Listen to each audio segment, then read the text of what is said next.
You are listening to RudolfSteinerAudio.com. If you are listening to the podcast of this, it is located at RudolfSteiner.podbean.com. Please consider becoming a patron. As well, there are two publishing houses, SteinerBooks.org in America and RudolfSteinerPress.com in London, who are the sole publishers of Steiner into English and have allowed me to make these recordings. Please consider patronizing them as well. This is a reading of Steiner's second medical course, volume 313 in the collected works, entitled Illness and Therapy, Spiritual Scientific Aspects of Healing, translated by Matthew Barton. This is Lecture 1 given in Dornach on the 11th of April, 1921. I hope that this supplementary course will really augment and enlarge on last year's course, and by the end will crystallize into a number of therapeutic perspectives. My efforts in this course will focus on examining things that formed the subject of our previous observations, human illness and the search for cures, but now from a different angle. However, since we will be looking at things from a different point of view, we will not only discover different aspects, but also broaden the scope of our previous studies. In particular, on this occasion, I would like to show what happens in the human organization you are all familiar with as anthroposophists, in terms of physical body, etheric body, and so forth, when we fall ill and when we recover. Last time I mostly confined myself to presenting the way our inner nature manifests outwardly. This time, in contrast, I will try to show how the diverse levels of the human being are affected by substances external to us, what the real nature of these substances is, which can then be used as medicines, and what can act as a medicine by affecting the human organism in other than merely material ways. Here, however, I will first need to offer a proviso by way of introduction. On the last occasion, when we discussed the same themes, we also spoke in many respects of substances and physical remedies. Now, though, as we come to consider the higher constituting levels of human nature, the supersensible human bodies, we will need to speak about substances in a different way. While we refer to them in what I would call an abbreviated way, we will nevertheless have to remember a fact and principle throughout, that we cannot assume the nature of substance to be as the scientific community commonly regards it today, if we really wish to understand our relationship to our environment and what characterizes us in a state of health and sickness. Rather than substances per se, we must start from processes, developmental processes rather than finished products. And whenever we speak of substance, we must really visualize how the external sensory appearance that a substance presents to us is in fact nothing other than a process that has come to rest. If we have silica before us, for instance, silicious earth, we initially regard it as a substance. But we overlook the key thing if in doing so we picture it as a particular entity with defined boundaries. We only pinpoint the essential thing about it if we consider what is present as a single, very extensive process throughout the whole universe. This process can, as it were, crystallize and come to rest, can culminate in a kind of equilibrium, and on coming to rest, manifest as silica. It is vital to consider the mutual effect between processes within us and those which unfold outside in the universe, with which we stand in continual reciprocity, both in sickness and health. To establish the basis for embarking on our actual studies tomorrow, I wish to present today something that can really lead us to ideas about this reciprocal effect. Here, we have to try to understand the nature of the human being in terms of anthroposophic spiritual science.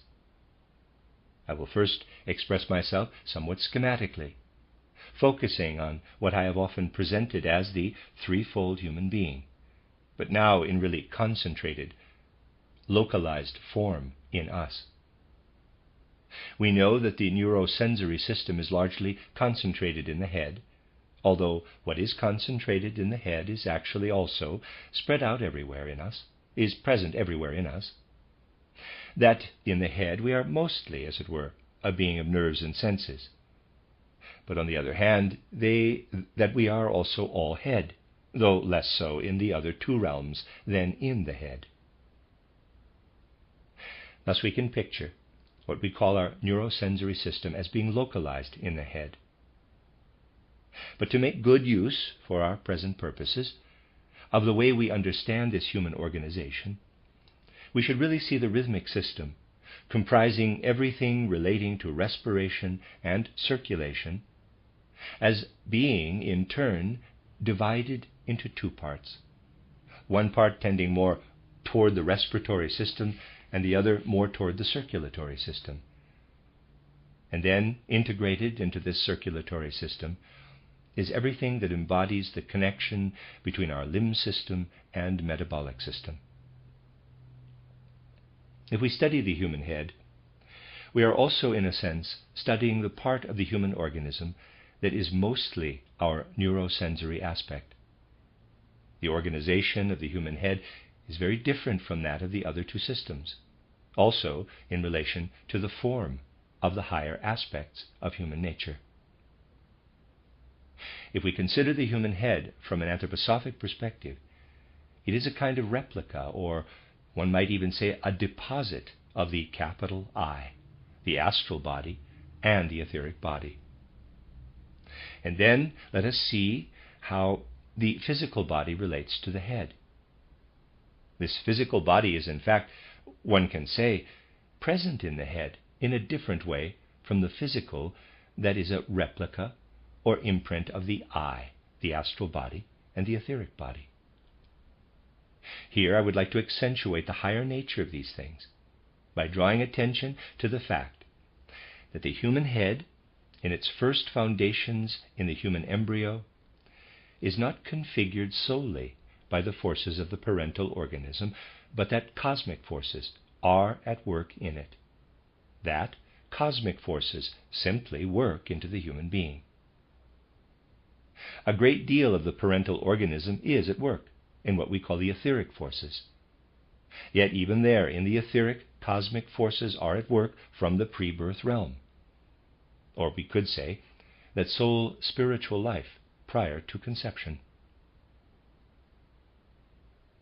And even in the astral and the I, there is an after effect of what lived in the world of spirit before conception. It continues to work by exerting a formative effect on the human head. The I creates its imprint in the human head. The astral body creates its physical imprint. The etheric body likewise creates its physical imprint. Only the physical body, which is of course first acquired only here on the physical earth, is what we can call a prime mover, not an imprint or replica, but something of primary effect. If I draw this schematically, and there's a picture, I can say that the human head is formed as an imprint of the I, capital. Within, this organizes itself in a certain way, and we will come back to this organization repeatedly. It initially does so chiefly by inwardly differentiating the head's temperature. In addition, the astral body differentiates itself inside here and is primarily encompassed as organizing force in the gaseous, air-related processes that permeate the head. Again, see Figure 1. Then the etheric body imprints itself, and then what is physical body for the head is a physical process. A really physical process. Figure 1 shaded portion. I will indicate this by schematic representation in the drawing of the part of the head that is the bony occiput, with eye level about here. But again, the physical forces concentrated here extend over the whole head. Here in this physical part of the human head, we have a real primary physical process. This is not the manifestation of something else, but accomplishes its own process. Yet in the physical head process, nevertheless, we have a duality, an interplay of two processes. What happens here is an interplay of two processes that we can only understand if, in our spiritual research, we relate them to certain other processes occurring outside in the universe. If you take a look at the primary geological process expressed in schist formation, in fact in everything that leads from siliceous earth to schist or shale formation, then you will find in the forces at work in this process of schist formation originating in silica the polar opposite process to that which unfolds, on the one hand, in the physical formation of the head. Here you find an important connection between us and our surroundings. Within the human head, a process is at work that unfolds in our external surroundings in mineralization. Today in geology, people have almost, though not quite, come to realize that everything connected with the process of schist formation, of mineralization involving silica, is related to what one might call devegetabilization. Devegetabilization. We should regard schist formation as a mineralized plant realm. In trying to understand this devegetabilization, which is the same as the Earth's schist-forming processes, we grasp the same process that unfolds in a different way here in the human head, in its polar opposite form. There is, however, an interplay here with another process, and this other process that plays in here has again to be sought in the external world. We have to look for it in limestone formations. Once again, geology, as external science, is now close to accepting the truth that limestone formations are based on a geological process which we could call a de-animalization process, one which is the reversal of what gives rise to the animal. And once again, it is the polar opposite process that is at work here. So, if we ascribe to silica and to calcium processes that have come to rest in substance, a part in the formation of the physical human head, we have to realize that something plays into this physical head formation that has a very important role in the whole of surrounding nature. At the same time, by way of preparation, we can orient ourselves by seeing silica on the one hand, and I am speaking of silica as a process that has come to rest, in its key relationship with what happens in the human head. And by seeing limestone formation on the other hand, or the calcium process that has come to rest, as connected with all that is embodied in the opposite pole and works in polar reciprocity with the other force in the physical human head. These processes, which today we can still find everywhere around us, are connected in the human head with others that we do not find on the earth, and that are present only as imprint, insofar as the head is an impression of etheric body, astral body, and I. In relation to these higher members of the human being, we have processes that have come to rest, but are not directly earthly processes. The only true earthly process is what I have spoken of here in regard to the physical head per se. The other processes are not true earth processes, although, as we will see, they are connected to earth processes.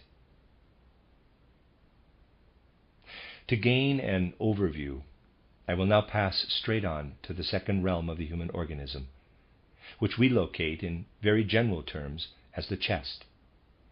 This is the part of the human organism that chiefly encompasses the rhythmic system. Let us immediately divide this schematically, firstly into all that comprises the breathing rhythm, and secondly into all that comprises the circulatory rhythm. If we wish to consider as a whole this second part of the human being, we must say the following. All that I have here called the organization of the breathing rhythm in the broadest sense, see Figure 2, is initially an imprint of the I and astral body. See also Plate 1. Just as the head is an imprint of the I, astral body, and etheric body, so this breathing rhythm is an impression of the I and astral body, while both physical body and etheric body work together in what takes primary effect here. See shaded part of drawing. The physical body alone has a primary effect in the human head, where the etheric body is also an imprint. In the breathing rhythm system, however, a primary interaction of physical and etheric body is at work, while I and astral body only imprint themselves upon it. This is also largely the case in the circulatory rhythm organization, but in a weaker form, as the whole metabolic organism intrudes into the circulatory system. But here there is already a beginning of what then holds good for the metabolic and limb system. We then have a state of affairs in which the limbs, with all that works into them as metabolism, with the exception of circulation as such, thus of the movement present there, are fundamentally an imprint of the I and an interplay of physical body, etheric body, and astral body. See Figure 3. Thus we can say that in considering the human chest system, the imprint organization present there is really only what relates to I and astral body, while active within it is a primary organization that is not merely physical now, but shows the physical to be informed and structured by the etheric.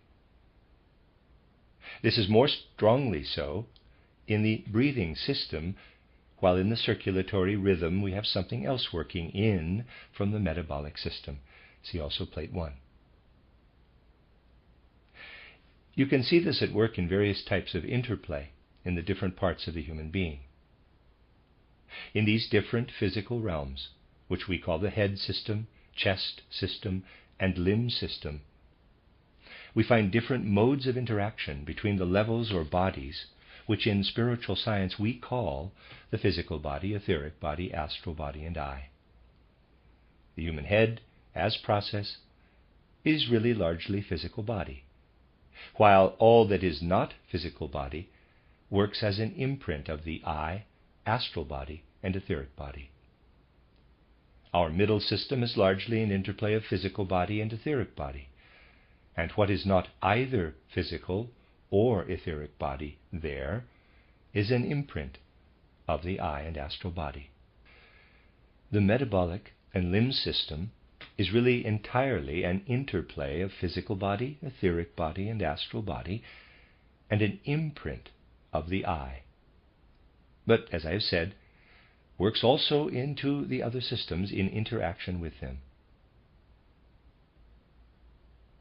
Now we must firstly consider how the middle system is informed by the process we illustrated in relation to the physical head organization as participation of the silica process that has come to rest.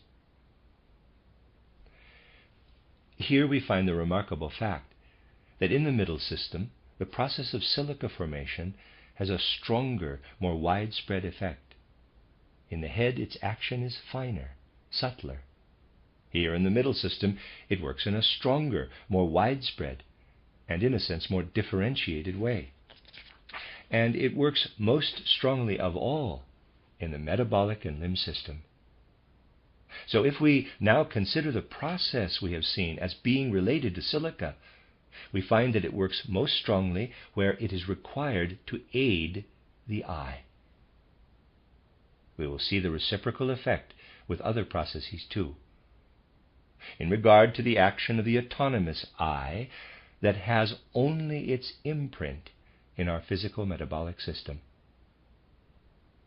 This silica engendering process works most strongly where it is required to aid the eye, in the action of this eye upon the metabolic and limb system.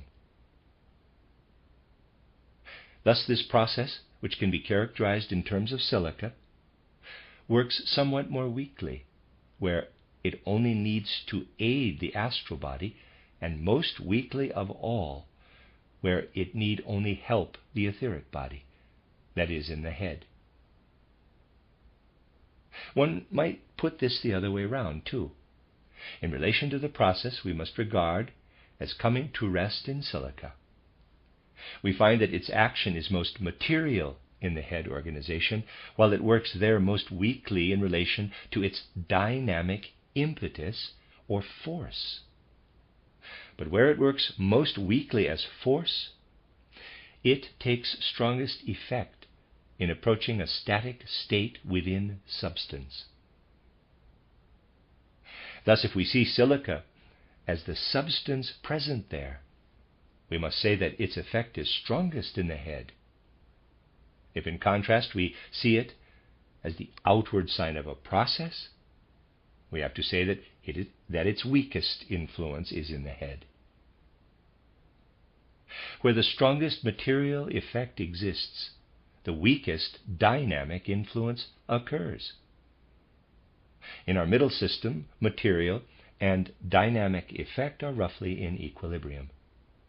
And in relation to the metabolic and limb system, the dynamic effect largely has the upper hand. Here we have the weakest material effect and the strongest dynamic influence. And thus the process which gives rise to silica really permeates the whole human being with an organizing effect. Having asked about the nature of the reciprocal relationship between the physical head organization and our external surroundings, we can then go on to inquire into the nature of the reciprocal interplay between our middle system, insofar as it is organized as breathing rhythm, and the world around us.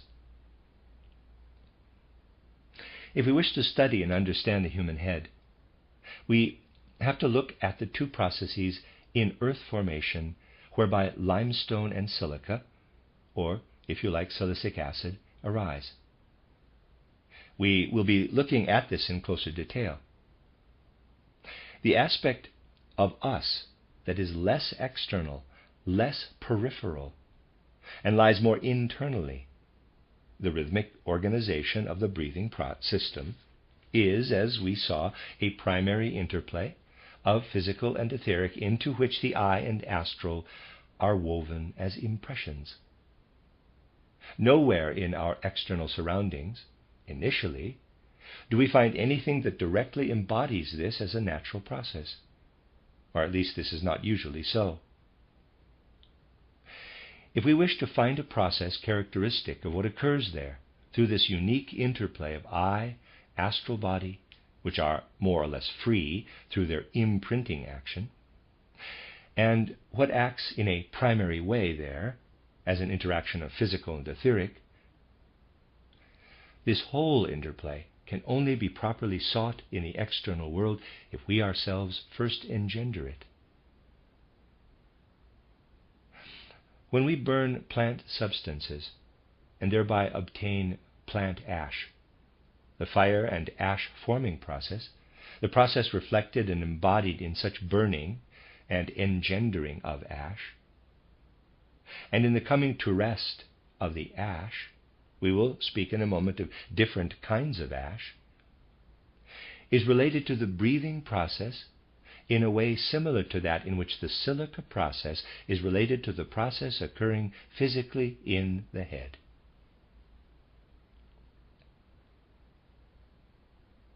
And if we wish to render the correlation to this ash-forming process effective in the rhythmic breathing process, we naturally cannot introduce it into the breath.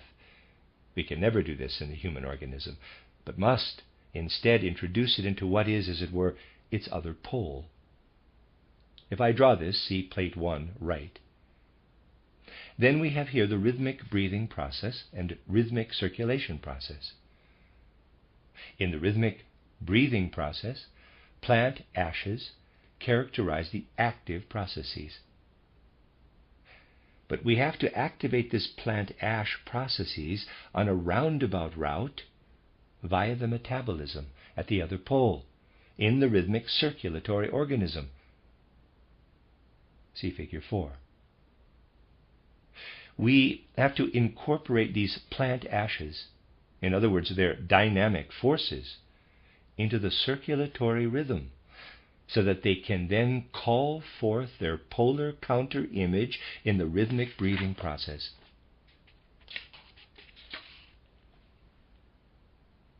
These relationships reveal themselves to direct perception as being of eminent importance for understanding the human organism. Just as we saw that what is present in the silica-forming process is closely connected with the whole human being, by applying this now to the plant ash-forming process, we gain a picture of this middle system in us, which in turn is, in a sense, dual in nature, having both a breathing and a circulatory rhythm. We gain an idea of this if we say that in the upper rhythm, that of breathing, the structure of the organs concerned is largely determined by a process that is polar opposite to the one revealed when we burn plant material and thereby obtain ash. In the rhythmic breathing process, there is, one can say, a continual battle going on against the forming of plant ash, but a battle that does not occur without penetration of the organism by the opposite of this process, in a way that really challenges it. As human beings, we live upon an earth in which there are these silica and calcareous processes. If these processes were to fill us, we would not be human beings. We are human beings by virtue of bearing within us processes that are polar opposite to these. In other words, we can counter the silica formation process and bear its opposite pole within us. And likewise, counter the calcium forming process by bearing its opposite pole within us. We bear these poles within us by virtue of our head formation, which works through the whole human being in different degrees, as I described. Through our breathing rhythm, we combat the plant ash-forming process. We carry within us the opposite of this plant ash-forming process. When we consider these things, it will scarcely be surprising that, to put it somewhat crassly, each impetus invokes a counter-impetus. It is quite clear, therefore, that if I intensify the silica-forming process in the organism, the counter-effect will be modified accordingly. And it is equally clear that if I introduce the product of the combustion process into the organism, a corresponding counter-effect will be created. This leads to the big question as to how we can gain control over this action and counteraction. In abstract terms, this is something I always express by saying that we first have to recognize what processes are actually at work in the human organism, extending as far as the eye, capital, and what processes are at work outside us, outside the human organism. These processes are differentiated inside and outside us. But inside and outside, they are polar opposite to each other. The moment something which by its intrinsic nature should lie outside of my skin is inside my skin, or the moment something works from outside inward, even if this is just a slight pressure on the body, that by rights should not do so, this elicits an inner counteraction. And at that moment it is my task to create an inner counteraction of this kind to whatever has entered from without. If, for instance, I find that instead of the normal silica countering process, this process has become excessive or too intense, I need to regulate it from without by administering the relevant substance and invoking the counter response, which then arises by itself.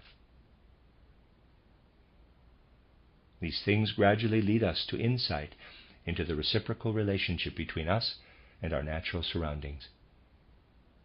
If you can really grasp how the dynamic involved in the silica forming process reciprocates and responds to the I when the latter seeks to act through the limbs and metabolism, and if, moreover, you know that the material effect in the silica forming process works most strongly in the head, at the same time seeing that its dynamic action is only needed to a lesser degree to aid the I in the human head, then you will be able to gain insight into how this I works in different degrees within us. If we now consider the relationship of the human I to the metabolic and limb system, we find there really the source of human egotism. This system of human egotism also, of course, includes the sexual system, and the I acts to penetrate the human entity with egotism precisely also on the roundabout route through the sexual system. If you grasp this, you will say that there is a certain opposition between the way in which the I uses silica in order to act upon us from the limb system and the way in which this same I works from the human head through silica, where in a sense it acts without egotism. If we study this through spiritual science, we see a differentiating effect here. If I depict this remarkable effect schematically, I must say that what the I does in us when acting through silica from the limb system, figure 5 in red, now as a real organizing element, is fundamentally a cohesive effect on us, as it were binding all fluids present in us into an undifferentiated unity and giving rise to an undifferentiated unified whole. See plate 1. Everything that, while involving the same process, forms silica in the least intensive way in terms of dynamic force, acts in the opposite way. See figure 5, yellow. Exerting a differentiating and radiating action. From below upward, the human being is encompassed, unified, and rendered undifferentiated through silica, while from above downward, he is differentiated into separate aspects. This means, however, that the action of forces organically present in the head is differentiated for the different organs. These forces are in a sense stimulated by the silica process, intrinsic to the head, to work as they should, to distribute themselves appropriately to heart, liver, and so forth. Here we meet a process which, in working from below upward, merges and jumbles everything up in us, and when it works from above downward, structurally separates everything, as it were ruling the organism and organizing each separate organ appropriately. If we then perceive what occurs in us through this jumbling up on the one hand and on the other this driving apart into diverse organs, that is, a differentiating mode of organization in contrast to a synthesizing one, and see how this can be irregular in each individual, then we gradually learn to treat a patient with this in mind when a disorder arises. We will see this in more detail in the lectures that follow. but in examinations of this kind we must really be extremely careful. For what does an external scientific approach actually discover in examining the human organism? Scientists state, for example, that there is silica in the human organism, fluorine, magnesium, and calcium. External scientific analysis shows that we have silica in our hair, blood, and urine. Now, let us first take these two. Silica is present in our hair and urine. An external approach considers that there is nothing else to be said, except that we find silica in human hair and then again silica in human urine.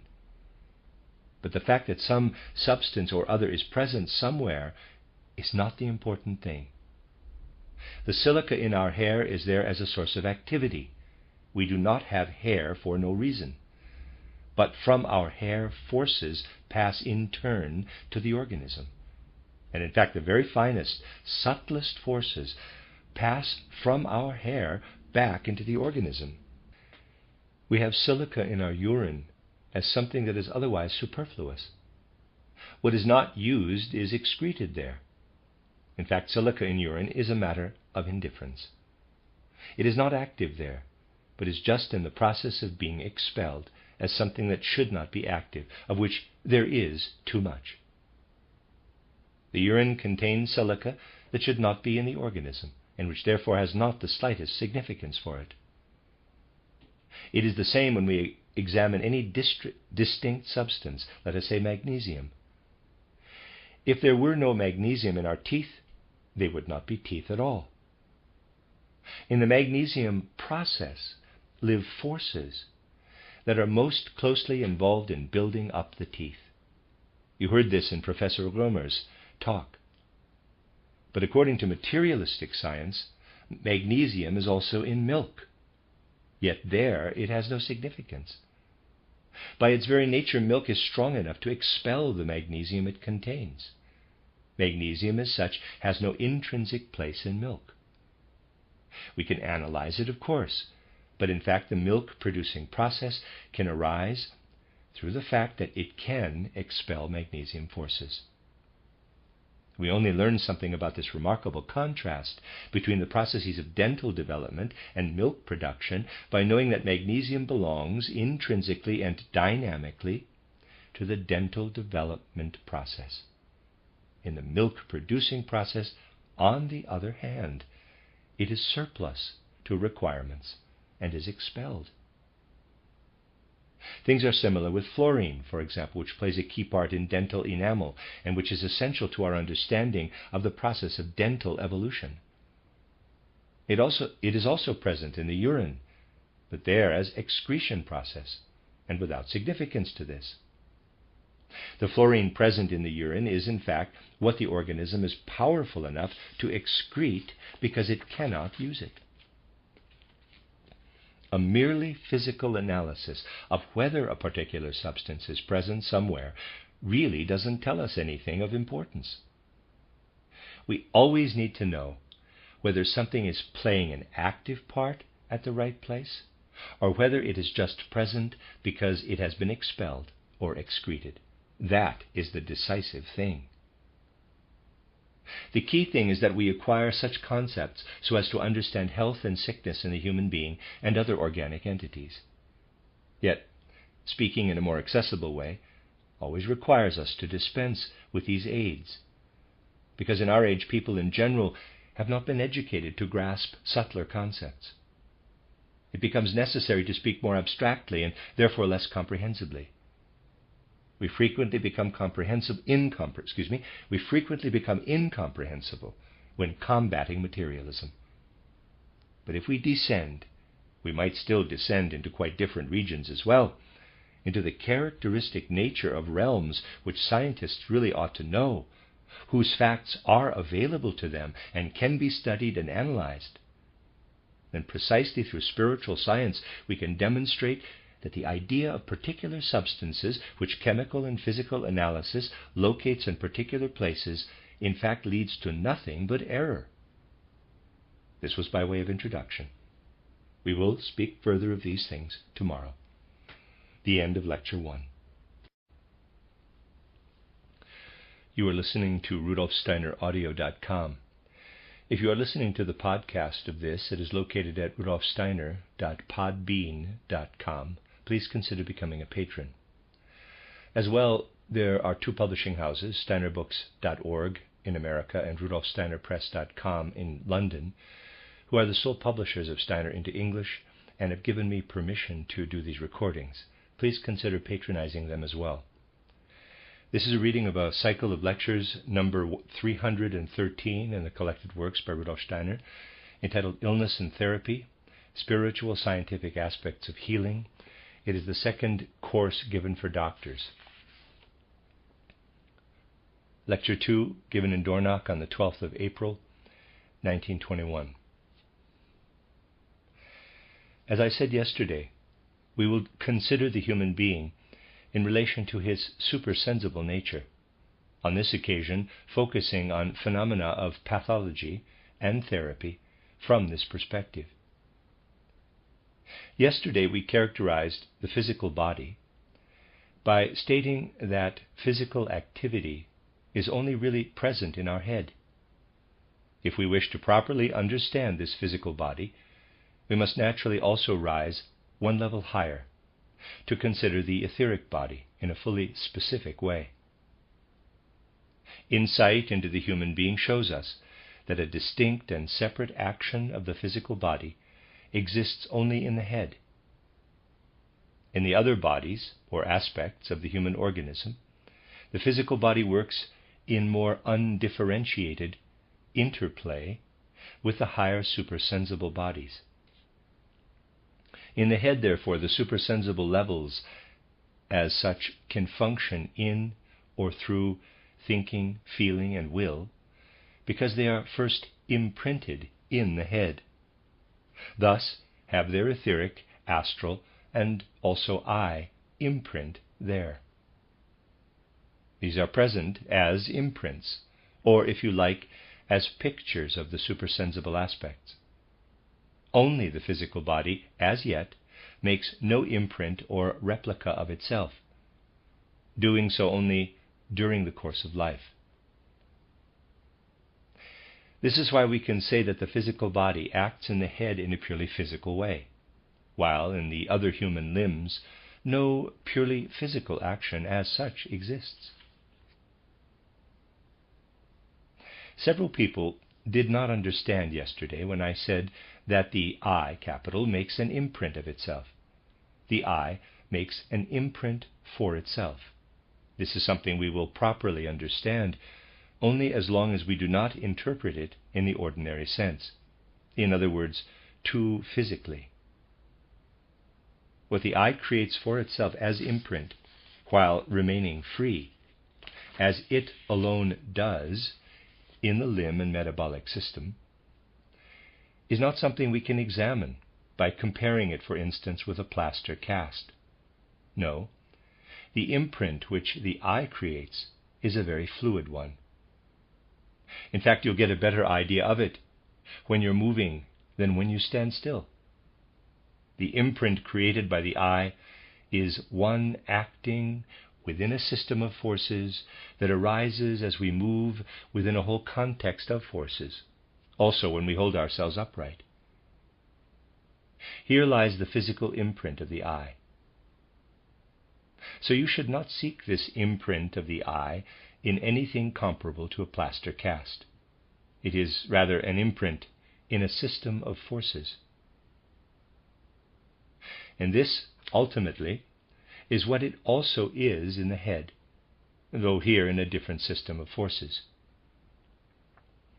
Yesterday, in fact, I pointed out that the I imprints itself into the head's temperature conditions.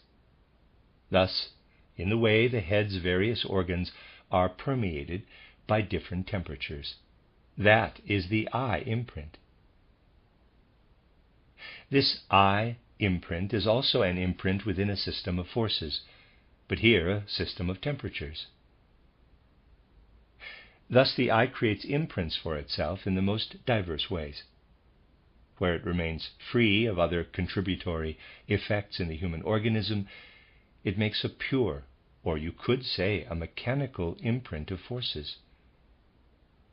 The eye creates for itself an imprint of balancing and dynamic forces in relation to our limb and metabolic system. But here we must also consider that we are actually different in nature, depending on whether we stand still, walk, or even swim. Unfortunately, people take far too little account of this. In fact, we must say of many things not sufficiently considered from a spiritual, scientific perspective, that they clearly show us the self-imposed limits of modern science, the real facts researchers fail to engage with. In this regard, for instance, I was interested in something which I will only mention now in passing, and will leave as a question to be answered during these lectures. I studied the customary literature, and found it stated everywhere, somewhat disarmingly, that there is little difference between the volume of nitrogen in inhaled or exhaled air. This is stated more or less everywhere, but it is not true. The recorded volumes testify immediately to the untruth of the statement, showing that more nitrogen is exhaled than inhaled. But because materialism has no idea what to make of this difference, it cancels it out with a shrug of dismissal. Such things happen in modern research. As I said, I will just leave this here as a question and return to it later. Now, however, I would like to look at the human etheric body. It is self-evident that a merely physical scientific approach cannot arrive at a differentiated consideration of this etheric body. But if you can assure yourself of the existence of this etheric body, you will have to admit that it would be an odd thing to see the physical body as one blurred mass without differentiating between, say, the stomach, heart, and liver. But that is what we do in relation to the etheric body, if we posit it as a general and scarcely differentiated entity, a sort of mist. We must study it properly, and today we will see how study of it is connected with an essential idea, which we considered from a different angle during our last medical course. This idea is one I would like to touch on today from a more spiritual scientific perspective. If we consider the ether in general, of which the human etheric body is naturally a part, a distinct configuration of it, we find, as you already know from the general literature of spiritual science, that it is not undifferentiated, but initially comes to our attention in the form of 4 ether types: warmth ether, light ether, chemical ether, and life ether. Light ether is a word coined, of course, from the point of view of people who can see. The primary and most striking effect of this ether is connected with light for those who have the sense of sight. In fact, it contains other effects we overlook only because most of us can see. If most of humanity were blind, we would have to give another name to this ether, since its other aspects would come to the fore instead, and for blind people this is actually the case. The third type of ether is the chemical ether. This acts primarily in the so-called chemical part of the spectrum. When we speak of the chemical ether, we should not think only of, say, forces active in processes of chemical synthesis, but also of forces that are polar opposite to these. Ether forces are always polar opposite to those acting in physical substances. Thus, whenever a chemical synthesis arises, the etheric forces act in an analytical way. This means that analytic forces are present everywhere in synthesizing forces. In undertaking a chemical analysis, the spiritual researcher will always find the following. We do a chemical analysis, I'll draw this schematically, and chemically isolate the constituents of a substance. See also plate 2, but there's a drawing. and then the ether body remains afterward, in a manner all the more compact due to synthesis of the ether forces, in exactly the same way as the soul and spirit remain after we die.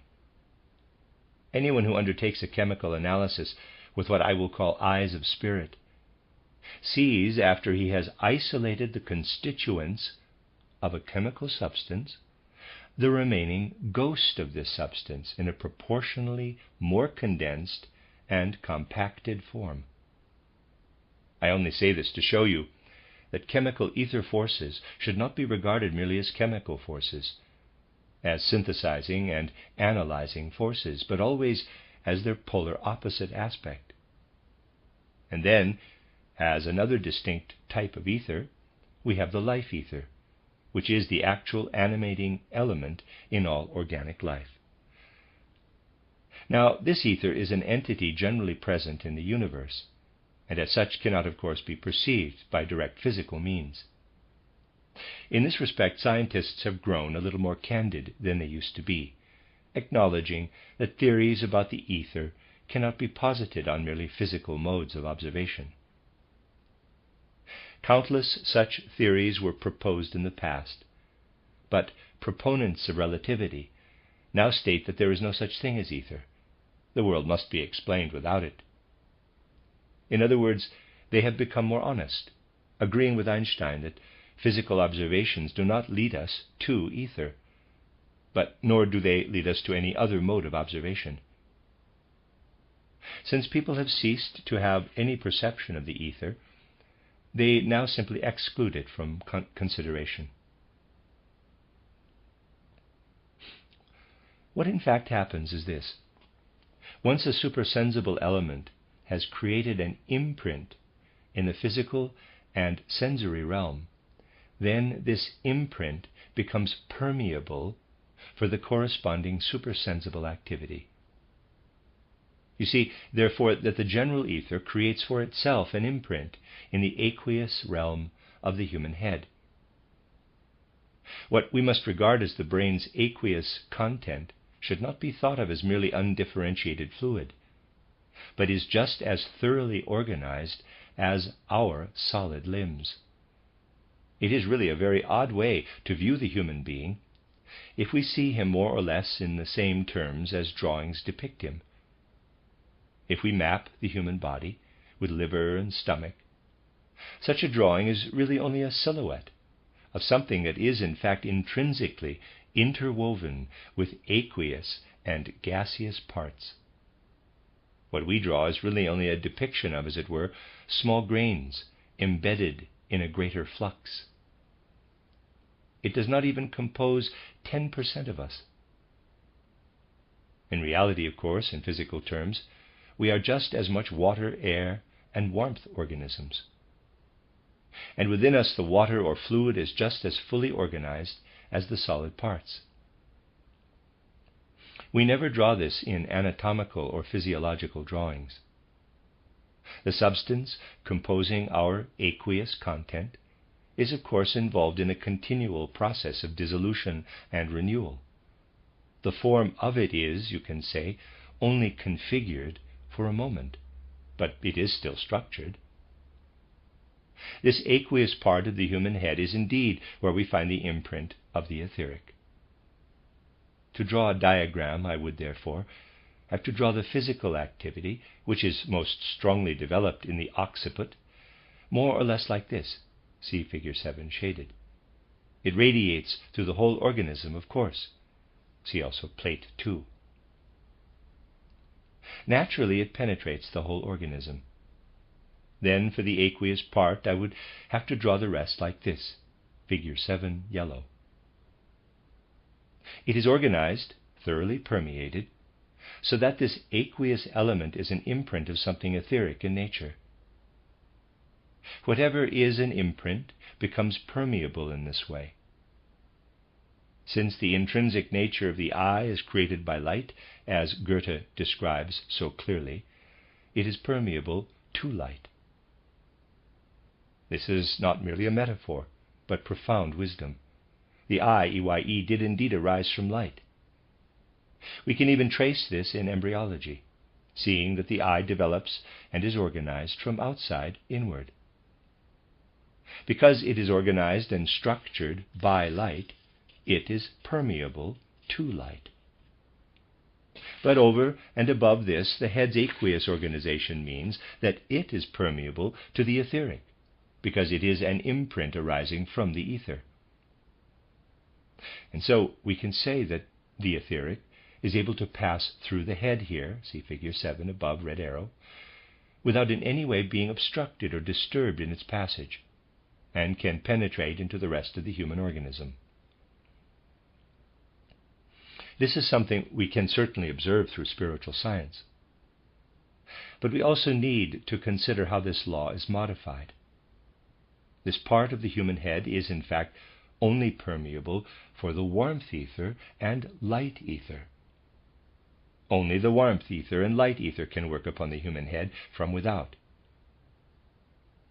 The warmth ether does not act directly via heat radiation, but affects the human head through the fact that we are embedded in a particular climatic region.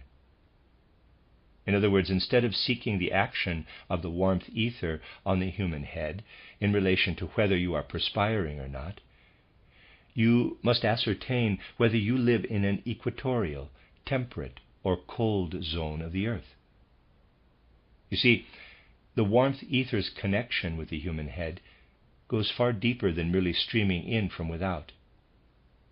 As far as physiology is concerned, psychology involves other aspects that go beyond our present scope. We must think in similar terms of the influence of the light ether on the human organism. This is far more enduring than simple external light influences. The activity of this light ether passes through the etheric imprint in the human head and exerts an organizing influence throughout the human being. So as we saw, the human head organization is permeable to warmth ether and light ether. It is not quite accurate, but nevertheless approximately correct to say that the human head is somewhat permeable to chemical ether and life ether. We can neglect this here, however, since the outcome is still as I will now describe. The chemical ether and life ether that are present are repulsed by the organization of the head, as you can see from the above. They are repulsed, but instead they pass through the human organism. By virtue of the fact that we live on earth as human beings, we are inwardly filled with life ether and chemical ether. We can put it like this. The influence of the warmth and light ether streams in from all sides. See figure 8, descending arrows. The action of the chemical and life ether streams up through the system of metabolism and limbs toward the instreaming warmth and light ether. Figure 8 in plate 2. Just as the organization of the human head is, one can say, somewhat anxiously predisposed to allow in only traces, if possible, of life ether and chemical ether, the metabolic and limb system, by contrast, really sucks up the life ether and chemical ether from the element of earth. These two types of ether meet within us, and the human organization is such that it culminates in maintaining an ordered separation of these two types of ether, life ether and chemical ether on the one hand, streaming upward from below, and warmth ether and light ether on the other, streaming downward from above. Intrinsic to the human organism is the fact that its lower system, in a sense, does not organically incorporate what streams in from above, the light ether and warmth ether, except insofar as it streams in by this path. And equally, nothing may stream in from below to influence something different in nature. Thus light ether and warmth ether must stream in from outside. Life ether and chemical ether must stream in from below. And the organism, sustained as it must be, if we are to live within our normal organization, causes an interplay of these two streams. We can begin to understand the nature of this interplay if, firstly, we study people who are distinctly malnourished. Here we gain an impression that resides entirely in the realm of imaginative perception, to which we can easily raise ourselves, however, if the reality of imagination has once been brought home to us in even the subtlest way. In fact, nothing so easily invokes imaginative pictures as observing pathological conditions in the human being. Now, if we see a malnourished person before us, we find that his metabolic organization, in other words, what occurs in the metabolism, binds the ether and does not let it go. If you look, say, at the stomach or liver of a malnourished person, you will find that he retains the life ether and the chemical ether. He binds these ethers to himself, does not let them go, giving rise, therefore, to a deficiency of upstreaming life ether and chemical ether. In consequence, the light ether and warmth ether press down upon such a person from above, so that his whole organism assumes a condition which previously only existed in the head, due to the action of light and warmth ether. These ethers reconfigure the whole organism, so that in a certain sense it comes to resemble the head organization too strongly. Then a person becomes almost entirely head through malnutrition. He is, as it were, transformed into being entirely head, and this is of very great importance in the study of malnutrition. Then, by contrast, we can observe someone suffering from the opposite of malnutrition. These things become apparent in extreme states, and we have to be able to observe them properly. You will no doubt ask what the opposite of malnutrition is. One instance of a condition in which the spiritual researcher finds the opposite of malnutrition is commonly called, quote, softening of the brain, close quote. Just as malnutrition is due to a person being permeated by what ought to remain in the head, and should only make its way into the upper organism, so in softening of the brain, the head is permeated by what should remain in the stomach, does not belong in the brain but in the stomach, and only exerts a duly organizing action in the latter. In other words, the organism is too active in working upon what it assimilates in the process of digestion. It acts on it and converts it excessively, does not sufficiently hold it back before it passes the gateway through which it enters the head. The consequence of this, of course, is that due to too much being, as it were, poured into the head, more is also eaten than is appropriate for the particular human organization. We can also clearly observe the further effects of such things. Indeed, to gain any insights in the areas we are discussing, it is of very great significance to form an idea of how these processes continue and develop. What happens when these processes, which are really quite normal at the outset, such as eating, digesting, assimilation in the abdomen, transfer toward the head, and so forth, continue and exceed the goal normally assigned them by the organism. In a malnourished person, through the irregularity that arises in the lower system, the two ether types work together abnormally, and do so also in an overnourished person through irregularities in the upper system. The two types of ether do not work together as they ought to in the human organism. Due to this inappropriate interplay of the ether working in from outside and the ether rising up from within us, the following occurs. An ether that acts upon us from without but does not cease its action at the right place, instead permeating us more strongly than it should, is toxic for the human organism. It has a poisoning effect on our organization, due to the fact that it does not come to a halt at the right place, failing to engage in the right way with the ether rising up from within us. And likewise, if we study the inner ether, the other type of ether that works from within, this ether has a generally softening effect when it exceeds its due scope. Whereas the toxic effect first mentioned leads to us becoming etherically rigidified, the opposite effect means that we flow out too much, dissolve. Too much life is poured out over us, along with too much of a polar chemical nature. We can no longer preserve ourselves, but soften and dissolve. So, here we have two polar effects, the toxic and the softening, dissolving effect. Studying the human being in this way and asking what he really is, we find that as far as his physical nature is concerned, he is an organic being that holds asunder the two types of ether in the right way, and also in turn allows them to work together in the right way. The whole human organization is really predisposed to allow the two ether types to work together correctly.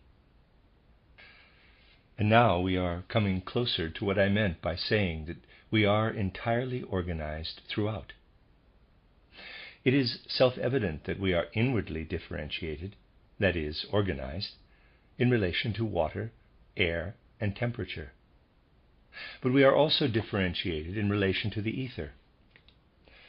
In this case, though, the differentiation is a fluctuating one, a continual process and interplay in us of light and warmth ether on the one hand, descending from above downward as peripheral impetus, and of life and chemical ether on the other, which pushes up from below as outward directed centrifugal dynamic. This gives rise to the etheric configuration we call the human being, really as a reconfiguration of the vortex, formed as the two types of ether encounter each other. The form you encounter here has to be understood in terms of the interplay of the two types of ether. It is of some importance to form ideas about human health and sickness, by drawing specifically on still less obvious processes, such as those of malnutrition and obesity. Clinical obesity does not merely mean that we stuff ourselves. If we have acquired a better than average digestion, we are likely to be far less obese than if we have in some way impaired our digestion, so that food is not properly assimilated. As our point of departure, therefore, we can try to focus on what we find by observing these initial processes, which are still very much within normal bounds. At the same time, it is also important to say that if we could not fall ill, we could not be human beings at all. Illness is simply a continuation or progression beyond due bounds of processes we need, that are indispensable. Human health, we can say, is the condition in which pathological and curative processes are in appropriate equilibrium. We are not, in fact, only at risk when pathological processes manifest, but also when curative processes overshoot their target. Then, too, we are vulnerable. When introducing a healing process, therefore, it is important not to proceed too radically, which will mean we overshoot our target, suppressing the illness so that, pushed back to 0 point, it rebounds instead in the other direction. In this context, it is very striking to see the kinds of instinctive therapeutic approaches people had in former times. Anyone who has studied these things will, I think, acknowledge that wonderful therapeutic approaches existed in ancient cultures, founded on human instincts. Though these were not consciously understood, they certainly existed, and even where we find them in decadent form today, as in ethnic tribes, such lore is still impressive. Not so long ago, gentlemen who were otherwise very scholarly in their own fields caused a stir through their somewhat dilettante preoccupation with such things. A dispute broke out between scholars in Jena and Berlin relating to Pithecanthropus erectus. As we know, Virchow argued with Haeckel that the Pithecanthropus discovered by Dubois revealed clear signs of healing, of mended bones, which a modern physician can interpret as evidence of an intentionally induced healing process.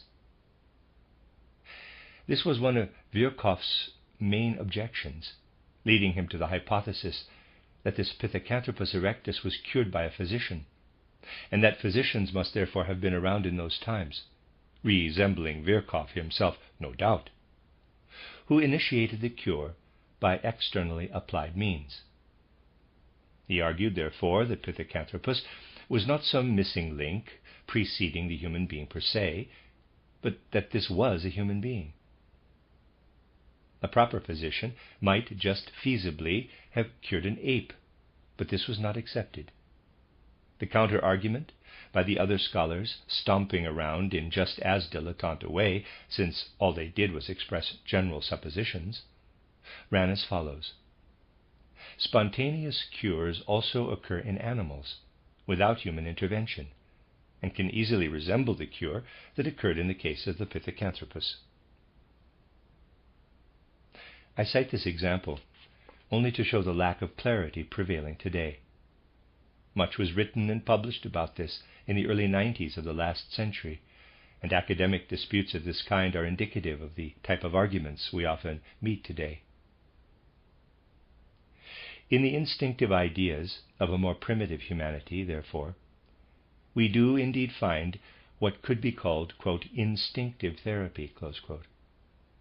From such instinctive therapeutic approaches emerged a very important principle, that the art of healing must not be imparted to anyone unreliable, because at the same time one would have to reveal the art of making people ill. This principle was rooted in primal medical practices and was very strictly adhered to. It is also one of the reasons why ancient medical teachings were shrouded in a certain secrecy. Pathological processes, therefore, are nothing other than a further development of processes indispensable in a healthy person. If we were unable to fall sick, then we would not think or feel either.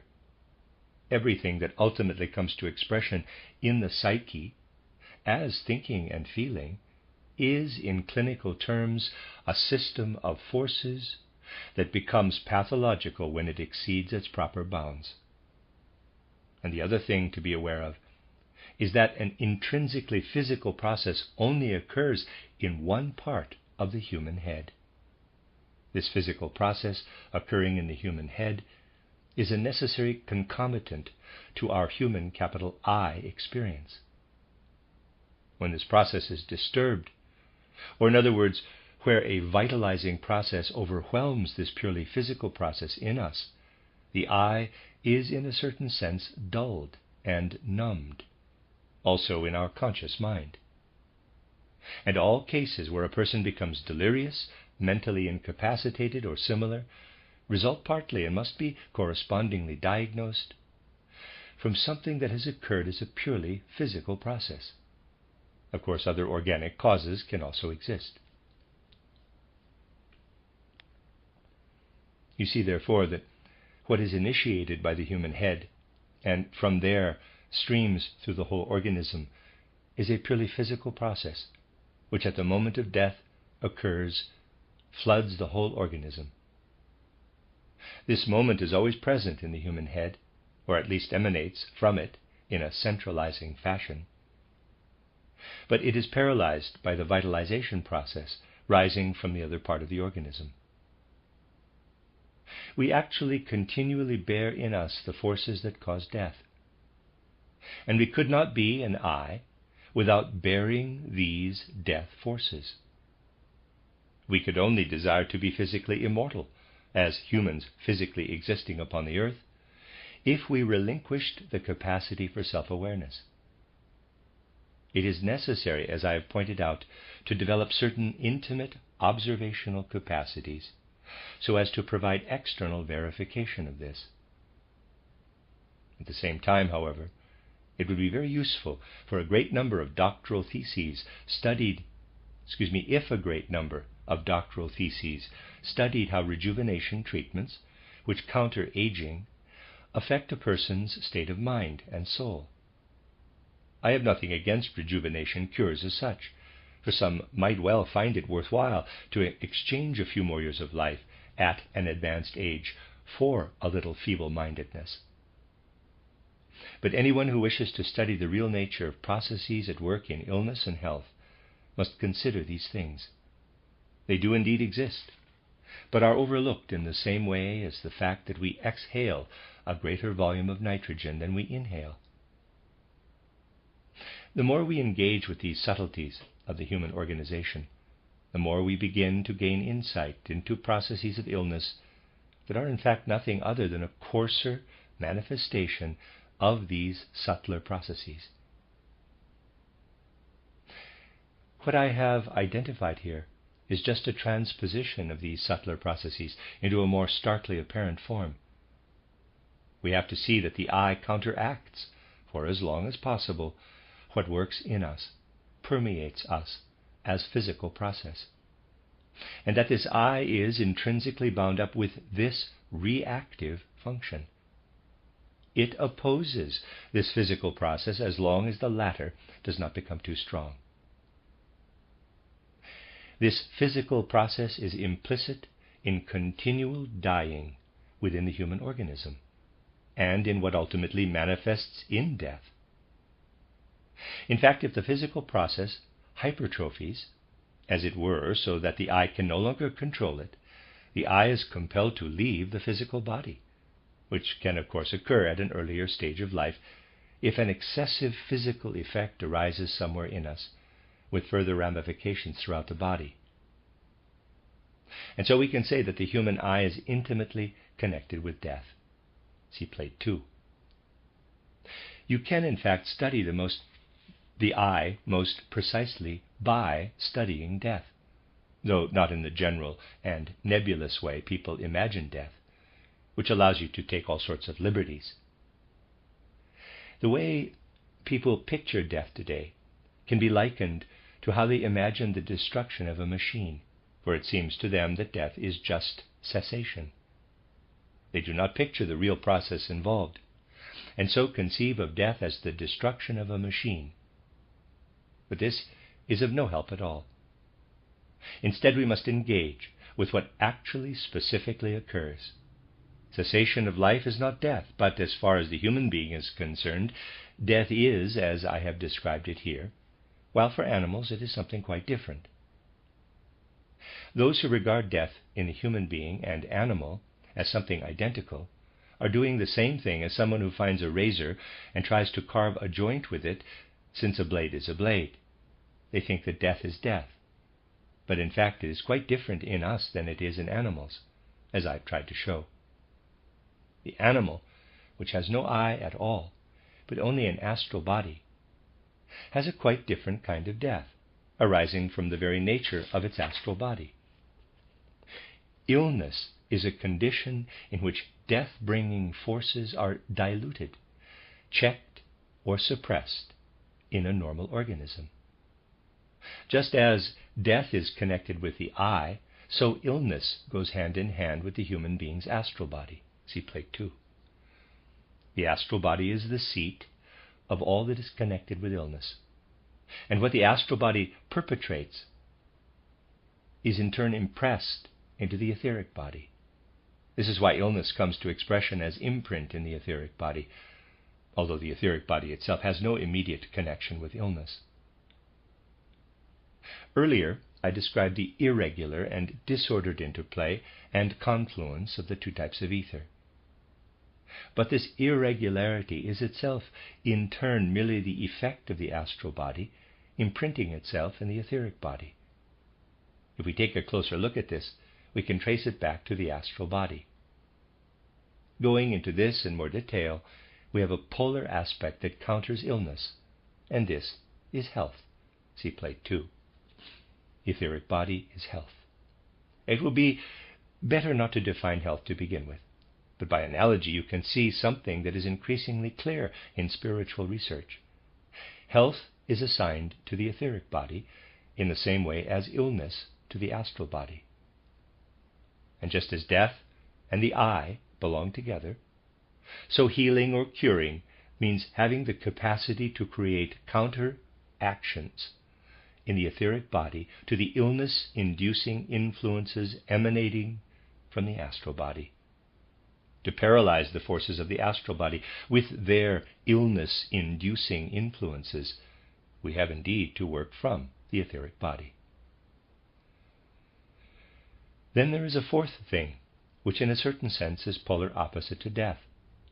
First, however, I need to point out that human death occurs quite specifically when our whole inner organization has passed over into the physical realm in a way that renders impossible the initiation of any kind of nutritional process, seen in the most radical sense.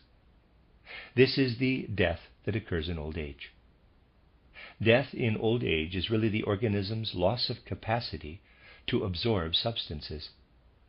This phenomenon has not yet really been discerned, and is or can be so little observed because people usually die beforehand through other causes than wasting or marasmus in its fullest flowering, or more aptly, unflowering. Readers aside, marasmus is spelled M-A-R-A-S-M-U-S. End of readers aside. But really a failure of nutrition is at work. The body can no longer accomplish nutrition properly since it has become too physical. And thus the polar opposite of death is nutrition.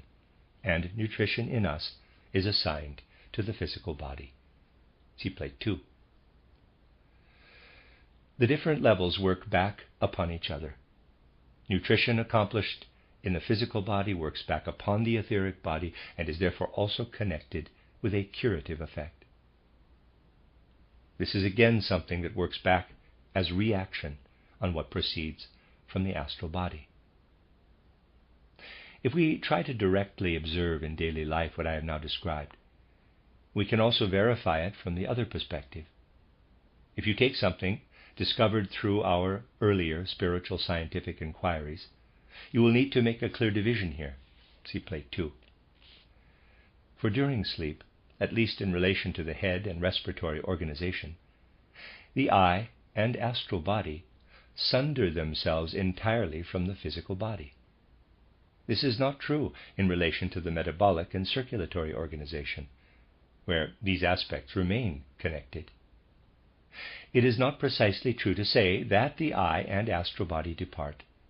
Instead, and I touched on this often in the past, many years ago already, it is true to say that in relation to the head organization, the eye and astral body emerge from the physical body and etheric body during sleep, but thereby penetrate the metabolic and circulatory organization all the more. A reconfiguration occurs as parallel phenomenon to the alternation of day and night on earth. In fact, it is true, of course, that the whole earth is not simultaneously plunged into night or day, but that the locus of day and night keeps changing. The same applies to what is really a precise imprinting of day and night upon human sleeping and waking. While we are awake, our physical and etheric bodies in the head and breathing organism are intimately connected with the eye and astral body, whereas in sleep, the physical and etheric bodies of the metabolic and circulatory organism are far more intimately connected with the eye and astral body than is the case while we are awake. A rearrangement occurs, a rhythmical reconfiguration occurring between sleeping and waking. But now in sleep we can see, at least for the upper human organization, that the astral body departs with the eye. We may sometimes observe that a person's astral body and eye seize hold too strongly of his head organization, or perhaps also his respiratory organization. They take too strong a hold, grasp it too strongly, and here the astral body is acting out of its illness-inducing forces. Then we can find it is necessary to take measures to drive this astral body out of the head and respiratory organizations again, to drive it out so that they separate from each other in a certain sense, and allow normal conditions to be reestablished. As one can observe, intake of very small doses of phosphorus and also sulfur can induce this.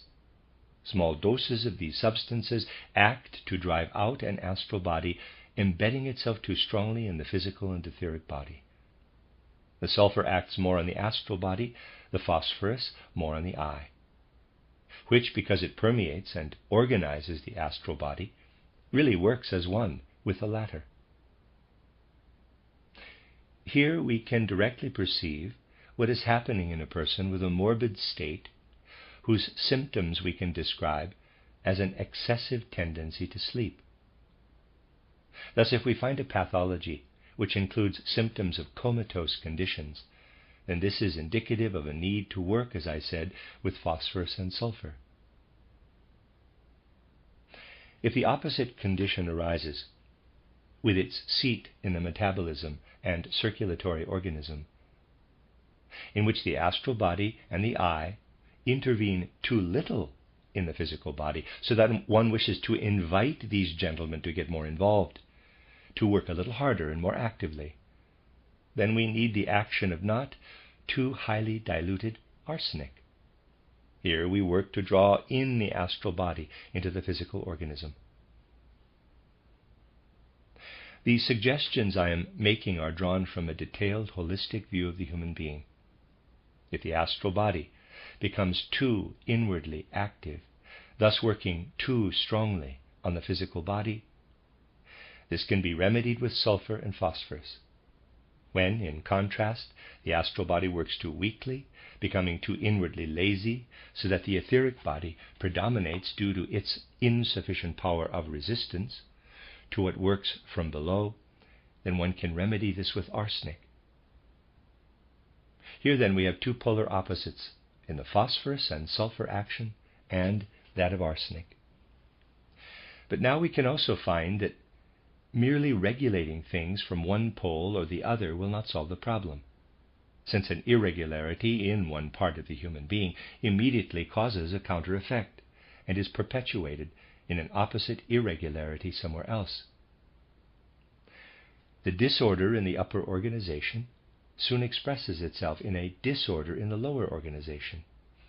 And this interplay of two disorders is something that, well, forgive me, the expression is not appropriate for life in general, but just for a clinical view of things, is really most fascinating.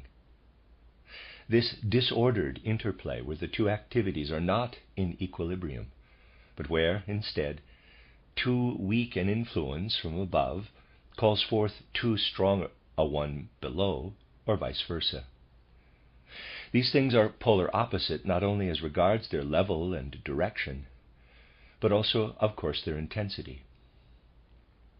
This interplay is the most complex thing at work in us. If we understand this fully, we therefore find it necessary to reestablish balance by invoking the forces at work in us, rebalancing them again. And this is aided by the action of antimony. The actions of antimony, which today I believe are more or less overlooked in mainstream medicine, and work in a way that people no longer understand, though they were known in former times, are largely due to their capacity to bring their actions to bear within us, creating an equilibrium point of sorts. It really is extremely interesting to observe the opposite mode of action of phosphorus, arsenic, and antimony in relation to what occurs in us through them. Whatever comes to a certain state of rest, as a substance in the outer world, expresses its true nature when its action takes effect within the human being. For only then do we really see what is still alive in it, whereas an external perspective only shows us what has, as it were, coagulated as residue of its developmental process.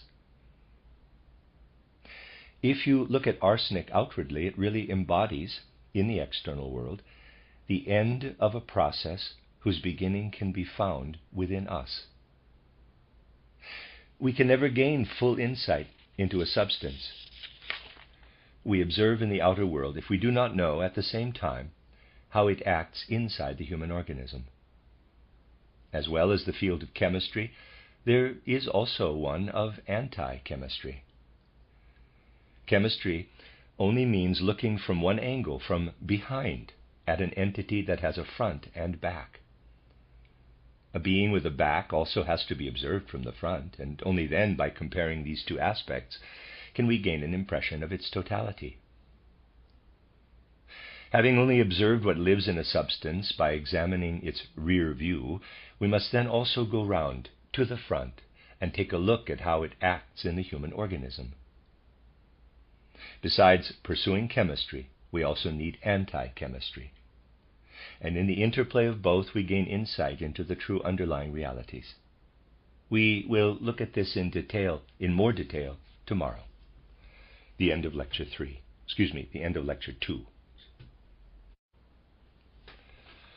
You are listening to RudolfSteinerAudio.com. If you are listening to the podcast of this, it is located at rudolfsteiner.podbean.com. Please consider becoming a patron. As well, there are two publishing houses, steinerbooks.org in America and rudolfsteinerpress.com in London, who are the sole publishers of Steiner into English and have given me permission to do these recordings. Please consider patronizing them as well. This is a reading of a collected works volume by Rudolf Steiner, 313. It is entitled Illness and Therapy, Spiritual Scientific Aspects of Healing. This is Lecture 3, given in Dornach on the 13th of April, 1921, translated by Matthew Barton. Study of disease ought to focus on the domain that belongs intrinsically to it, disorders that most clearly reveal an inappropriate influence of what we call the astral body. The disorders I am thinking of, where such influences of the astral body are most apparent, are those we locate within the area enclosed by the chest or rib cage. This domain is simultaneously the most important for the study of illness, yet also the most problematic for healing, or for understanding how healing occurs. This is the region of the human being which in recent times has most clearly revealed shortcomings in medical practice, such as those of Dr. Scheidegger, highlighted in the lecture he was kind enough to give to the assembled physicians during our first medical course. He showed the extent to which modern developments in medicine have led to advances in the field of pathology, yet, at the same time, to a certain nihilism in the therapeutic field. In fact, his significant comments require us to give particular attention to the aspects we will consider today. Disorders of the human chest and circulatory region are in certain respects very different, both from disorders of the head organs, the human neurosensory system, and from true metabolic disorders. Nevertheless, they are intimately related to both of these. The head organization requires special treatment because, as we have seen, it is permeable to our etheric, astral, and eye nature. The organs of the chest are no longer permeable to the etheric, but only to our astral and eye nature. There, in the organs of the thorax, physical body and etheric body work intimately together, and this collaboration is a unified whole. In the human chest organism, we no longer find a sum of intrinsically physical processes at work, but rather an interaction of etheric and physical. What occurs there, and is of particular importance to consider for the chest, is basically a kind of plant development. This plant growth, though, is very much hidden within or modified by everything else related to it in the human organism. Nevertheless, we must take particular account of this plant process, which in turn encounters everything proceeding from the human astral body and capital I, and works in reciprocal interaction with them. Yesterday, I said that the astral body is the primary carrier of the morbid principle in us, and therefore the human chest region continually gives rise to the influx and influence of what actually causes disease. Within the organs of the thorax, pathogenic and salutogenic forces must be in continually reciprocal relationship.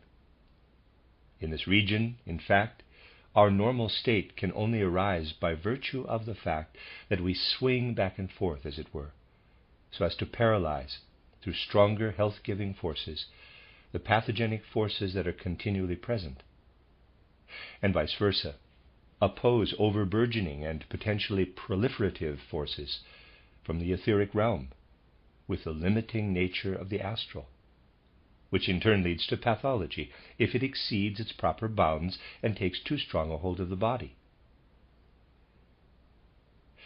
These facts relating to the thoracic organs are particularly important because they result, in fact, from a rhythm. This rhythm that arises is influenced, on the one hand, by everything occurring in the head, and on the other by all that occurs in metabolism. Therefore, the cause of equilibrium in this essential rhythm really lies outside the chest itself, and we can say, in fact, that the human chest organs only or chiefly manifest effects. Causes of disorders there for which we seek a cure are not actually contained in the chest organs themselves. In a period, then, when human capacities of inquiry have become far removed from a more intuitive and direct grasp of things, as exemplified most brilliantly in the Viennese school of medicine called nihilistic, because of its beliefs that one cannot go beyond pathology to arrive at therapy, such modern medical approaches have led especially to a gradual eradication of therapy, in a sense that one can't get anywhere with it. The brilliance of this school is apparent, nevertheless, in the way it has promoted diagnosis of chest conditions and complaints. Significant advances in the field of diagnosis of chest disorders arose here with a prime emphasis on the advancement of knowledge, yet with the least possible outcome of such knowledge, since this approach does not at the same time take other aspects of the human being into account. This is why so little is achieved, really, unless supplemented by other findings, by insight into what occurs in the human respiratory and circulatory organism alone. Naturally, I would not suggest that such research is of little intrinsic value, but findings arising from, say, the stethoscope and such like, are only of major importance if complemented by understanding of the whole human being, so that one can then tackle things from a quite different perspective, making full use of what such a diagnosis can provide. Otherwise, the findings of such a diagnosis are really only of academic interest. Of course, one has to speak somewhat radically when addressing these issues in a contemporary way, but the truth of the matter underlies such radical formulations. In recent times, disorders that specifically affect the chest have been distinguished by attempts to divert attention from the real issues and resort instead to a somewhat mystical concept. While this concept does not have to remain mystical, it has certainly become so in the materialism of more recent times. Much has been made of endemic diseases in relation to such disorders.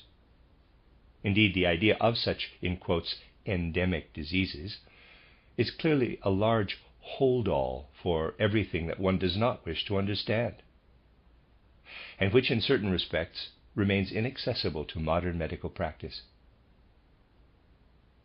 Here I'll just highlight the rather interesting fact that the Viennese physician and Professor Moritz Benedict conceived the, for him, somewhat strange idea of standing for election to the Austrian Parliament, backing up his candidacy by stating that his medical views compelled him to take this step. This was, he said, because so many patients consulted him for whom he was unable to prescribe what he ought, that is, better clothing, habitation, better air, and so forth. Such improvements, he went on, could only come about through social advances, and therefore as a physician he felt called upon to get involved in improving society. Here, in fact, one sees how the real problem is shifted elsewhere. Underlying all such things, we find something that is of special importance for this aspect of the human being. You see, the pathological process developing in the human chest organism and ultimately deriving from an irregularity in the interplay between astral and etheric also has to be seen in such a context. Here we will make no further headway without insights gained by penetrating a little into the supersensible realm. And in relation to this, the following has to be said. The process of breathing, unfolding between our outer surroundings and our inner organism, is really one that cannot be understood at all if we do not grasp the nature of the astral realm. The distinctive reciprocal action there between oxygen and carbon is actually a continual interplay between the astral and the etheric. Now I beg you to consider that we normally spend a third of our life in a condition, that of sleep, where a large portion of our astral body exists outside the etheric body. And here you can see the important way in which the astral plays into human health.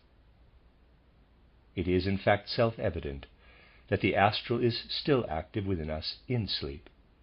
Yet in this condition it no longer acts from the head, but plays into us from the rest of the organism. During sleep, the astral develops an activity which must remain behind in us in the right way, even when the astral that has emerged through the head is outside us while we sleep. Thus you see that simply by understanding the interplay between etheric and astral in conditions of health and disease in the human chest, we can discover another rhythm unfolding in us, the rhythm of sleeping and waking. Actually, sleep itself, which as we will see is closely related to the process of metabolism, has less importance for the chest organs than it does for something else. And this other thing is in turn extraordinarily hard to detect. You may remember, if you were present at the time, the interesting range of symptoms we ascertained from use of substances with which we experimented here last time. Dr. Scheidegger demonstrated this on the board. But you will also recall that this array of symptoms consists of a great many isolated details, and that some skill is needed to compile and interrelate all these different symptoms. A difficulty may arise immediately when trying to form the right opinion about a condition in which, for example, you need to keep together the symptoms in the upper human being. If you then bring in a symptom which may be located in the upper human being, but essentially is merely a symptom pushed up from metabolism, you will be mistaken. And this will give you the wrong idea about the whole situation. So we ought not to overlook how difficult it is, really, to ring-fence the details of a particular syndrome in the right way. Readers aside, colloquialism here, to ring-fence, or I think to fence in, end of readers aside. On the one hand, it is certainly quite true to say that we can gradually acquire a correct, intuitive grasp of the relatedness of different symptoms within a syndrome. But on the other, while nature does help us, at the same time she makes it extremely hard for us to use the help she provides. In fact, nature unites and encompasses all the syndromes and does what we ourselves do when we formulate a comprehensive syndrome with all its divergent aspects. She does the same, but she makes it extraordinarily difficult for us to observe what she does. This is because she draws together the separate aspects of a syndrome in processes involved in falling asleep and waking, in the way we fall asleep and wake up again. What happens when someone falls asleep and wakes up again embodies nature's genius in drawing together aspects that come from different directions. However, physicians are of course very rarely in a position to base their understanding of this on anything other than what the patient tells them, which in most cases, and especially in the severest cases, will be imprecise. Of course, we can carefully observe a patient as he falls asleep and wakes up, so that what the patient tells us, even if it seems to him to be the case, may then be of very little significance. If falling asleep and waking up are disturbed, the patient will of course tell us things about this process, which, though living in his awareness, are unenlightening as far as a sound assessment is concerned. Here we have to look through and beyond what the patient relates.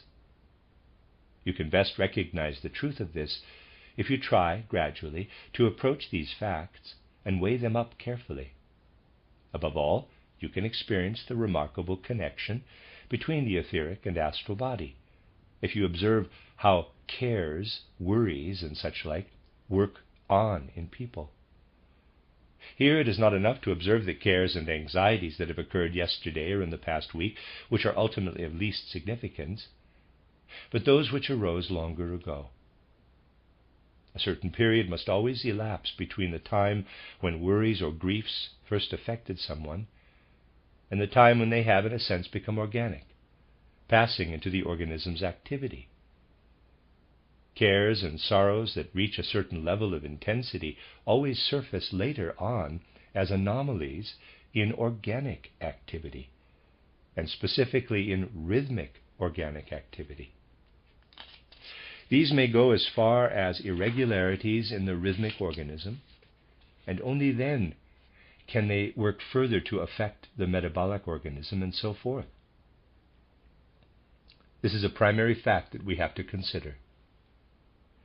Above all, however, improbable this appears to a materialistic view, we can also observe that hasty thinking, without awareness of why a person is thinking the thoughts he does, a kind of thinking in which one thought keeps elbowing another out of the way or follows immediately and compulsively on another's heels, a common and harmful trait of modern thinking, works on in the human organism after a certain period has elapsed, and does so in the rhythmic organism. This is an aspect of very great importance. Psychological processes should not be overlooked if we wish to understand abnormalities in the human rhythmic organism, notably what occurs in our chest organs.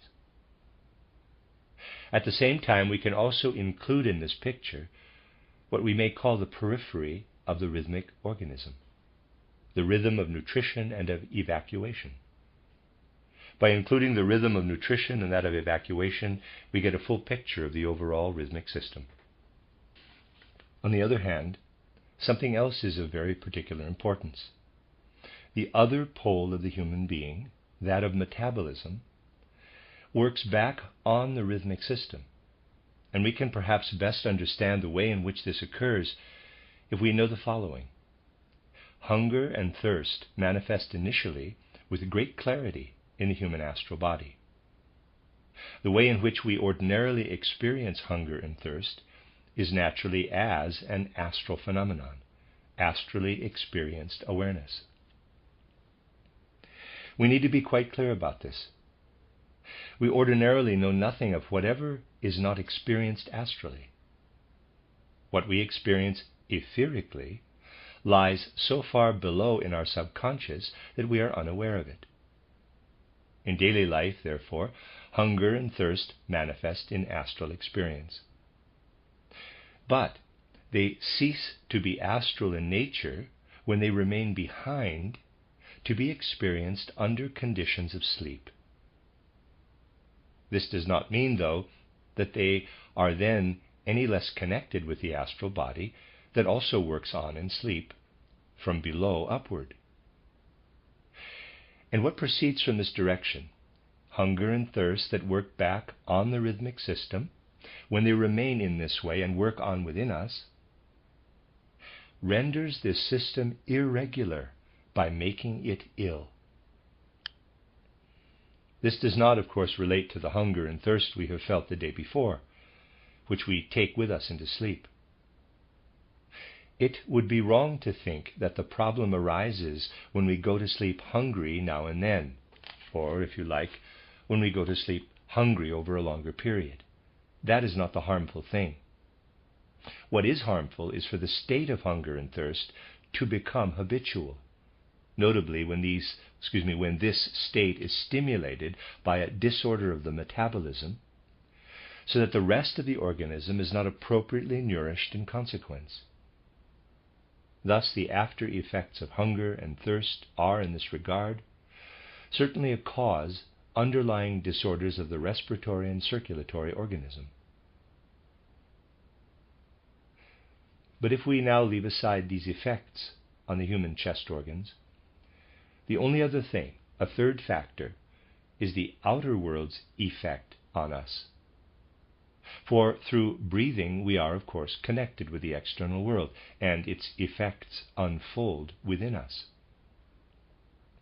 Here, remarkably and importantly, a whole range of effects unfold in what is enclosed in the human rib cage, and particularly also in the abdominal cavity, through the fact that rhythm reverberates there. Effects from both our upper and lower organism, along with the effects from the outer world. A closer understanding of this rhythmic apparatus in us allows us to see that these effects unfold there, and we ourselves cannot remedy the causes that take effect there, but must seek these causes elsewhere if we are to properly alleviate them. This is also why this region of the human being is so clearly the proper domain for the study of disease in general, and why, by starting here, our investigations must then trace their way further, work their way through to other areas. The most striking and important realm of causes is really the one that lies outside us. For this rhythmic apparatus, engaged in the reciprocal action between oxygen and carbon, the chief astral influence basically lies in the external world. And here we need to discover how this apparatus connects and relates to the outer world. Spiritual scientific inquiry shows the following. The earth also has a reciprocal relationship between what occurs below its surface, and here the term, in quotes, earth, certainly includes the actions of water, and what occurs above its surface. Basically, a process so far inaccessible to mainstream scientists arises between the earth and its surroundings. And this process has aspects of extraordinary interest. An excellent way of studying it is by observing areas of the earth where this process of interplay between the earth and its surroundings is a very intimate one, and where much enters the earth's interior from outside it. This is the case in the tropics.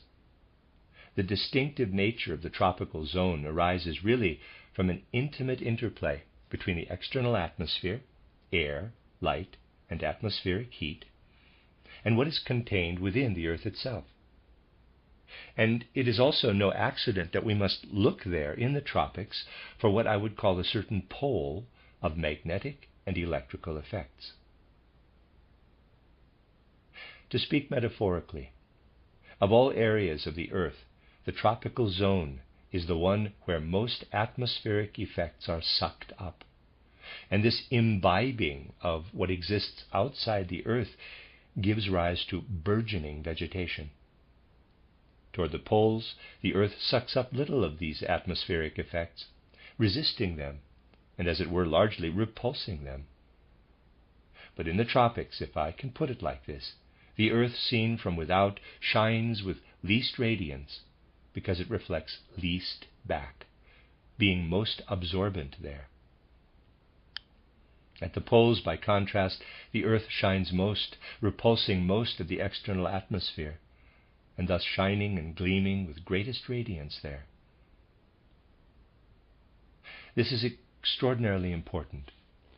By keeping this in mind, we can gain insight into the fact, firstly, that at the tropics a great intimacy exists between etheric earth forces and atmospheric astral forces, whereas at the poles the astral is, in a certain sense, repulsed. By examining these circumstances further, however, such an insight can become very useful indeed.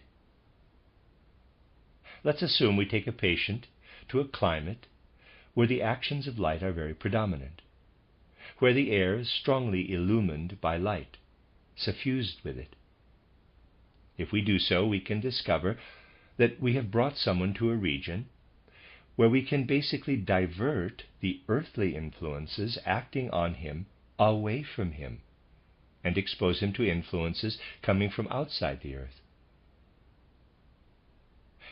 In strong sun effects, you see, there lies what the earth no longer uses or absorbs, but is reflected back by it. So, we take a patient to a region where he is exposed to these effects from outside the earth.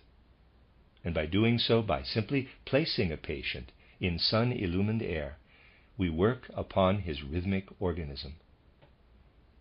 And in fact, we work in such a way that an irregular metabolism is directly combated by rhythm, due to the latter itself being naturally regulated by such exposure to light. These are circumstances that lead us to understand the real basis of sun and light cures. And if someone has greatly lowered resistance to parasitic infections, a cure of this kind would be highly recommended. We don't have to subscribe to the bacillus theory, but just have to realize that the presence of parasites has deeper causes, which allow the bacilli to accumulate and persist.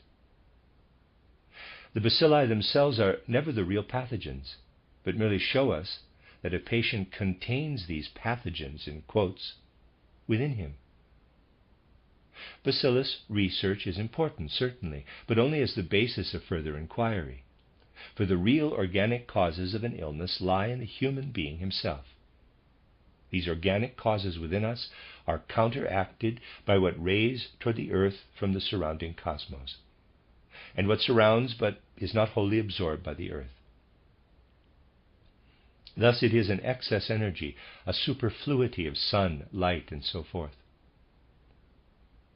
In other words, where the earth no longer only sprouts and burgeons with vegetation, but where it begins to shine and gleam, where, therefore, it contains light in excess of what it needs to sprout and burgeon, we have something of very beneficial effect in this regard.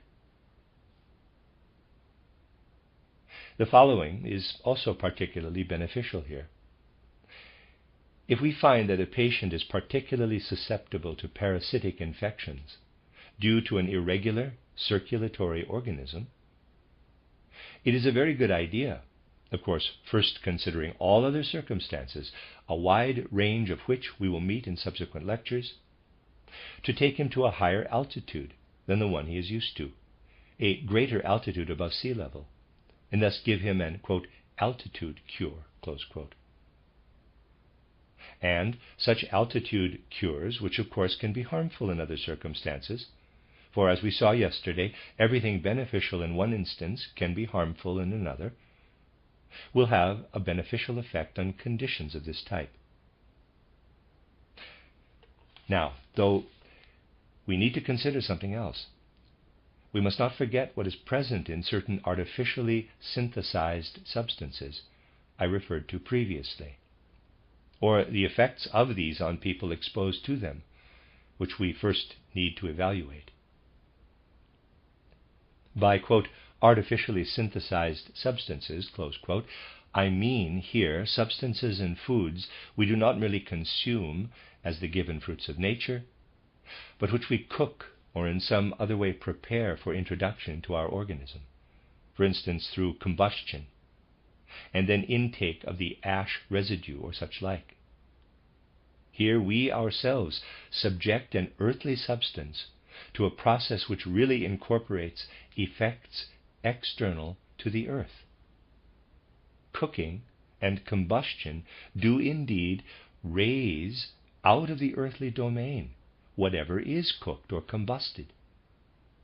So by giving cooked or combusted substances to a person, we give rise in him to an inner effect that is similar to allowing increased sunlight or the climate of a higher altitude to work upon him.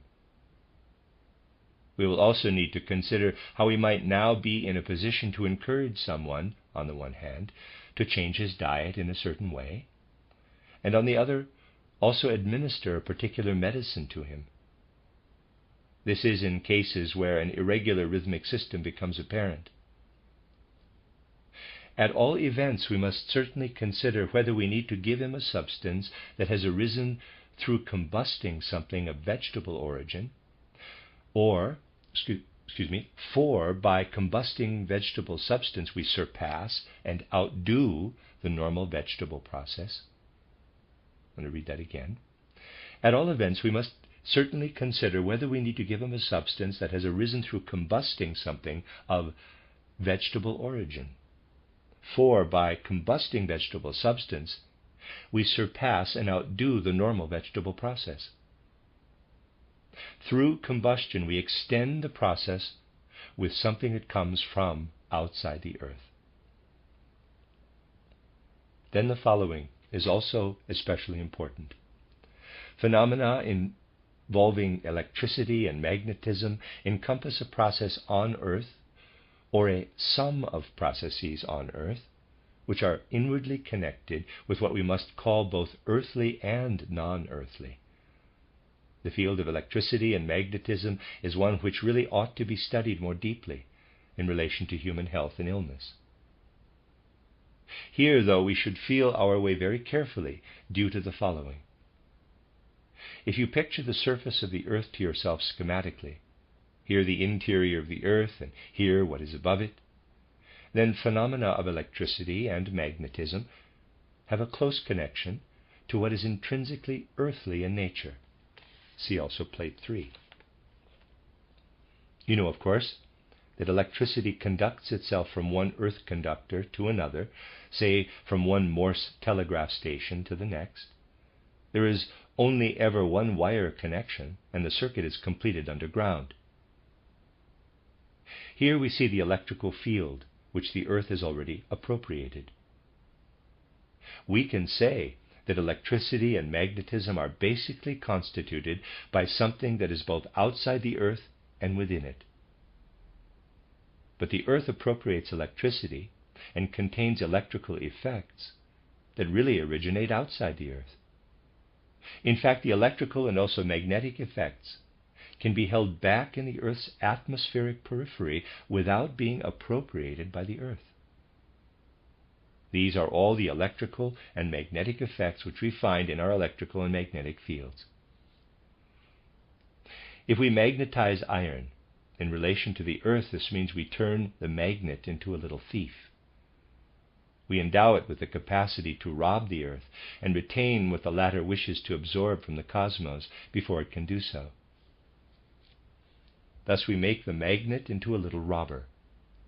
It appropriates what the earth wants and has the inward strength to retain it for itself. All electrical and magnetic fields we have created on the earth are really stolen from the earth for our own use. And thus we inveigle nature into stealing, teach it to keep beyond the earth's reach what comes from outside the earth. And here we have something eminently extraterrestrial, which we cunningly retain above the earth, although the earth seeks with all its strength to draw it inside itself, in order to let it stream out from itself again. But we do not allow it to do so, holding it back instead from this activity.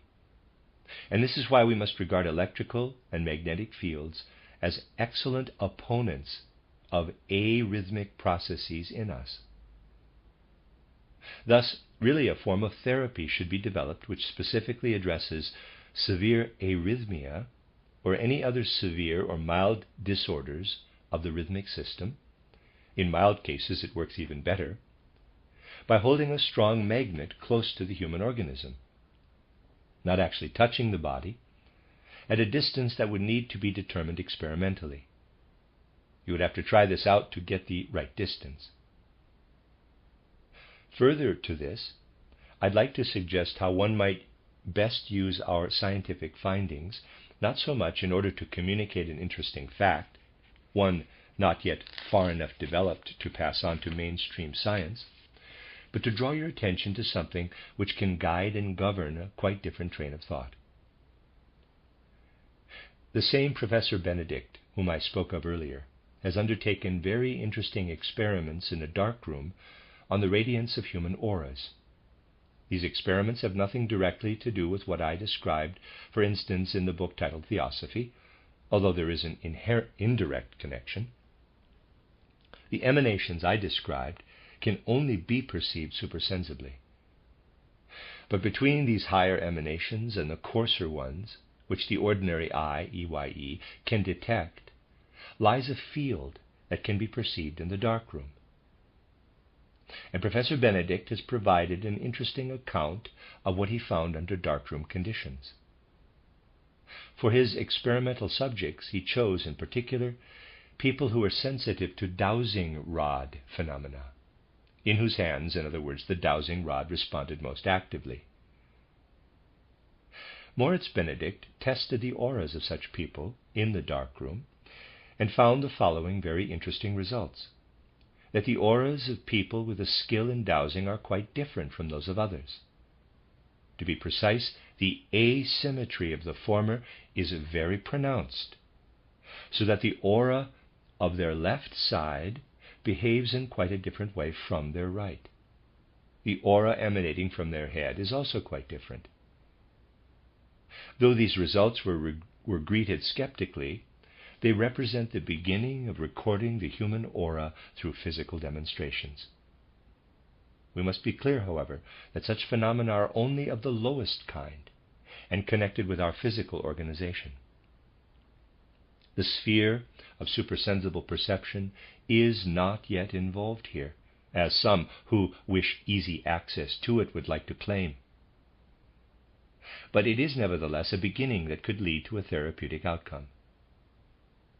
One might investigate what happens by applying a strong magnet to the back of someone, say, with incipient tuberculosis, thus allowing such a person to be irradiated by a magnetic field, and enhancing this action by moving the magnet, held crosswise, from above downward and from below upward. In this way, the whole chest organism would gradually be suffused by the magnetic field. In applying this magnetic field, one does not need a light field, too, at the same time, for this would only disrupt the effect.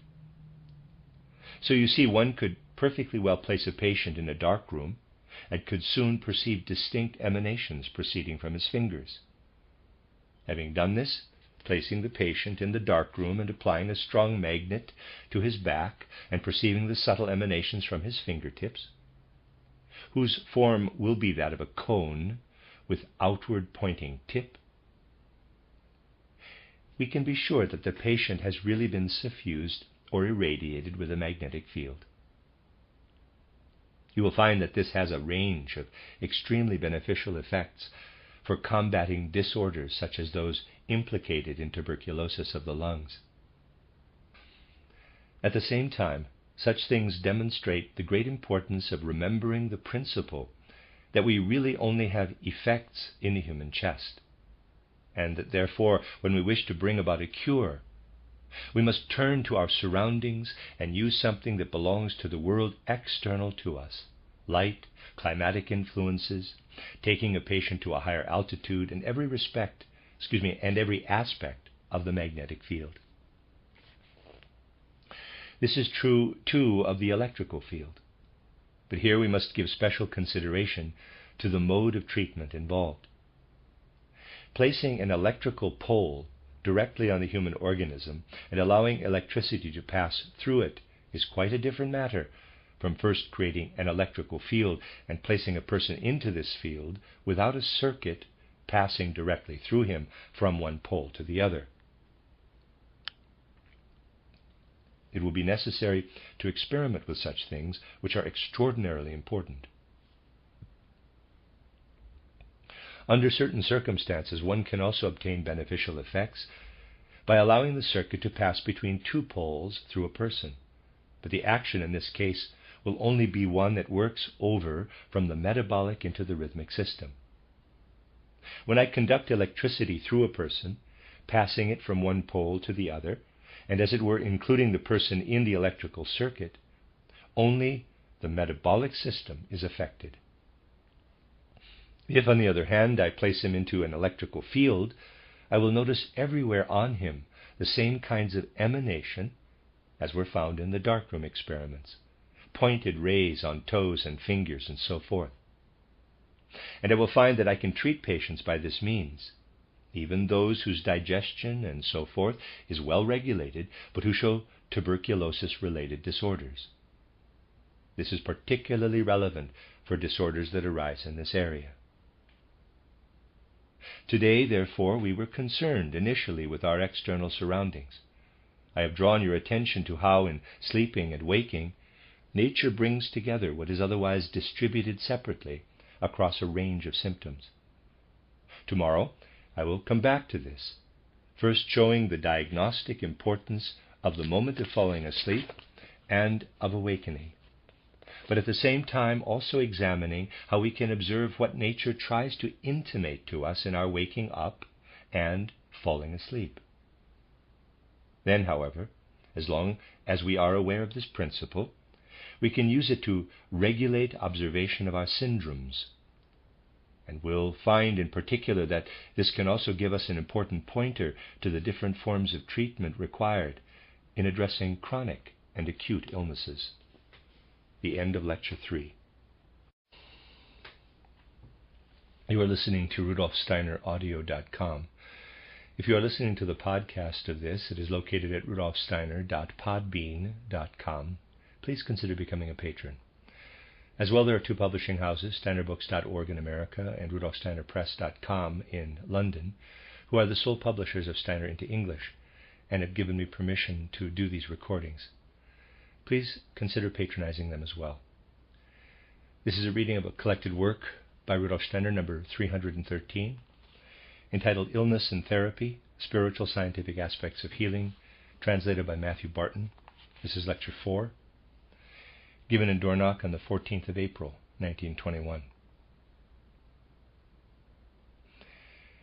Yesterday I said that certain syndromes are encompassed in the phenomena of falling asleep and waking up.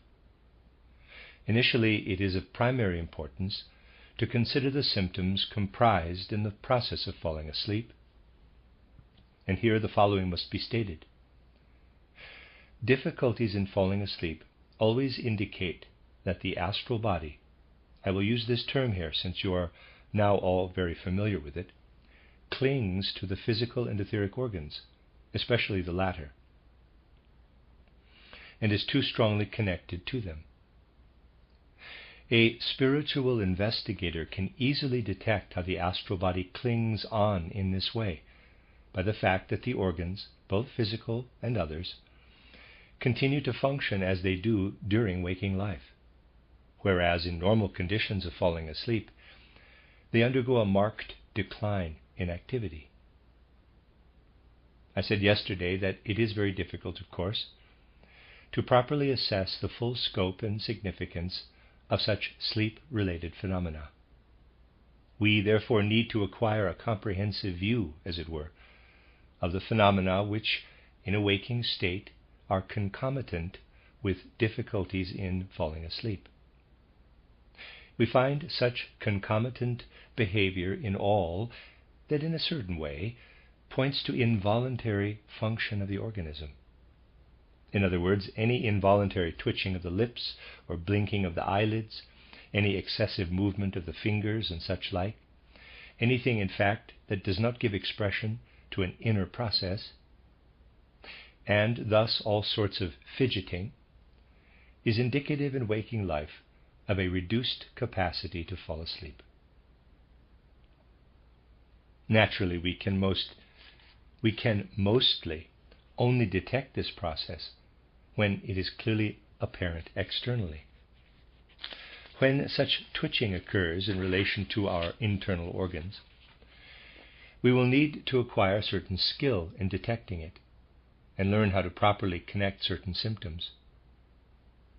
For instance, one can detect certain noises in patients suffering from chlorosis in the blood vessels descending on the left and right side of the neck and further down. Such noises, formerly called, quote, venous hum, close quote, parenthesis, I am not sure if this is still the term used for them, close parenthesis, can be detected in all of us if we turn the head abruptly to the left or right. When, in other words, we initiate a strong development of astrality, which always occurs if we carry out involuntarily a movement usually otherwise voluntary. Astrality is exerted too strongly, used too strongly, pushed too strongly toward an organ every time that a movement usually carried out voluntarily, thus a movement dependent on the I, capital, becomes involuntary and thereby acquires a twitchy quality. By indirect observations of this kind, we can learn to detect twitching in the inner organs. Problems falling asleep always indicate an irregularity somewhat inaccessible to direct external medical interventions. This irregularity is far removed from phenomena I described yesterday in relation to such things as light and magnetic and electrical fields. All that is concomitant with difficulty in falling asleep is somewhat removed from such phenomena, and here, therefore, we must resort to medicines. Thus, if we find a syndrome that can be summarized as, quote, problems in falling asleep, close quote, medicines will be needed, specifically ones involving processes induced by cooking or combusting vegetable substances. Where we find problems in falling asleep and disorders of the human thorax, and thus a condition involving the astral body's over-adherence to physical and etheric organs, all medicines obtained by decocting roots and by ashing or combustion will be of great importance. All the strength concentrated in a root decoction and plant ash will play an especially important role here. On the other hand, everything I described yesterday will be of most significance where there is a difficulty in waking up. Poor capacity to wake from sleep always indicates that the astral body is engaging too little with the organs. In chest disorders, this reduced engagement of the astral body has a somewhat different significance compared with general illnesses of the human organism. In the latter case, one has to try to induce the whole astral body to enter more strongly. Then, what I said a few days ago about the effects of arsenic comes into its own. This is only effective, though, when it is a matter of treating an astral body already permeated by the I, capital. If one needs to treat the astral body alone, in contrast, it will be of particular importance to resort to the kinds of measure I described yesterday. Difficulty in waking up is always accompanied by symptoms one can describe as a dazed state or a tendency for consciousness to remain dulled. In other words, the symptoms accompanying difficulties in waking up after sleep are largely mental or psychological ones. For those patients, therefore, who show any impairment of their chest organism, and who at the same time manifest accompanying psychological symptoms of this kind, it will be very important to use cures involving magnetic or electrical fields, as I described. Here, though, I would like to note the following in response to a question I was asked yesterday. Parenthesis, as far as time allows, I will try to respond to all questions put to me during these lectures. Close parenthesis. The question related to the difference between treatment with direct current and alternating current. If a patient is clearly in a frail condition, suffering, for example, from malnutrition and so forth, so that the disorder proceeds more from what I will call the lower part of the middle organism, it is better to use alternating current. If, on the other hand, it is clear that a disorder proceeds from the upper organism, it will be better to use direct current. However, the difference is not very great, and you will not go far wrong by using either. You will have gathered that precisely in this area of human health and illness, one also finds important points of reference for general dietary measures. A subtle transition exists here between effects of a more dynamic nature, externally applied, and those arising from plant substances we first process and transform ourselves. But you will understand that because we are considering the region in us where everything relies on rhythm, on rhythmic functioning in the human organism, something else also arises here which is essential to consider when assessing health and sickness, that our approach must avoid fanaticism of all kinds. The kind of fanaticism which can come to expression, say, in extreme forms of raw food diets, applied fanatically as a dietary prescription, will have a very specific consequence for the whole human organism. Raw food, in other words, never eating in cooked form the parts of a plant that are lower down toward the root, means that the health of the respiratory system is gradually undermined. The human organism isn't easily wrecked, and so the ruinous effects of a fanaticism of this kind will not become apparent for a long time. Gradually, though, an extreme raw food diet will express itself in marked shortness of breath or similar conditions.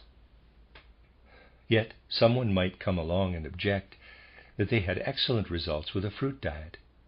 Then the following must be said. Fruits are not roots, but are strongly exposed to external sun. Here a pronounced extraterrestrial process is accomplished that comes very close to cooking and draws on the dynamic potential in fruit.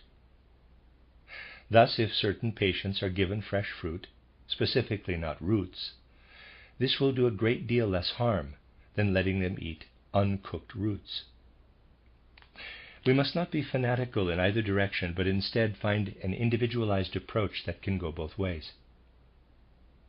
There may very well be cases where it becomes clearly apparent that the irregularity in a person's chest system originates in his circulation and not in the respiratory rhythm. If I can be sure that the disorder originates in the circulation and not the respiratory rhythm, I will need to turn to something that plays over from the digestive functions into the circulatory functions. And here I will make up for what is lacking by giving a diet of raw fruit. That will be absolutely right. In such a case, one can certainly resort to a raw fruit diet. But if impairment of chest function tends to originate in a patient's breathing, such treatment will achieve nothing and may even be harmful. Here instead I will need to provide a diet of cooked roots. The instability of fluctuating dynamics in this system shows clearly how misplaced any particular form of fanaticism is. Now we will not gain a full understanding of this system, and will therefore have to cover the same ground again, if we do not take account in this first part of our course, which focuses more on pathology, whereas the second part will focus more on therapy, of a process in the human organism that is very often entirely inaccessible to external observation, and whose deleterious effect on human health therefore remains unobserved. In my general lectures, in speaking of philology, though this theme could equally well have figured in the section on science, I spoke of remarkable processes that discharge outward from the organism at puberty, whereas they discharge inward in the period between birth and the change of teeth, when a child is learning to talk, therefore. The processes that occur here, between the human astral body and etheric body, and also the physical body, underlie the acquisition of speech in a child, and all the changes in the human organism connected with this. We should therefore observe these processes very carefully in a child. As he learns to talk, this always goes hand in hand with changes in the rest of the organism. And as I said, we ought also to trace back these changes in reverse toward birth. In other words, looking back from the radical reconfiguration at second dentition to the time when the child was learning to talk. But now we find an equally important change that is more inward directed and is not so outwardly apparent as, for instance, second dentition, which anyone will notice, or learning to speak. We will, likewise, all be aware of the child's developing speech, which manifests outwardly. This other change is almost more important for health and illness than the others, which, as I said, are palpable and apparent and therefore engage what I will call our instinctive educational actions. A much greater significance underlies this other, more hidden process, which occurs in the period between the change of teeth and puberty, right in the middle of this period. Here, the true I, which is really only exoterically born, as I have said elsewhere, born in a fully exoteric way around the age of 20, is born into the child, just as the astral body is born in the acquisition of speech. This process culminates between the age of 8 and 9. And now, please consider the following. Our I-related predisposition, the I capacity in us, is scarcely ever taken into account. In dwelling the human organism, the I does something very particular. Everything else in us, our physical attributes, which we will certainly return to in detail, our etheric and also astral level of existence, which really only enters into connection with the outside world through oxygen, are aspects of our being that are very strongly connected to our interior. Almost alone amongst the aspects of the human organism, the astral body is withdrawn from us in sleep by the I. The astral body has a very strong affinity with the physical body, and even more so with the etheric body. But this is not true of the I. And here, notably in the relationship and connection of the I with the outer world, we see the profound difference between the human being and the animal. When we ingest food, we absorb substances that are also external substances and must be transformed within us. Who causes this transformation? This thorough transformation of outer substances within us? Who does this? In truth, it is the I. The I alone has the power of, as it were, extending its feelers down into the forces of external substances. See plate 4 top. If you have an external substance, I'll draw it schematically like this. It has certain forces that have to be separated out if they are to be recombined in the human organism. Etheric body and astral body, in a certain sense, tiptoe round the substances and do not have the strength to penetrate their inner nature. They just circle round them. Only the I really engages in penetrating the substances themselves and delving into them. So when you offer a food substance to the human organism, this food is first inside us. The I, however, reaches beyond the whole human organism and directly enters the food substance. Thus a reciprocal action arises between the inner forces of the food substance and the human I. Here the outer world in respect of chemistry and physics, and the internal world of the human being in respect of anti-chemistry and anti-physics, extend into each other. That is the important thing. Up to the time when the second teeth begin to develop, thus the beginnings of second dentition, this engagement with food substances is governed from the head.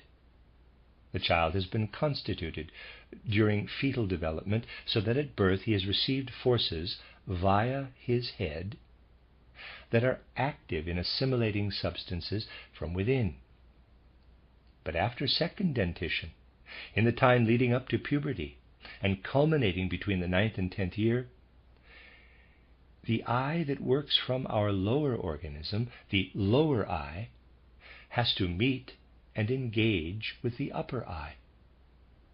In children, the eye always acts from the upper organism to assimilate substances until the age referred to. I mean, of course, the instruments of the eye.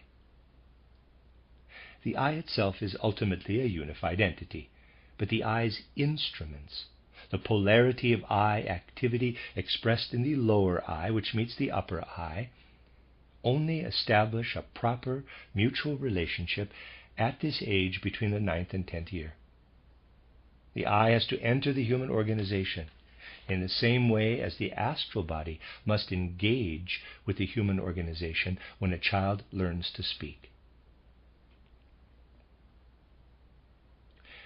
With these considerations in mind, let us now observe everything that becomes apparent in children from the 8th or 9th year onward through to the age of 11 or 12, aspects that are so important to take account of in children's schooling at this age.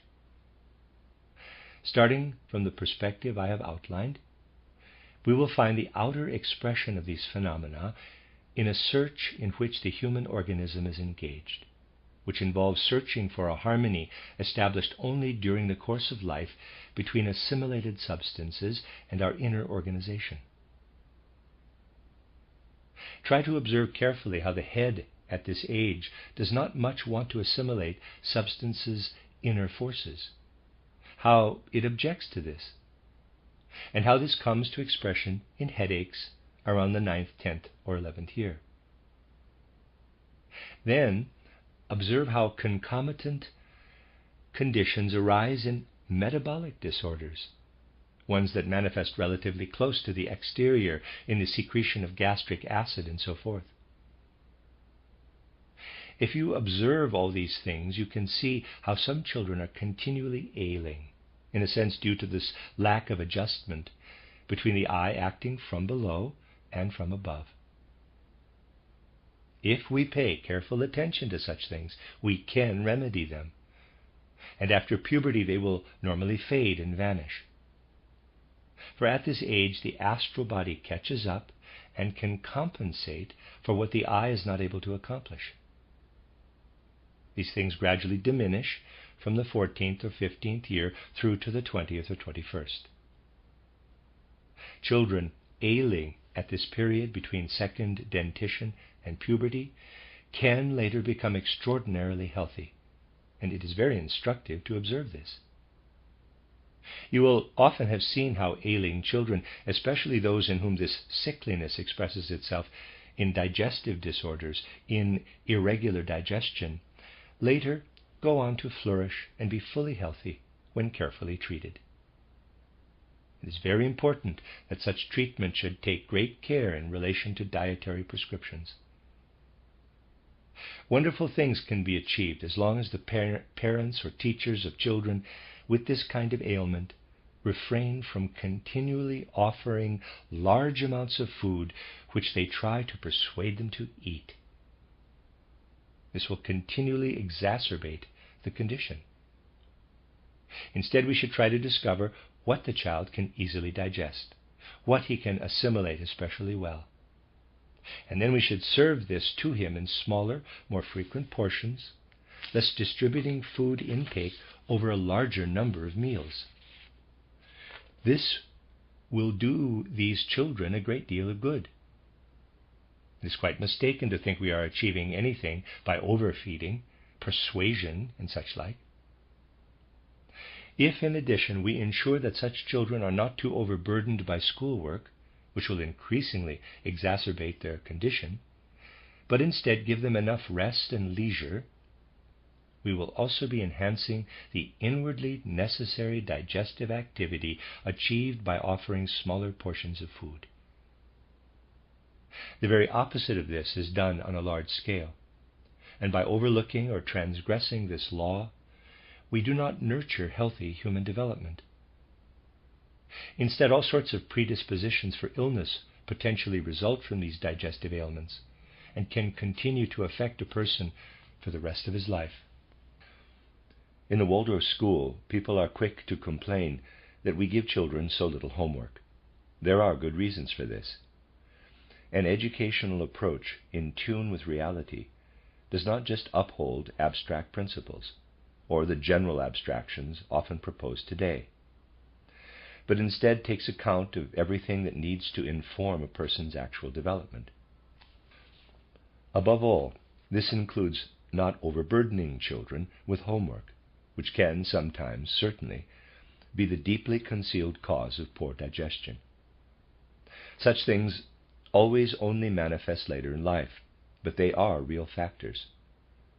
Remarkably, supersensible insight into human development can show us how conditions that only come to the fore later in life are already apparent in hints and signs at an earlier age.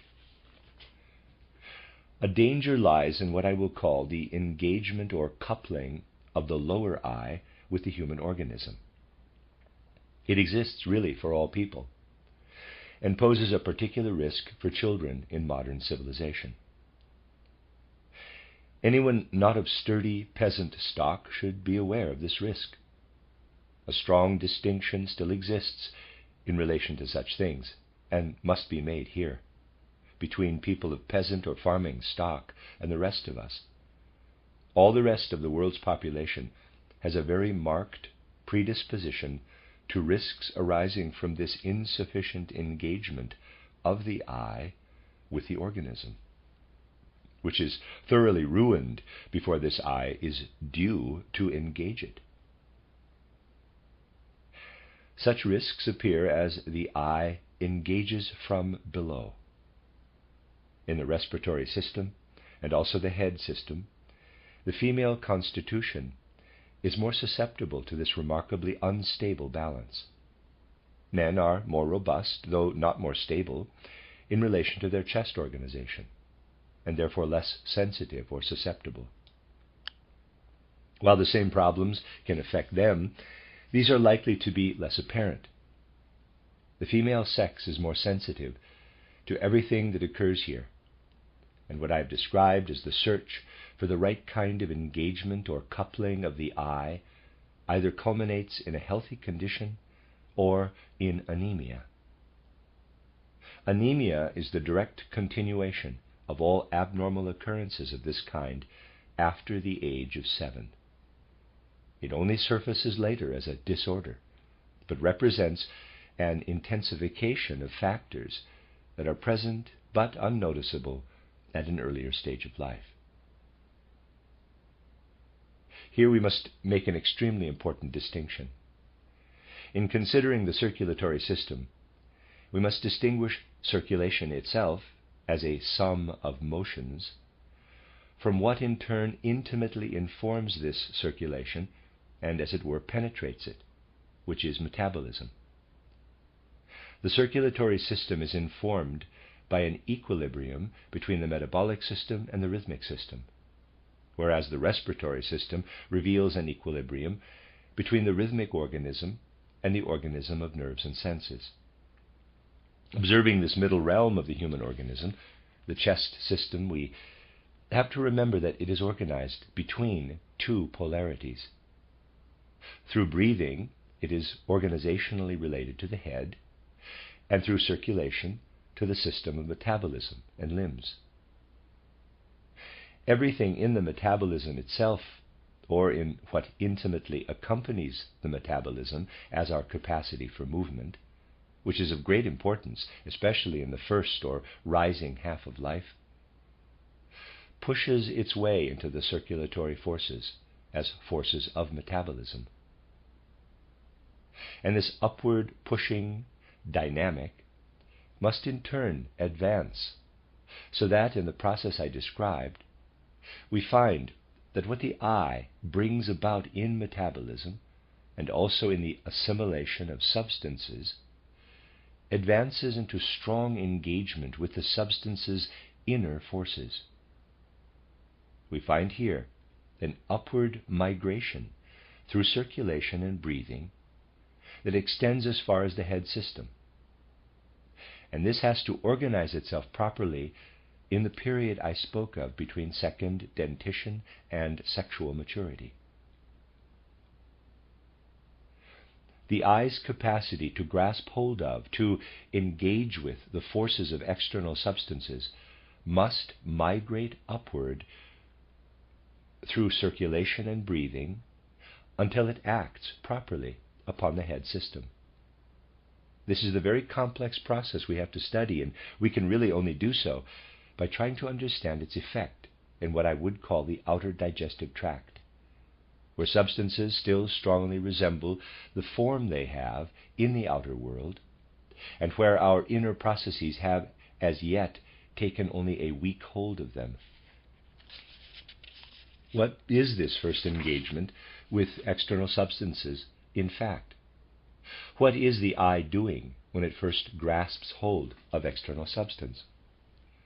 When the eye first grasps the forces of external substances, this is accompanied by taste sensations. Taste, the assimilation of outer substances in the subjective experience of tasting. This is the first engagement of our inner forces. Then the process works its way inward. But tasting also extends inward. The inner digestive organism, in other words, on the other side of the intestine, leading over into the blood, is still an attenuated tasting. And really this continues upward until tasting is countered in the head. Here tasting is deadened. The head opposes and deadens the process of tasting, which must, though, first fully unfold. The eye naturally takes stronger hold of substances, penetrates them more deeply than is the case in mere outward subjective tasting. What occurs, in a sense, in the external digestive tract is strongly influenced by the mineral or salt element. Every aspect of what I am saying now accords with my expositions in the previous course, and, as you will see, mostly extends and enlarges on it. The fact of the matter is as follows. A basic and essential question in medicine is to ask what a medicament actually is. What is a medicine, derived as it is from the outer realm of nature? Whatever the organism can digest when healthy is not a medicine. This cannot be a medicine. We can only start to speak of a medicine when we administer something to the organism which it cannot digest when healthy, which must therefore only be assimilated in an abnormal human organism. We challenge the abnormal human organism to assimilate something that is not assimilated in a healthy human organism. Healing is therefore a continuation of digestion, but digestion, in fact, which is gradually transposed into the interior of the human organism. The most palpable and fully developed forms of, say, anemia are accompanied by the following concomitant symptoms: tiredness, lethargy, difficulty in falling asleep or in waking up. Given all these symptoms, which can affect most children between second dentition and puberty, we first have to try to remedy the condition in the external digestive tract. Here we have to use mineral substance, still entirely mineral in character. And we will find this to be beneficial. Initially these things may be observed as symptoms, strong symptoms, which, all indicate how the I is seeking to grasp hold outwardly of the forces of external substances, and how it can be supported in this endeavor by, say, carbonated iron. Iron carbonate is something that supports the organism in combating lethargy whenever the I needs to get an outward grip. If we take this a stage further, we find the I intervening too weakly in the circulatory organism. Then we will see how the I's lack of engagement in the circulatory organism can, for example, be supported by ferrum muriaticum, thus by a medicine enhanced and intensified in the purely mineral realm. If we continue to the respiratory organism, thus advancing another stage higher, we can give very particular support to the I by using vegetable acid. Rising further to the head system, we can do this with the pure metals, not of course as pure metals in an external sense, for initially these have no proper relationship to the human organism, but instead in their subtlest powers. This is why I said last year that basically the human organism won't let you muck about with it by using metals allopathically, for it is itself a homeopath. In the ascent from the digestive system to the head organism, it fragments the metals itself. And we can, of course, support the organism in this process by potentizing a substance. But you will find, and we will return to this later and look at it from a different angle, that we can learn something here about potentization. We have to ascertain the actual locus of the deficiency.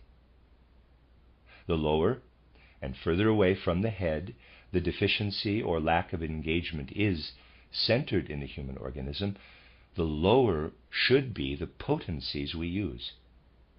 The nearer we find it to be to the head organization, the higher are the potencies required. It is, of course, the case that what comes too close to the head organization can express itself in all sorts of ways. How the I grasps hold of the external world is a real point of departure, which will enable us to fathom the symptomatic phenomena we encounter. If you reflect on the things we have been discussing over the past few days, you will recall my emphasis on a view of the human organism that cannot be encompassed in terms of shapes and outlines, for these only represent solid tissue.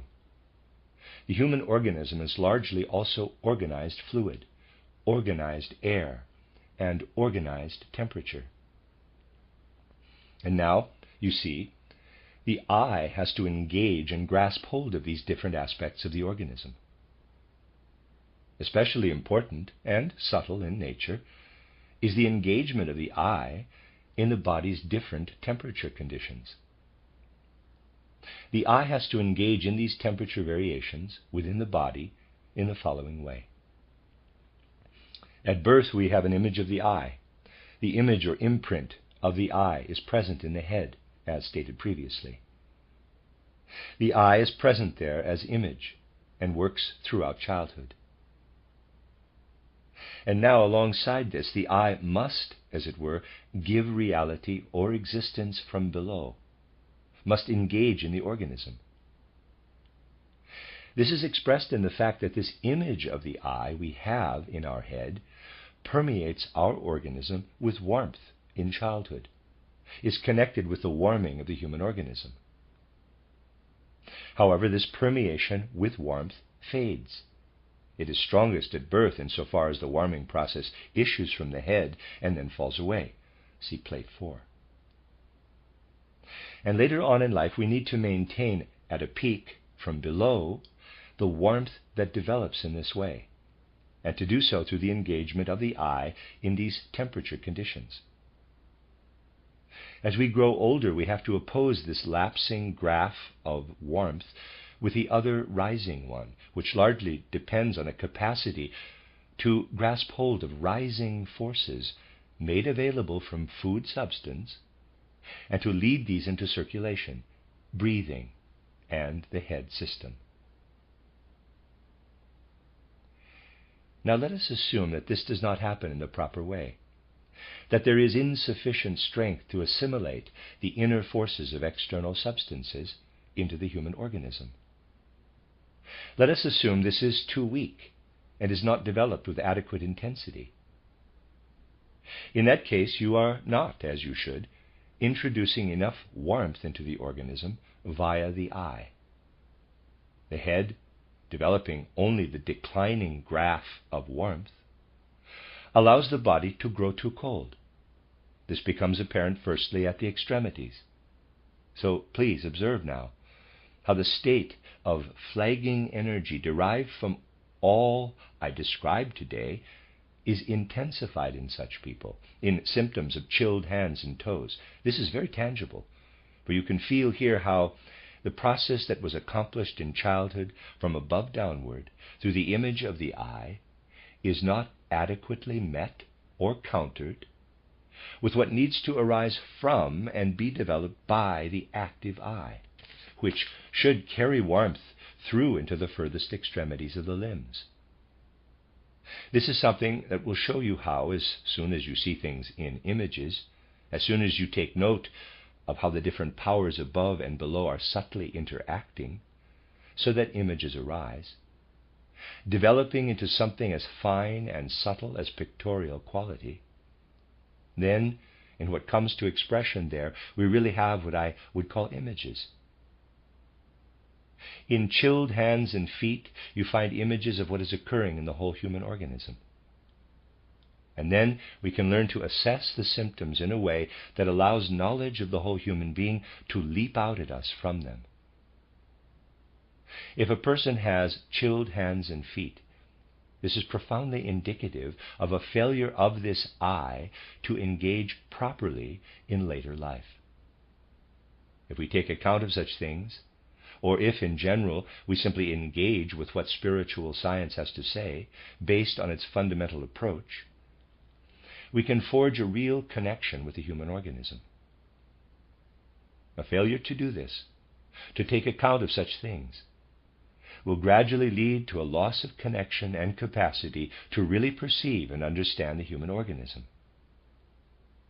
If we engage with what spiritual science has to offer, on the other hand, we acquire a connection with and insight into the human organism. We grow into it. Take the following example. This spiritual science continually stresses that there is something intrinsic in the power which enables us to stand upright, and that this power is in turn connected with the development of the eye from below upward.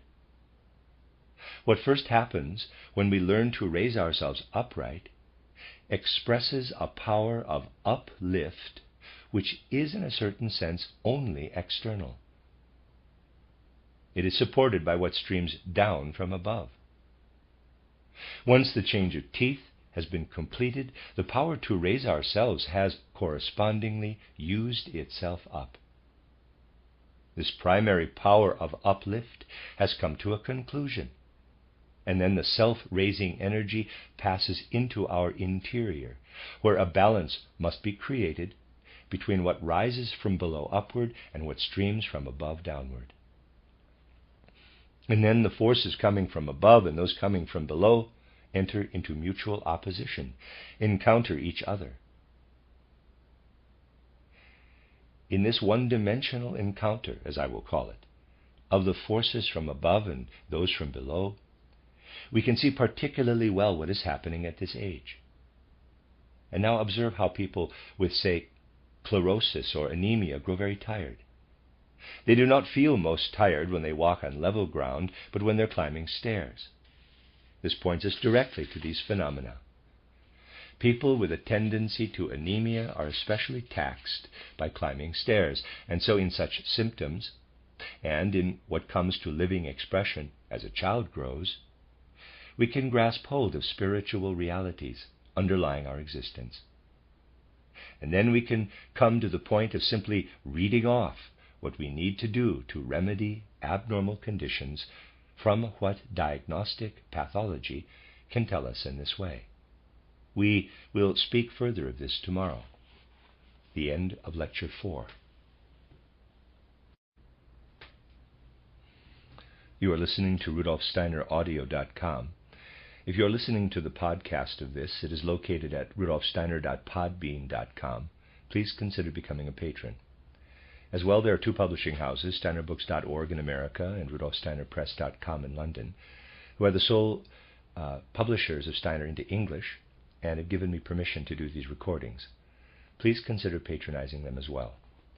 This is a reading of a Collected Works, volume number 313 by Rudolf Steiner, entitled Illness and Therapy, Spiritual Scientific Aspects of Healing, the second medical course given by Steiner to doctors. This is Lecture 5, given in Dornach on the 15th of April, 1921. These observations will culminate in a description of the nature of the medicines we have assembled, and which should then be brought into wider circulation. However, we will not be able to speak properly about the knowledge and skill necessary for using these medicines without the full preparation that is still required. Today, therefore, we will consider several aspects that can lead us into the whole fabric of the human being, as this develops and emerges through the interplay of I, astral body, etheric body, and physical body. I have mentioned already that through a particular action of arsenic, it is possible to induce the astral body to enter further into the organs than is otherwise the case in a particular patient, and that this astral body, of course, draws the I into or with it. Now, drawing the astral body more into the organs increases their mineralizing process. And therefore we can also say that where we notice the organs as such are too strongly vitalized, are developing excessive life forces, and in a sense proliferating etherically, then we can heal this condition by administering arsenic. If we wish to, we can also even describe what happens inwardly in such a condition in terms of an external process, which has what we might call an elective affinity with the process in the human being. To express this affinity of the astral body with the etheric body, and via the latter with the physical body, we could certainly coin the term arsenize. A mild arsenizing process continually takes place in us, and is present in most pronounced form at the moment we wake up. We must be clear that the human organism certainly has the quality of the metal in it as a system of forces. This elective affinity certainly exists between the human being and the surrounding earth and cosmos. Certain processes occur in us that occur outside us too, and, for example, come to conclusion and rest in the metals. When we speak of an arsenization process in us, therefore, we should not imagine that arsenic itself is directly active there, but rather that our inner activity works in the same way as arsenic does in the external world. And thus we can gain insight into how we must aid and support such activity within us. If, therefore, you consider this arsenizing, which one might also call astralizing, of the human organism, you will be able to discover that when this activity is too strong, it can manifest in a rise in temperature in the stomach region, and even in a certain ease of digestion and assimilation. But this can, in fact, be cause for concern if it becomes too easy, since all such easing within us is followed in turn by reactions and greater problems. All this is connected with a certain mineralization within us. It is possible to investigate and confirm this, though it must be done in the right way. That is, by taking all other factors into account as well. For instance, corpses of people who strongly astralize, and in whose organic, physical processes arsenization is therefore at work, will decay less easily than those in whom the astral body is too weakly connected with the organs. This is certainly something we should take note of. In extreme form, we can see it in the tendency to mummification of corpses poisoned by arsenic. They mummify and show strong resistance to the process of decay. Now we must ask how we can counter an excessive arsenizing or astralizing process in a person when, if you like, he is becoming mummified while still alive. It is necessary to connect an observation, a way of looking, with such a condition. If someone is becoming too strongly mummified, what can we do to counter this? To put it radically, we temporarily turn him into a tooth. This will help us trace some of the mysterious workings of the human organism. We make the whole human being into a tooth. In other words, taking the whole organism into account, we try, in some way, to administer to him the radiant power of magnesium in some medicinal form. The radiant power of magnesium described by Professor Römer is then invoked through the whole organism. And this points us really very clearly toward a relationship which exists between the astral body, including and encompassing the I within it, on the one hand, and the etheric body and physical body on the other. Now let us try to look at the opposite picture, a condition where the astral body with the I tends to penetrate the organs too little, and in which, therefore, the organs start to be left to their own devices, insofar as they are provided for by physical and etheric activity. This is a condition which manifests when there is no proper reciprocity of nutrition, in the mutual interaction between our surroundings and our inner organic processes. The inner organic processes start energetically developing their own vital energy and cease to be receptive to outside influence. The powers of the I no longer penetrate food substances so thoroughly, and in consequence, the astral body is also engaged one-sidedly and cannot gain proper access to the etheric body. What I would call a proliferation of physical and etheric activity occurs, initially manifesting as diarrhea and concomitant signs such as blood in the stool. Inner vital activity can become so strong that small pieces of organic tissue separate from the intestinal walls and are excreted in the stool. The stool itself may even become a serum-type fluid, a strong indication that vital energy within is proliferating without hindrance from the astralizing forces. Such things occur. Finally, even protein is carried along by this process and excreted without being properly assimilated. Conditions of this nature ultimately point to a failure of astral body and I to work into our physical and etheric levels as they must, to accomplish these semi-conscious motions necessary for the human organism. Picture this now.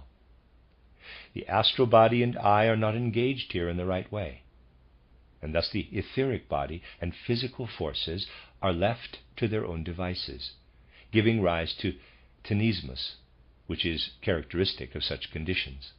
Readers aside, tenesmus is spelled Tenesmus, end of readers aside. The more this state of affairs pertains, the more that normal conditions of diarrhea progress to dysentery and beyond, and thus the further you proceed in describing this pathology, the more you will see that it must be described in a way that invokes the picture opposite to that of arsenizing or astralizing processes. Everywhere you will find the counter-image of astralization or arsenization, and since the astral body is strongly involved here, you will be led more or less naturally to the conclusion that the medicine needed to combat this disorder derives from arsenic. That, in other words, arsenization is required to counteract such conditions. I believe that it can enormously enrich and intensify our ideas here if we realize that basically everything that occurs within us finds its correspondence in processes outside us, in the surrounding world. And even if such things evidently sound repugnant to someone who has undergone conventional training, I will not refrain from using certain expressions, as long as we understand them in the right way, that have real meaning for spiritual science and can thoroughly ground us in these realities. When what we can observe in the human being as the process of arsenizing, astralizing, or if you like, the way the physical organism becomes brittle or mummified, is basically exactly the same process as occurs in rock formation. Wherever the earth forms rocks, it is in a sense poisoned or beginning to be poisoned by arsenic. By contrast, imagine that the external astrality, which surrounds the earth everywhere, as I pointed out in the last lecture course, in a sense bypasses the earth's surface, bypasses this external astrality's task of bringing forth blossoms and drawing plants from the soil to the sphere above ground, and succeeds in penetrating below the earth's surface. Imagine that it bypasses the earth and adheres to water. And then in such regions, the earth gets dysentery. When the external cosmic astrality works or is able to work on groundwater, the earth gets dysentery. This process I am describing is one based on reality, underpinned by many real factors, and we should attend to it carefully, for it can give us insight into the connection between what happens below the earth's surface and disorders such as dysentery. We can often discern in such things a kind of sub-earthly effect from the watery realm on the human being. The important thing here will be to take account of the astral body's strong involvement and to realize in consequence that we will need to use medium doses, medium potencies in bringing about a cure. This is because the astral body's action is, after all, dependent on the middle realm of the human organism. Now, diphtheria-type symptoms are especially able to give us what we might call intimate insights into the human organism. And these symptoms, manifesting as diphtheria-type conditions, should be studied more carefully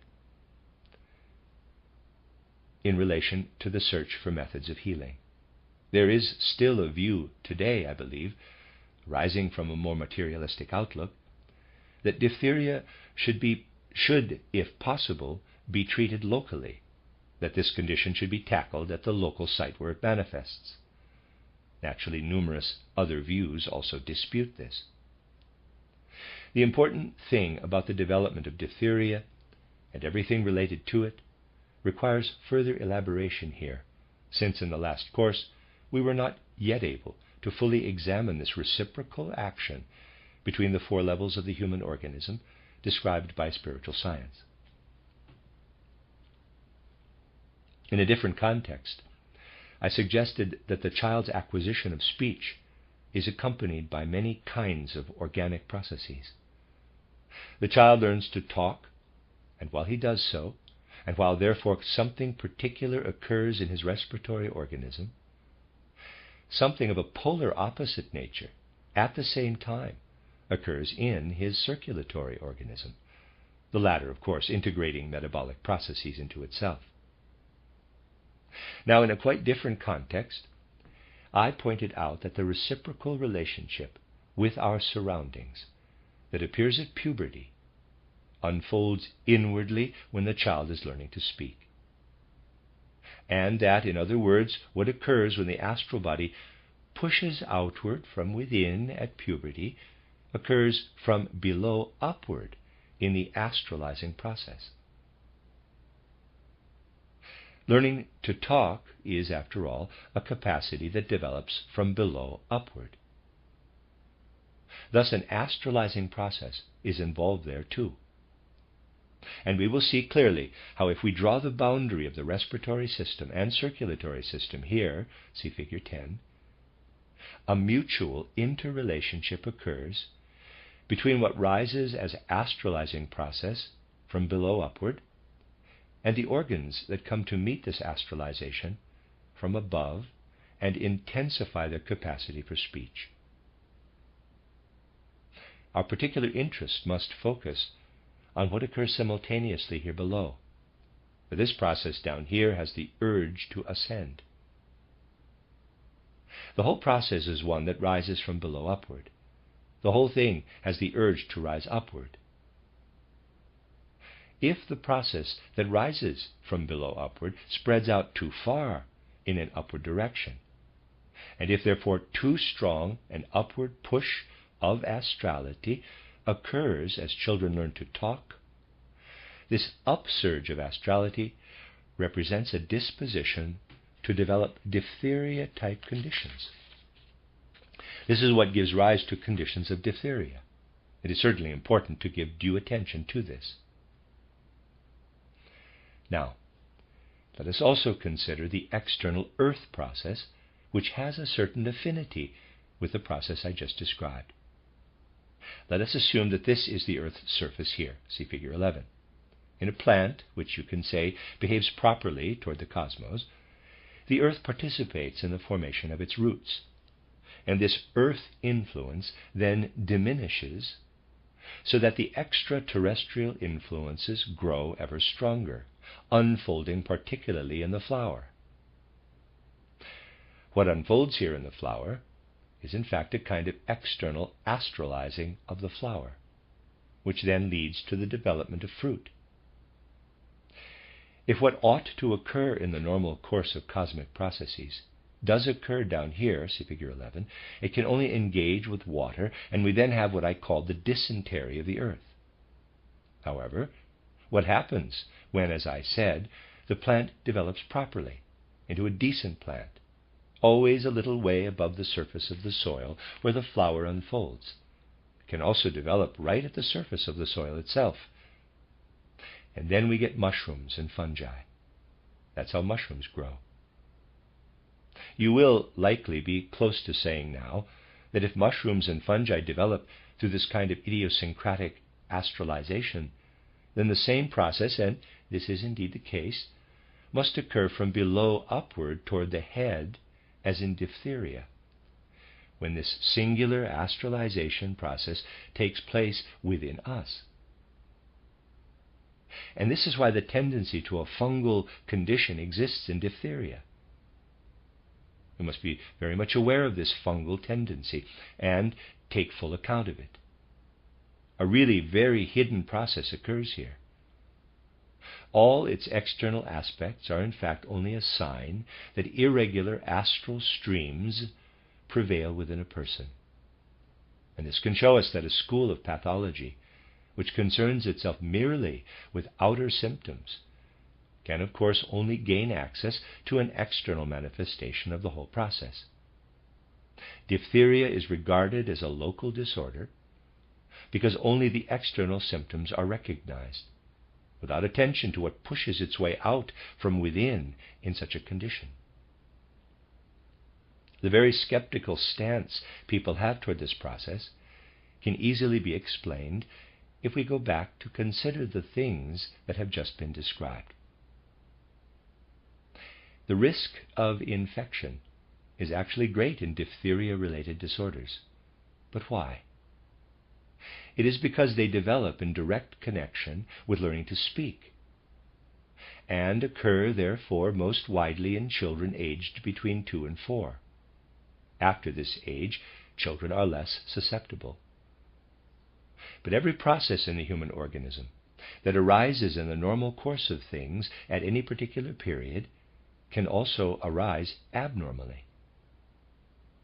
This process, therefore, that is really simply a natural process of childhood development, can also occur at a later age, albeit in a somewhat modified form, a metamorphosis. When diphtheria occurs at a later age, this is in a sense an infantile condition that works on in a person. And the fundamental nature of infancy, as you know, in mundane accounts of spiritual scientific facts, we usually need to speak in more psychological terms, is imitation. I'm going to read that sentence again. And the fundamental nature of infancy, as you know, in mundane accounts of spiritual scientific facts, we usually need to speak in more psychological terms, is imitation.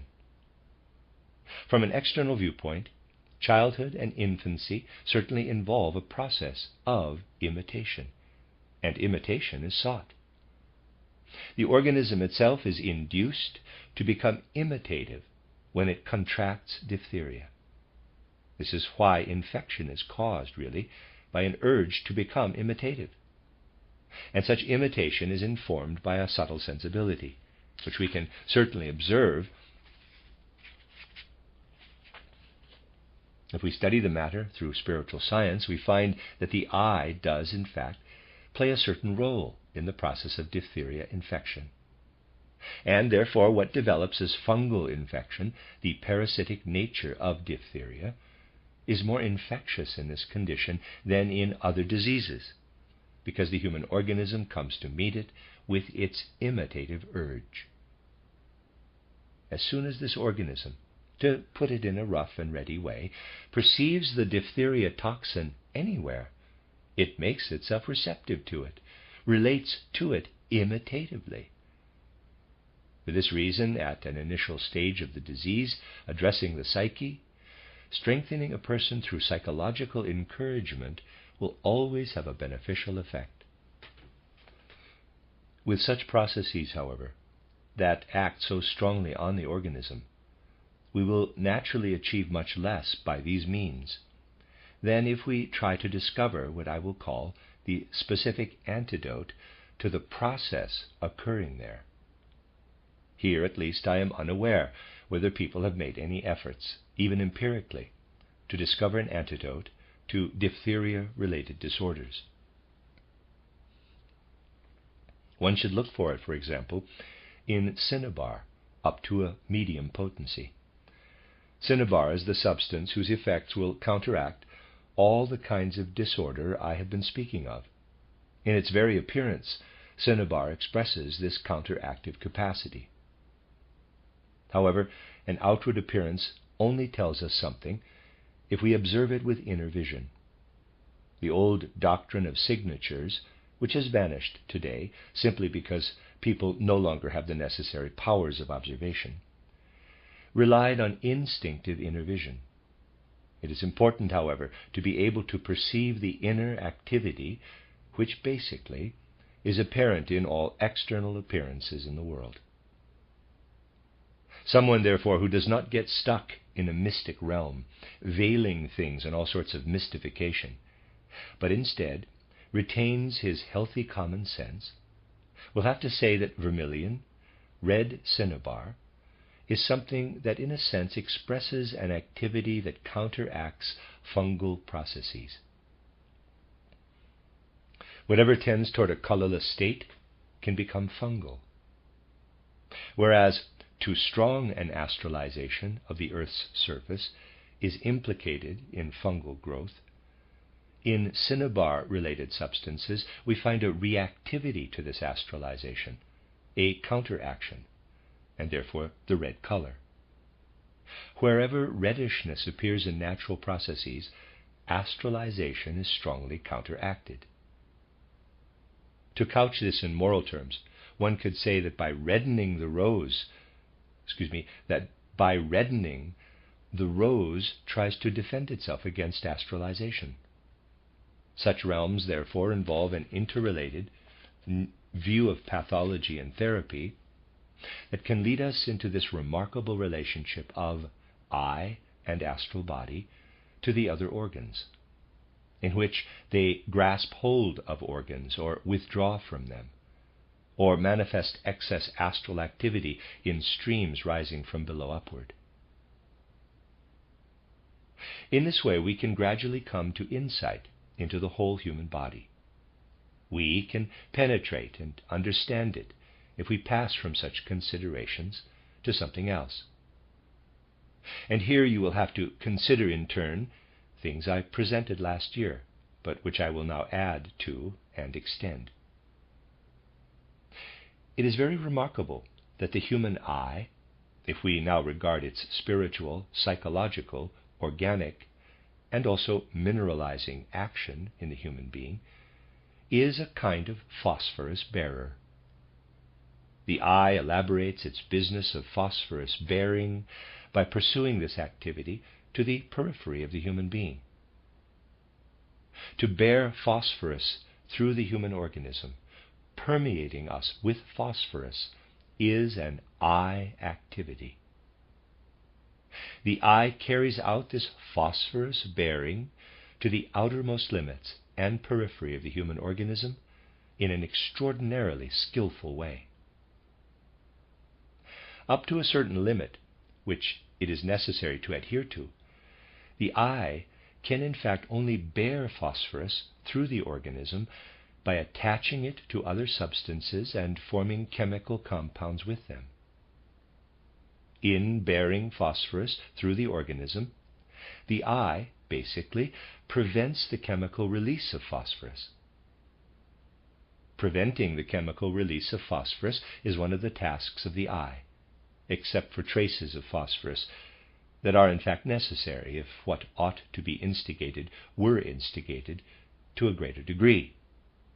If the eye proved unable to stop phosphorus introduced into the organism from being released.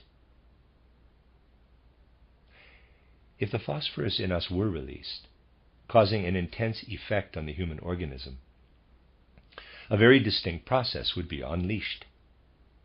During these lectures I said that when we are born, thus embodying physically what previously existed as soul and spirit, images of the etheric body, the astral body, and the eye are first engendered.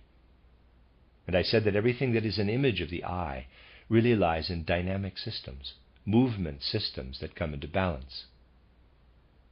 Now this is something we must be thoroughly aware of at this stage in our reflections. In developing states of balance from imbalance, from upset states of balance, and whenever I walk or stride, I disrupt my balance and have to re-establish it, and the same thing also occurs through inner processes, the eye needs phosphorus to work in this way. This work is largely carried out through phosphorus. If the eye does not work in such a way as to exhaust its phosphorizing activity in making human dynamics static, then with phosphorus it approaches what is already an intrinsic image of the eye, bringing dynamic movement to stasis in this way. I have spoken of how we need to consider the human being as an aqueous, gaseous, and warmth being. Imagine now that you are concerned with the fluid human being and with what enters into the etheric body from the reflected image of the eye and the astral body, in which the eye is in turn imprinted. Here you can see that in this etheric body too it is necessary for a dynamic element, a lack of equilibrium to continually pass over into balance. The effects we are considering here are really very subtle. And these subtle effects are regulated by virtue of the fact that the human body contains what you might call little free-floating globules or spherules that are, however, in turn connected with the organism's whole movement, also its inner motion. These are the blood globules. What the eye does must impact on these globules as it plays into our mobility. Also, for example, into the inner mobility of warmth. These blood globules or corpuscles are thus not globules, but are such that their very form reveals how they are geared to leading movements into balance. It's like this. What the eye does when it engages with the human organism's movement capacity meets a boundary in the blood globules and must be halted there. The most intimate reciprocal action must occur there between the human eye and the whole human organism. And now what I would call a deeply concealed battle takes place between the ongoing phosphorization of the human being and what lies in the configuring blood process. You see, if phosphorus is taken into the organism in its free state, the blood corpuscles are destroyed by this phosphorizing process. This can lead us to a picture of the remarkable reciprocal action of the eye, which is spiritual in nature, spiritual through and through, but which, through the blood corpuscles, is in continual mutual interaction with the physical aspect. In this respect, blood is also a very special fluid, an old saying that can be traced back to before Goethe's time. Blood is indeed a very special fluid, for it is where the human being's external physical nature enters into reciprocal interplay with the most spiritual aspect we initially bear within us, the eye. And when the eye enters into this mutual interplay in the wrong way, it is here, too, that the most ruinous effects can become apparent.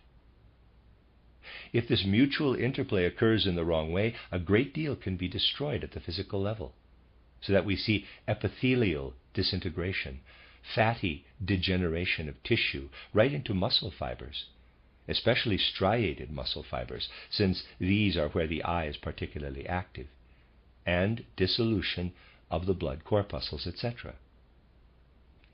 This process of disintegration can even make its way right into the bones, if there is a disorder of phosphorus processes. This is clearly apparent in this reciprocal action between the eye, which of course involves the astral body too, and the physical body, which draws the etheric body after it. It is very apparent how a continual search for both normality and abnormality occurs, for a normalization advancing to a certain culmination, and how an ebbing that occurs, and how this manifests if, for example, we meet a condition of phosphorus poisoning. In phosphorus poisoning, we can observe that initially both the astral body and the etheric body resist what asserts itself both in the physical body and in the eye. They resist it with all their power, with the strongest energy the etheric body can muster.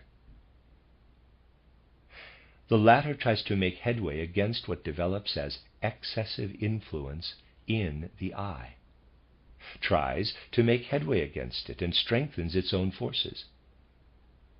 This is why at the first stage of phosphorus poisoning, the process so closely resembles another, in which after death we experience a panoramic review of our life. As you know, this can last for several days, a day and a half, 2 days, or 3. In this review, the etheric body is held within the astral body, and we can say that they adhere to each other.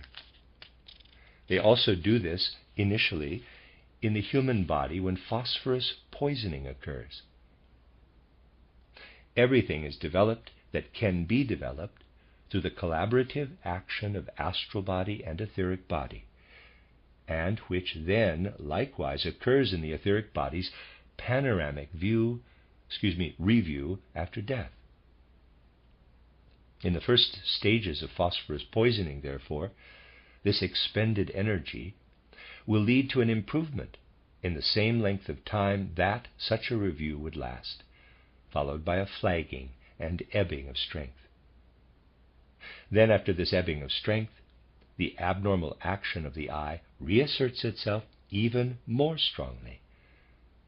It is really extraordinarily difficult to combat a real case of phosphorus poisoning. This could only be attempted through vigorous efforts to induce strong collaboration between the astral and etheric, which might be achieved, for instance, by application of powerful blistering plasters to various places on the body. This would no doubt have a beneficial effect. In such a case, we have to be clear how far we must go and develop a feeling for this. So you see that the physical organism, when the I acts within it, is most strongly engaged by all that one can call the phosphorizing process within us. But when the I intervenes strongly in the physical organism, and thus in a destructive way, the polar opposite must also inevitably occur. And then there is likewise a deficiency of what the I would normally initiate by not taking too strong a hold. In conditions of excessive phosphorus activity, therefore, you will have states of sleeplessness, which are simply due to the fact that astral body and I are working their way in and grasping hold too strongly. You can gather this from all that I have said. There will be headaches, delirious states, and narcolepsy. In phosphorus poisoning, these and also, prior to general paralysis, anemic conditions all naturally occur in consequence of what I have described as the reciprocal action between the I and the blood. And then, as a middle ground of these factors, and occurring therefore when the pendulum of the process swings back, as it were, from what we can call an attack on the blood corpuscles by the I, jaundice-type symptoms appear. And in conditions of jaundice, we must certainly see an interplay between psychological and physical factors. From what I have said here, you will see that the process at work in the human being largely involves the I and the astral body working with the forces of the external world within the space encompassed by our skin. They work inward upon us, and we have to be able to properly discern how their penetration can be regulated. How, in a sense, we can develop a kind of mastery over this penetrating, infiltrating activity. On a fairly mundane level, based on this view, certain dietary rules emerge by themselves if we know that the excessive action of the I results in irregularities in the stomach, but at the same time in over-vitalization, manifesting as abnormal diarrhea and such like. It is necessary, of course, to combat such conditions through diet. The intrinsic I process and that of the astral body within us embody a kind of analyzing activity, a breaking down and sundering of what is present as a whole in the outer world. While we have what I would call a primary synthesizing process in the physical and etheric substrata of the human organism, we have analyzing processes in the activity of I and astral body. And this analyzing activity certainly belongs to the normal processes within us and comes to such strong, idiosyncratic expression that at an appropriate point this analyzing process must also come to a stop. If the I becomes too strong an analyzer in relation to phosphates, it analyzes them as far as phosphorus-type activity, and then the analysis starts to cause havoc in the human organism. The point where analysis may legitimately act most strongly is, as I showed in last year's lectures, where the analyzing process carries through into iron. This analyzing into iron is connected with the blood's iron levels and is in many respects the polar opposite of the analyzing process for other metals, which must always, in a sense, be brought to a halt. Today, therefore, I wanted to show you how outer phenomena actually provide us with pictures of what emerges from an inner spiritual realm. An external view of states of health and sickness must be augmented by what we can also know about the inner spiritual reality within the human being. On this basis, we can gain insights into our medicines and also develop the right basis for answering various questions that have been posed. As far as this is possible, we will discuss all this in the 3 lectures that still remain. The end of Lecture 5. You are listening to RudolfSteinerAudio.com. If you are listening to the podcast of this, it is located at RudolfSteiner.podbean.com. Please consider becoming a patron. As well, there are two publishing houses, steinerbooks.org in America and rudolfsteinerpress.com in London, that have given me permission to do these recordings and are the sole publishers of Steiner into English. Please consider patronizing them as well. This is a reading of Collected Works, Volume 313 by Rudolf Steiner, entitled Illness and Therapy, Spiritual Scientific Aspects of Healing, the second medical course given to doctors. This is Lecture 6, given in Dornach on the 16th of April, 1921. Yesterday I said that we would direct our thoughts to elucidating the nature of the medicines we have proposed here, and that for this purpose we would try to shape the whole context of these observations. First, though, I would like to note something that may point you to the various methodological aspects. Very often, through imaginative observation of a particular pathology or any general syndrome, we can acquire direct, intuitive knowledge of the respective medicine. And then, as is quite natural, we may be tempted to reflect on this by drawing on prior judgments available to us as external scientific knowledge. In doing so, we will find that this is mistaken, that we can't do it like that. This is a very common circumstance, which anyone who can undertake esoteric research of any kind, not just in relation to therapy, will come upon frequently. Only by careful pondering, by tracing these things further, do we then find how correct our findings may be. What emerges in research, drawing on the imaginative faculty, followed by use of intuition, will always be the correct finding, as long as it is based, of course, on good powers of cognition. But our judging capacity must always, as it were, find the right momentum, swing itself up to what we perceive in this way. Here we do have to familiarize ourselves with the extremely complex nature of this human organism, which a rational overview finds the greatest conceivable difficulties in grasping, especially when trying to relate this human organism to the external world once again. This strikes us particularly if we take a somewhat more rigorous view of a circumstance I mentioned in these lectures, the function of nitrogen in the human organism.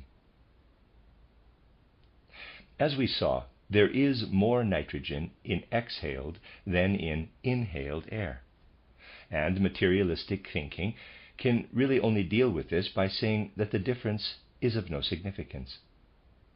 This is because a materialistic view of the human being basically cannot show what the function of nitrogen is at all. This only dawns on us if we consider the following. You know, of course, that there are all kinds of different theories of nutrition, and that in interpreting their findings, researchers take up diametrically opposed positions as to the real function in the human organism of protein ingested in food.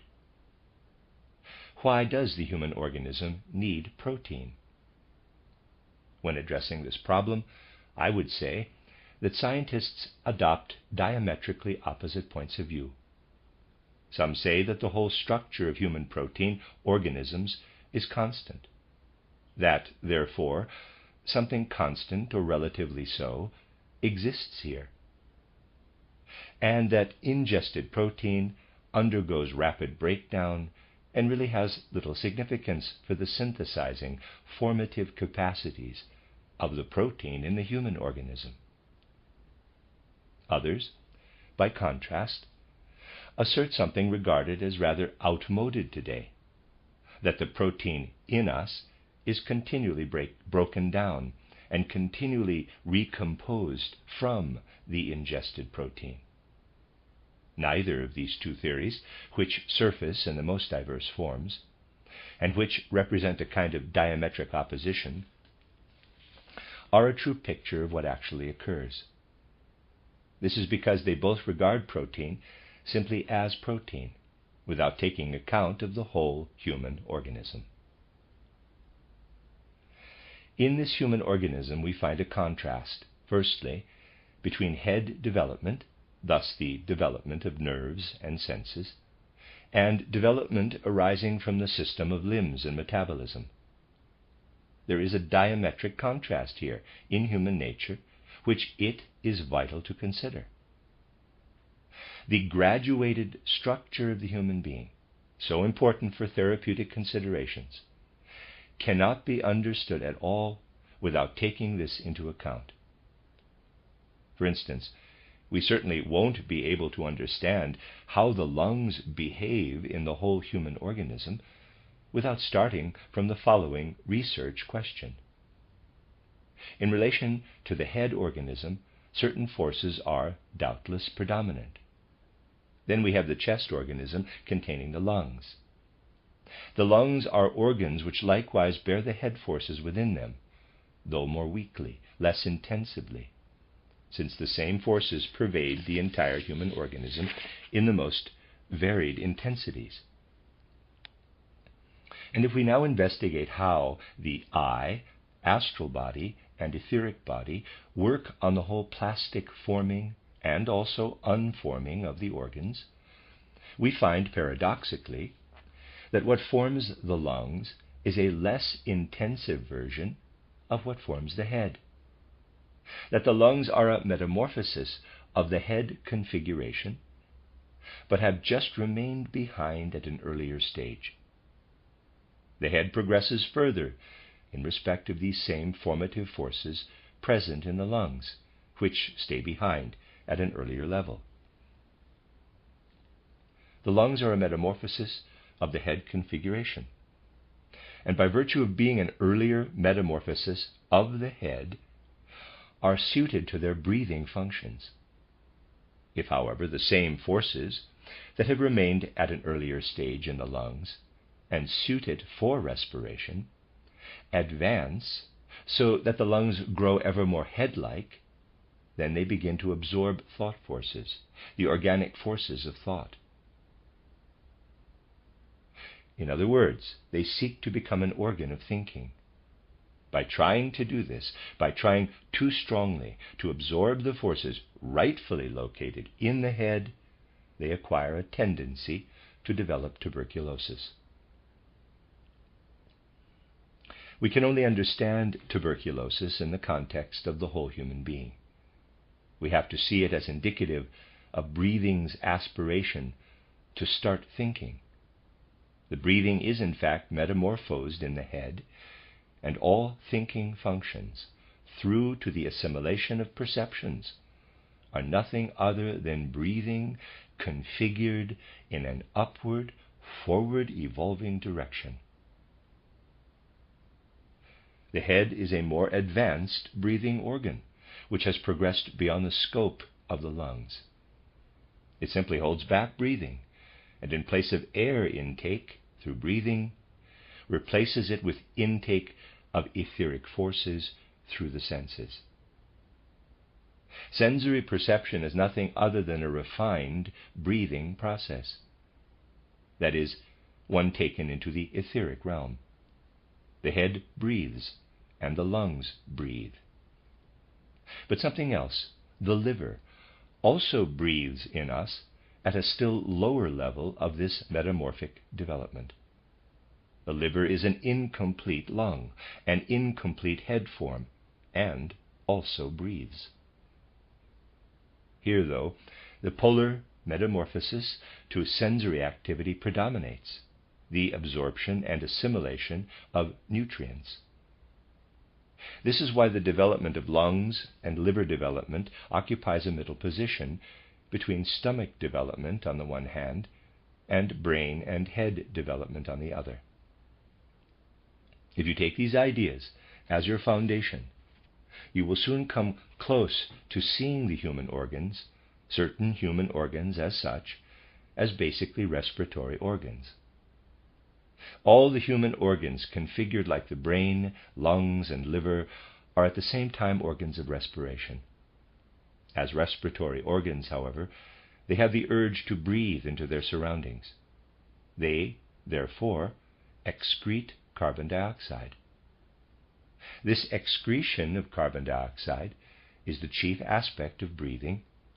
They absorb oxygen, and this absorption of oxygen and expelling of carbon dioxide is something not only the lung does, but is also true of the whole organism, of every organ.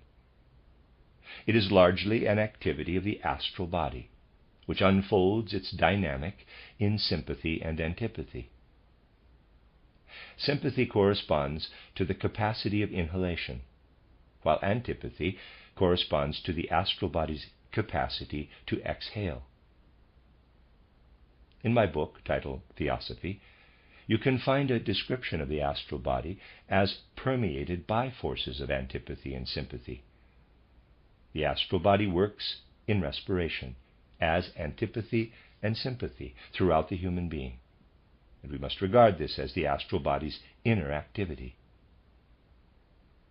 And here we come to the final point of these observations, which tells us that the proteins generally present in us, inasmuch as they belong to organs such as those described, are predisposed to respiration and come to outward expression through breathing. Yet everything that comes to outward expression also expresses itself inwardly. Let me draw this schematically. A protein-containing organ in you, belonging to this organic group I have described, expresses itself outwardly by developing respiratory activity. See Figure 13. But by breathing outwardly, see also Plate 5, it develops another inner activity, polar opposite to breathing, that of spirit release, of soul release. A soul-releasing activity. By breathing outward, developing breathing in an outward direction, you develop an inward activity in soul and spirit, which of course needs no space to unfold. On the contrary, you could say it continually vanishes into space, disappearing from three-dimensional space. But this activity manifests inwardly, in an inward direction, and it is largely due to the property of human protein that it does so. What functions as inner activity in the head is introduced through the senses from without. This is why the head organs contain least spirit. They absorb the spirit from the external world by acquiring it through the senses. The head is the human being's least spiritual organ. By contrast, human spirituality, specifically initiated in the body in the development of spirit within, of real, not abstract spirit, starts in the lung system and works from without inward, in a contrary direction to breathing. And the most spiritual organs are those belonging to the liver system. They develop the greatest spiritual activity in an inward direction. This can also tell us why head-focused people become materialistic. Since the head can only assimilate external spirituality, they are misled into believing that everything of a mental or spiritual nature is absorbed from the external sensory world. A full-blown intellectual will therefore always also be a materialist. The more of a thinker one is, a head thinker, the more one will tend to become a materialist. If we wrestle our way through to insight with our whole being, on the other hand, starting to become aware of how we think as a totality, with organs lying further back, then materialism ceases to find affirmation in our consciousness. The activity which comes to expression in breathing is also apparent externally in the elimination of carbon as carbon dioxide. But the accompanying activity of spiritualization, which unfolds in an inward direction, is connected with nitrogen. Once the nitrogen is expended, it is expelled, you see, for the purpose of spiritualization. The degree to which nitrogen is expelled is a measure of how much our organs are working inwardly toward spiritualization. From this you can gather that someone who does not credit the existence of spirituality will inevitably remain in the dark about the uptake of nitrogen in the human organism. Only once we know that both an inward and outward directed activity unfolds every time protein is formed or configured, can we understand the role of nutrition. If you examine this process, which is fundamentally a process of respiration with its polar contrasts, you can see that nutrition and digestion border everywhere on processes of respiration. Wherever nutrition and digestion are at work, breathing and spiritualizing processes come toward them. In this spiritualizing process, thus in the other aspect of breathing, we find shaping and modeling forces at work in protein formation, everything that gives us form. And then you can also understand the following. This activity also very much indicates a reciprocal interplay of the astral body and the ether body. The astral body works in our breathing through sympathy and antipathy, while the etheric body's activity comes up against the astral body's sympathies and antipathies. Everywhere in the human organism, the ether body and its activities encounter respiration. The ether's actions engage in us predominantly in our fluid parts. We are at least 2/3 water, of course. In this aqueous organism, where the etheric body is primarily active, the ether forces manifest physically. In the other organism, a gaseous one, implanted into us from the atmosphere, the forces of respiration come to expression. And so we can also regard what occurs between astral body and etheric body as a reciprocal interplay between water forces and air forces. This interplay of water and air forces continually takes place in us. Neither, of course, is entirely suppressed by the other. This is why we always inhale traces of water vapor with the air, so that ether quality also crosses over into the breathing aspect.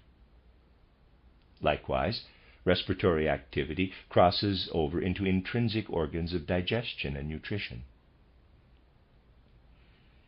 Insofar as they are also formed of protein, they too breathe.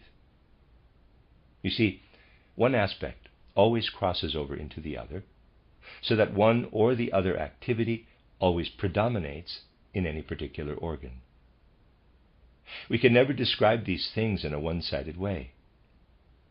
If we regard a particular organ, say the lungs, as dedicated solely to respiration, we are mistaken. The other activity is always also present, although to a lesser extent. Nutrition primarily occurs through an activity developing in etheric fluidity and physical solidity. In other words, the primary aspect of nutritional and digestive activity is accomplished in a fluid, etheric, and solid physical realm, while the primary aspect of breathing activity occurs in the gaseous realm, and the primary aspect of eye activity, intrinsically spiritual activity, unfolds in diverse states of temperature in relation, of course, with this same eye. In the physical organism, spiritual activity embodies an interaction of the eye with states of temperature, with all those systems where warmth can work into the physical body. The eye must always be allied with warmth, and its activity always proceeds from warmth. If we put a patient to bed and cover him with a blanket, this means nothing other than inviting the eye to make suitable use of the increase in warmth thus achieved. At the same time, this highlights human nutrition in general.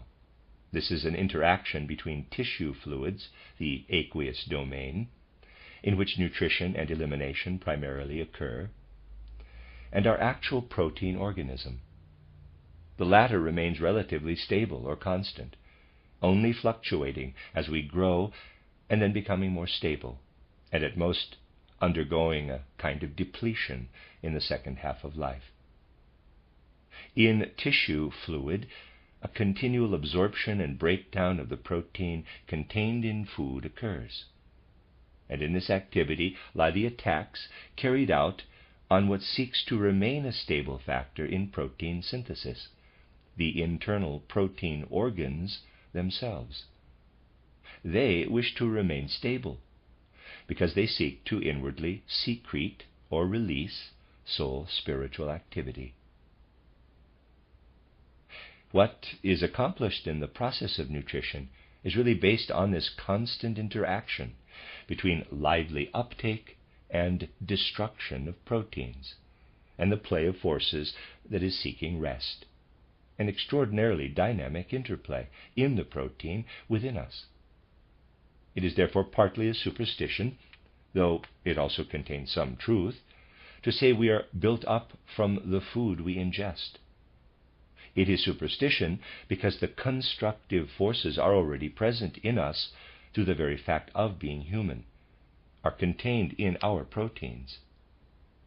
And because, on the other hand, we unfold an activity from the other pole that is really an ongoing attack on the stability of our own protein configuration. And so it is not true to say that intake of nutrients sustains human life. It simply isn't true. For it is equally true to say that life is sustained by ensuring the living interplay of forces in tissue fluid. If, therefore, you prepare dishes that stimulate this activity in tissue fluid, then you are sustaining life. You are not doing so, however, by administering nutrients to the body, but instead by exerting an impact on the stable forces of the body's proteins. The process you stimulate through intake of food embodies the most primary factor in sustaining life, so that here, too, we must focus on the process. For instance, substances we know to be very beneficial in children may well have no effect in adults. This is because the child is involved in formative growth and weight increase, and therefore needs intake of substances, needs them to enter him and unfold their forces inwardly. If a particular substance has a good effect in a child, this does not, by any means, signify that it will work in an adult in the same way. In an adult, it may well be far more important simply to sustain the repose-seeking forces in his tissue fluid by activating an appropriate stimulus. If we now turn from everything that develops in the backward-oriented human organs, in the lungs and liver, the head is of course also backward-oriented, to consider organs that are more embedded in tissue fluid, in this activity, then we come to the heart, enclosed by the lungs as archetype of these.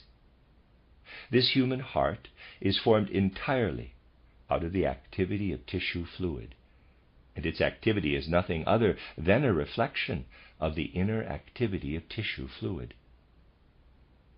The heart is not a pump, as I have often remarked, but is more what I would call an instrument for reading or monitoring the activity of tissue fluid. The pumping actions of the heart do not cause blood circulation, but the circulation rather gives the heart its impetus.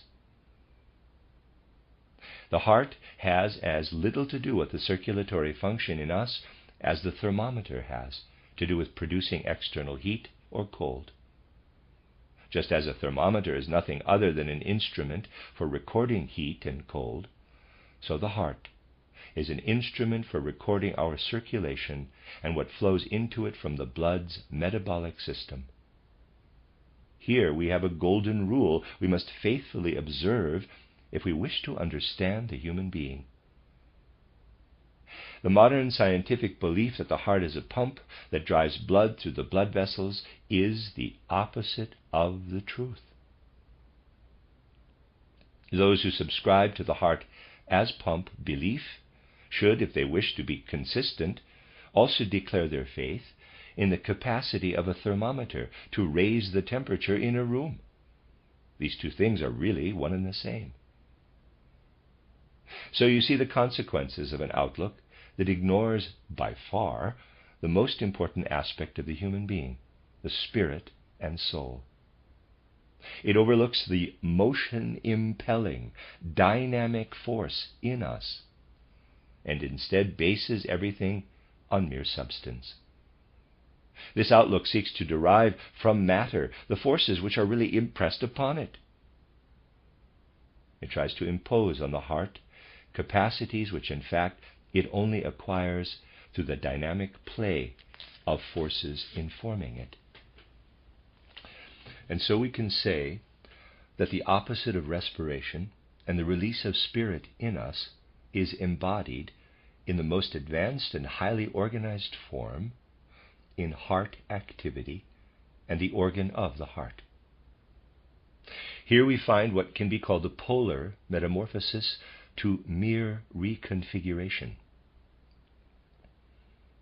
If we examine the head, lung, and liver, we find various stages of reconfiguring metamorphosis. But as soon as we consider the heart in relation to the lungs, we have to speak of a polar metamorphosis. In other words, of the fact that the form of the heart is polar opposite to the lungs. And all the organs which develop in a more anterior position, including in most exemplary form the female uterus, are in turn reconfigured stages of cardiac development. I refer to the female uterus since there is also a male uterus, but this is only present as ether body in the man. The uterus is nothing other than a reconfigured heart. This approach is the starting point for developing insight into the human organization. Now, the fats and carbohydrates are what engage with this other activity, which you can say has its center or comes to rest in the motions of the heart. This is where these fats and carbohydrates exert their action. Of course, this extends over the whole body, for just as the whole body breathes and develops spirit, so on the other hand, it also deposits substance and elaborates functional systems of forces geared to combustion. This can cast a certain light, and at the same time illustrate how we always pass from true inner observation of the human organism to therapeutic considerations, on the condition that used to be called consumption and has only acquired other names based on theoretical thinking. The condition involves the fact that diverse influences contributing to this disorder, all basically the same in nature, divert the human being from a cosmic sphere and push him toward the earthly, to life in poor dwellings, and so forth. All the accounts we have relating to consumption or tuberculosis can be summed up as symptomatic of the fact that people are diverted away from the sun and the cosmos and impelled to lead a life that separates them from sun and cosmos. Thus they lose their joy in cosmic influences, consisting largely in absorption and perception via the senses. In such a person, this joy is dulled so that his soul, his whole sensibility, may not permeate the senses, and in consequence descends into the lungs, which then seek to become an organ of thinking, to become head, so that their outer form also clearly shows this tendency. The form assumed by the lungs in this disorder shows us that the forces which ossify the human head are coming to expression there, giving rise to indurations of the lung and such like. What must we do, therefore, if we wish to counteract this condition? To combat the lung's tendency to become head, we must consider, first and foremost, that this points to a slackening of the necessary astral activity and to excessive eye activity. In other words, eye activity starts to overcome astral activity. This must be remedied. All external sensory impressions stimulate eye activity in particular. And assimilation of sensory stimulus continues its way inward throughout the human organism and culminates in salt deposits. These deposits are not properly regulated in someone with a tendency to consumption. We must therefore offer support here and try to counteract what the lungs are no longer capable of by administering highly concentrated external applications of salt. Salt rubs applied externally will counteract the processes of induration that develop from within outward. Externally applied salt rubs must naturally also be enhanced in their effect by efforts to induce the inner organism to absorb and accept what is trying to enter from without. One can also prescribe salt baths, highly concentrated salt baths, but one still has to induce the organism to really engage with this inwardly, or in other words, respond to it from within. Here you can weigh up the following, which partly follows from what we discussed last year. To stimulate the organism to develop from within an activity that responds to and regulates certain external organizing forces, we need to administer small doses, tending toward homeopathic dilutions, of mercury. In this respect, mercury is an important medicine, an important regulator. General dosage guidelines will be particularly applicable here. To sum up what I have said previously, the system of metabolism and limbs is the one that most closely resembles external nature.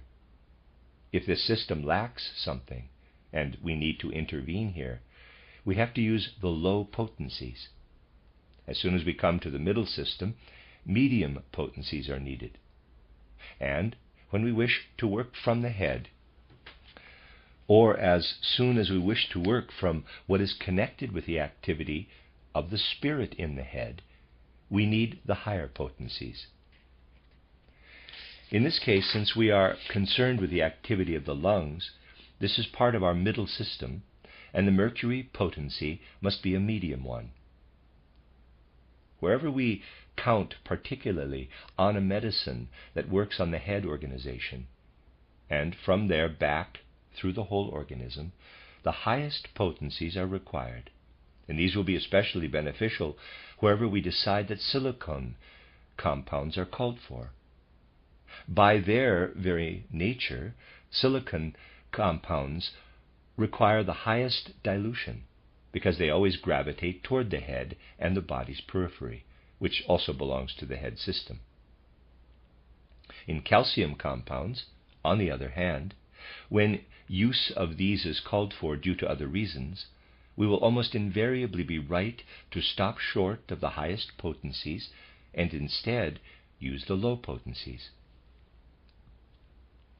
To sum up, a rule of thumb for potentizing is whether we need to intervene in the system of limbs and metabolism, the middle rhythmic organization, or the head organism.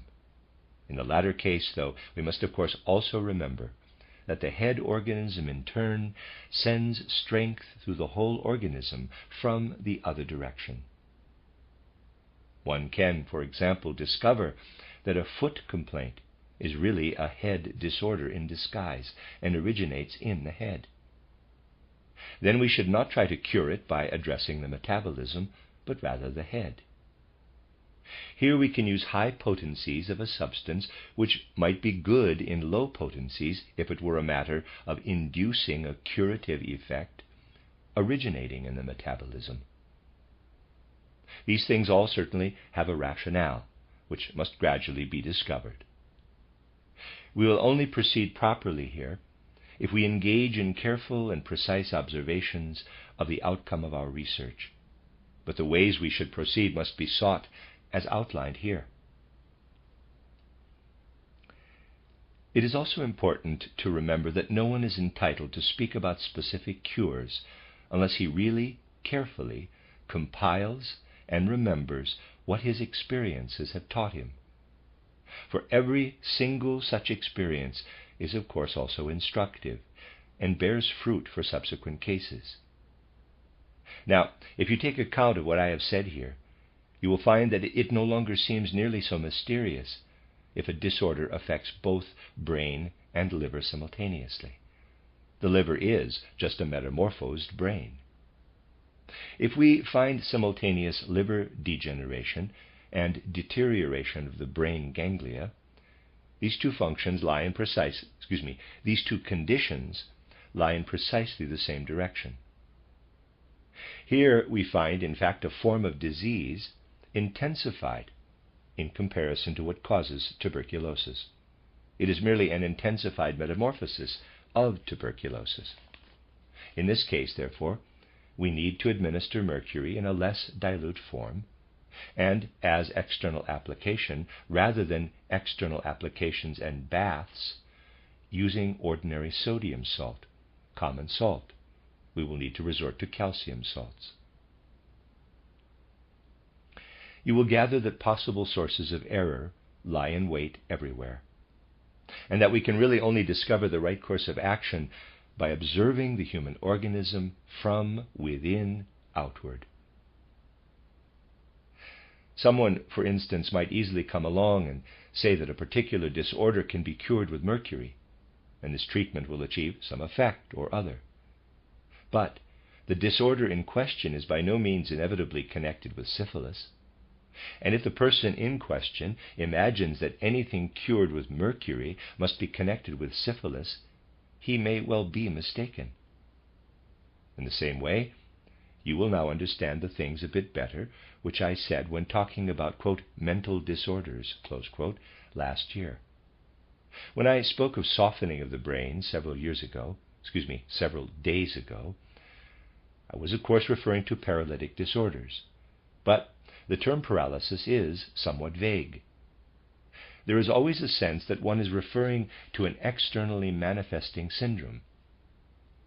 But now, of course, we have to ask what I meant by saying last year that the real causes of psychological disorders must be sought in organ deformities. This is indeed true, and is true to such a degree that considering symptoms of mental disorder alone will not lead to any useful outcome. Nothing much will result. One can actually say that very similar psychological complexes can be traced back to very different causes. In so-called mentally ill patients, we always need to look for an organ deformity, some organ or other that is not functioning properly, and then we must ask why it isn't functioning. We will find it is because forces of stable protein synthesis, not the variable but the stable forces, have become defective. So there is something in the patient that continually seeks to destroy the original shape and structure of a particular organ. And for this reason, it does no good to focus too much on what is happening in the tissue fluids, and of course represents the other pole of metabolism. Thus, in starting from the symptoms, we won't get anywhere with what intrinsically belongs to metabolism. On the other hand, it will be extraordinarily important to seek insight into mental illnesses in eliminated substances. This will give us important reference points. It is extremely important to study the nature of eliminations in someone with mental illness.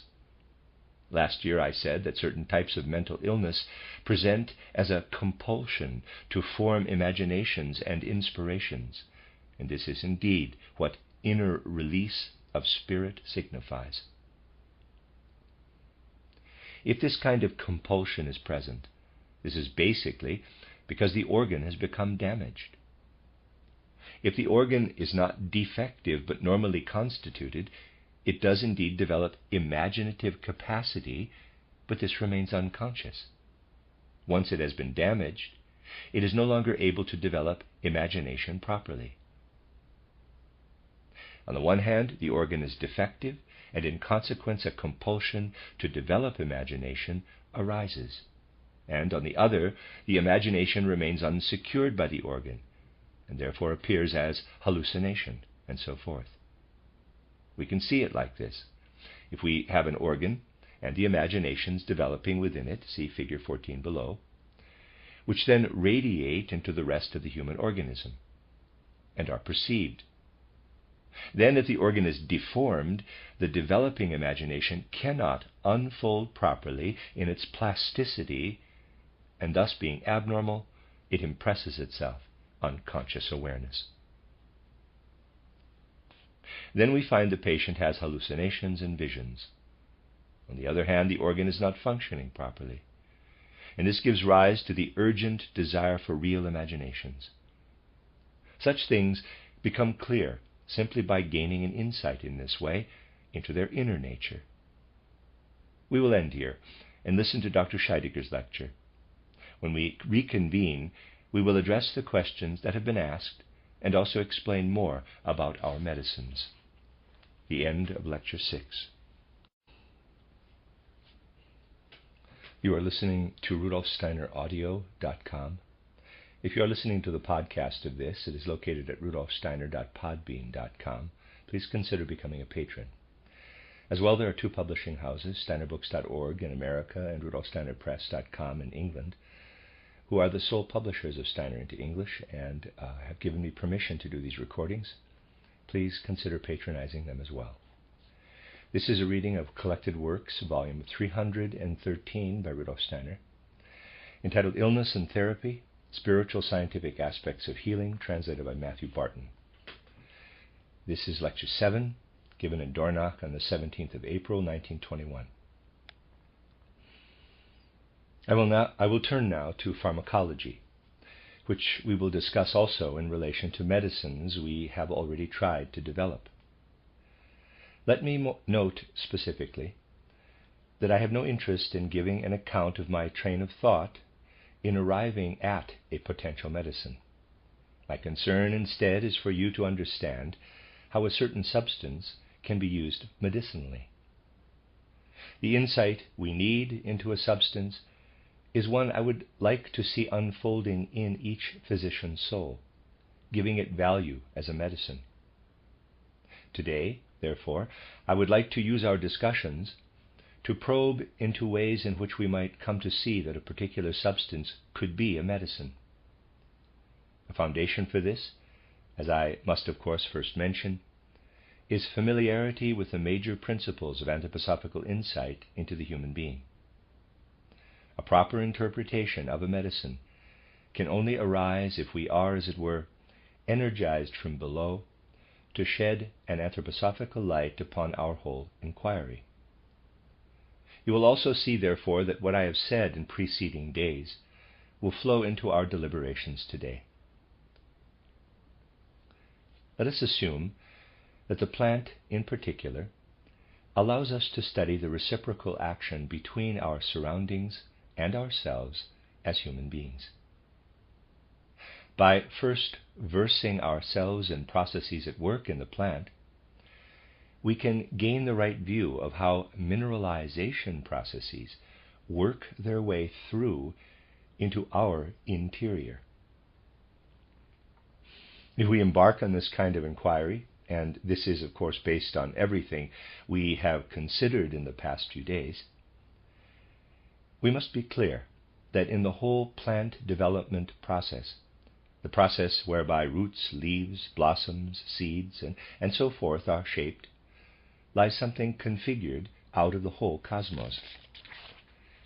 We must also realize that this process, especially as it takes shape in plant forms, including their inner forms, cannot be replaced by some kind of merely artificial synthesis, in other words, by chemical compounds. Only in the very rarest cases can this natural synthesis be replaced by an artificial one. We have to be clear about the following, for instance. Within plant development processes, the root of a plant is more or less bound up with the inner forces of the earth's surface. Now, human beings are plant-like in the sense that their soul and spirit grow from above downward. Our head contains many of the same forces that interact with the forces of the earth itself. And there is a profound affinity between what forms as root in the plant and all the forces at work in the human head. Whenever we seek to understand the process at work in the root parts of a plant, therefore, we will need to see that this process has a reciprocal relationship with the human head. But let us now embark on our inquiries by starting with specific details, so that you can see how such inquiries should be conducted. Let us, for instance, consider the gentian root, Gentiana lutea, and pursue the following train of thought.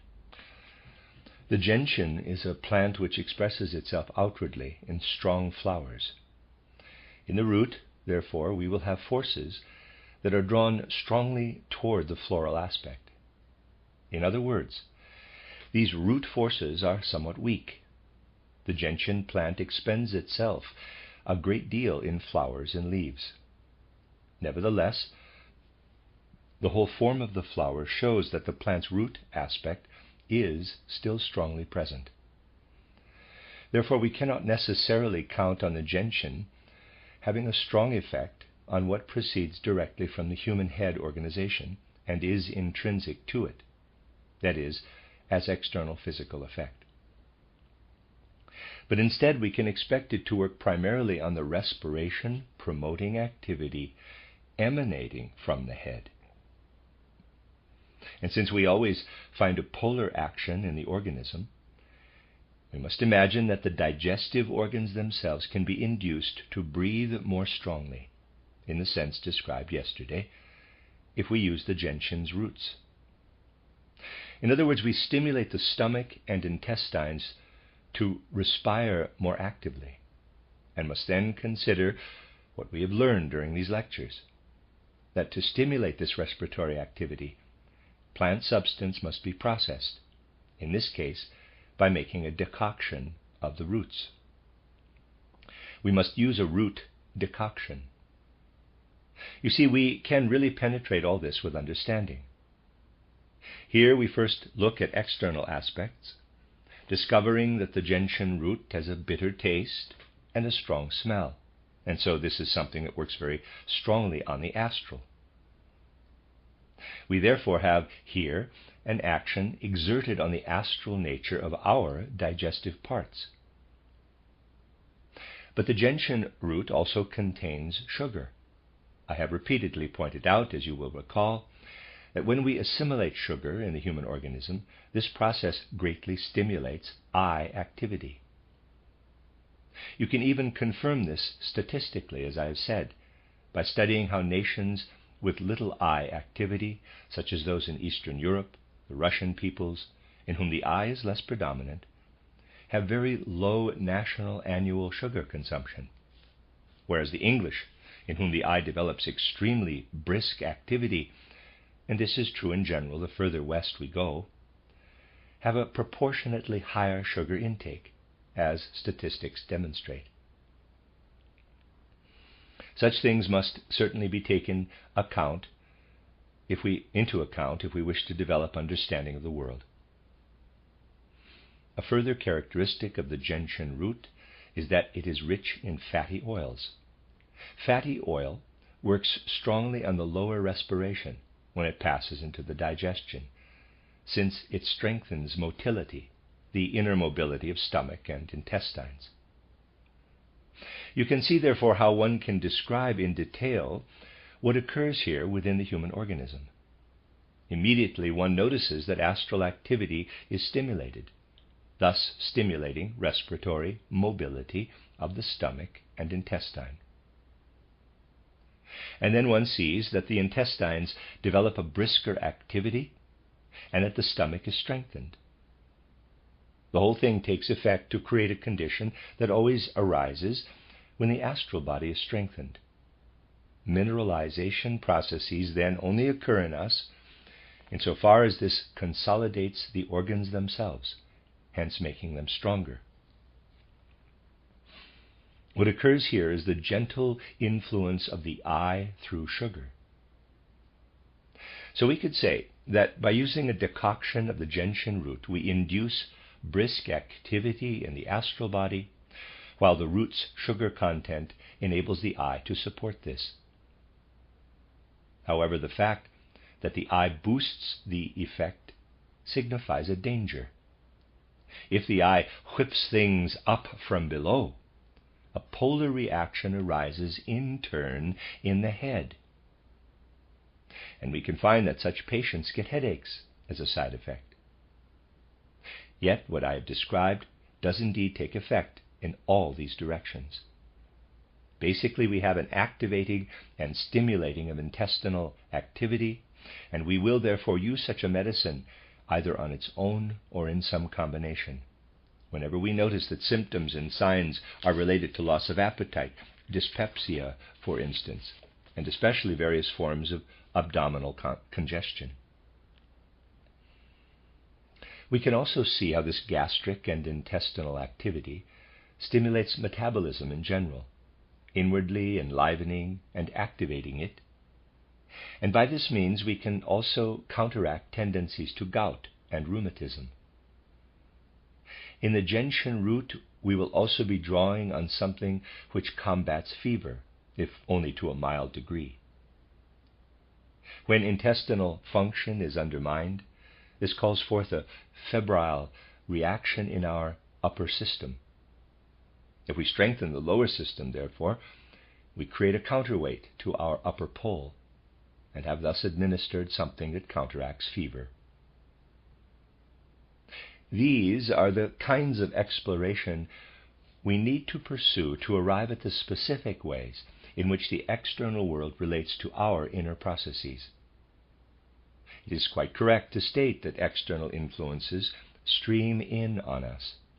Rosenbach is an instance of someone who has done excellent preparatory work in this field.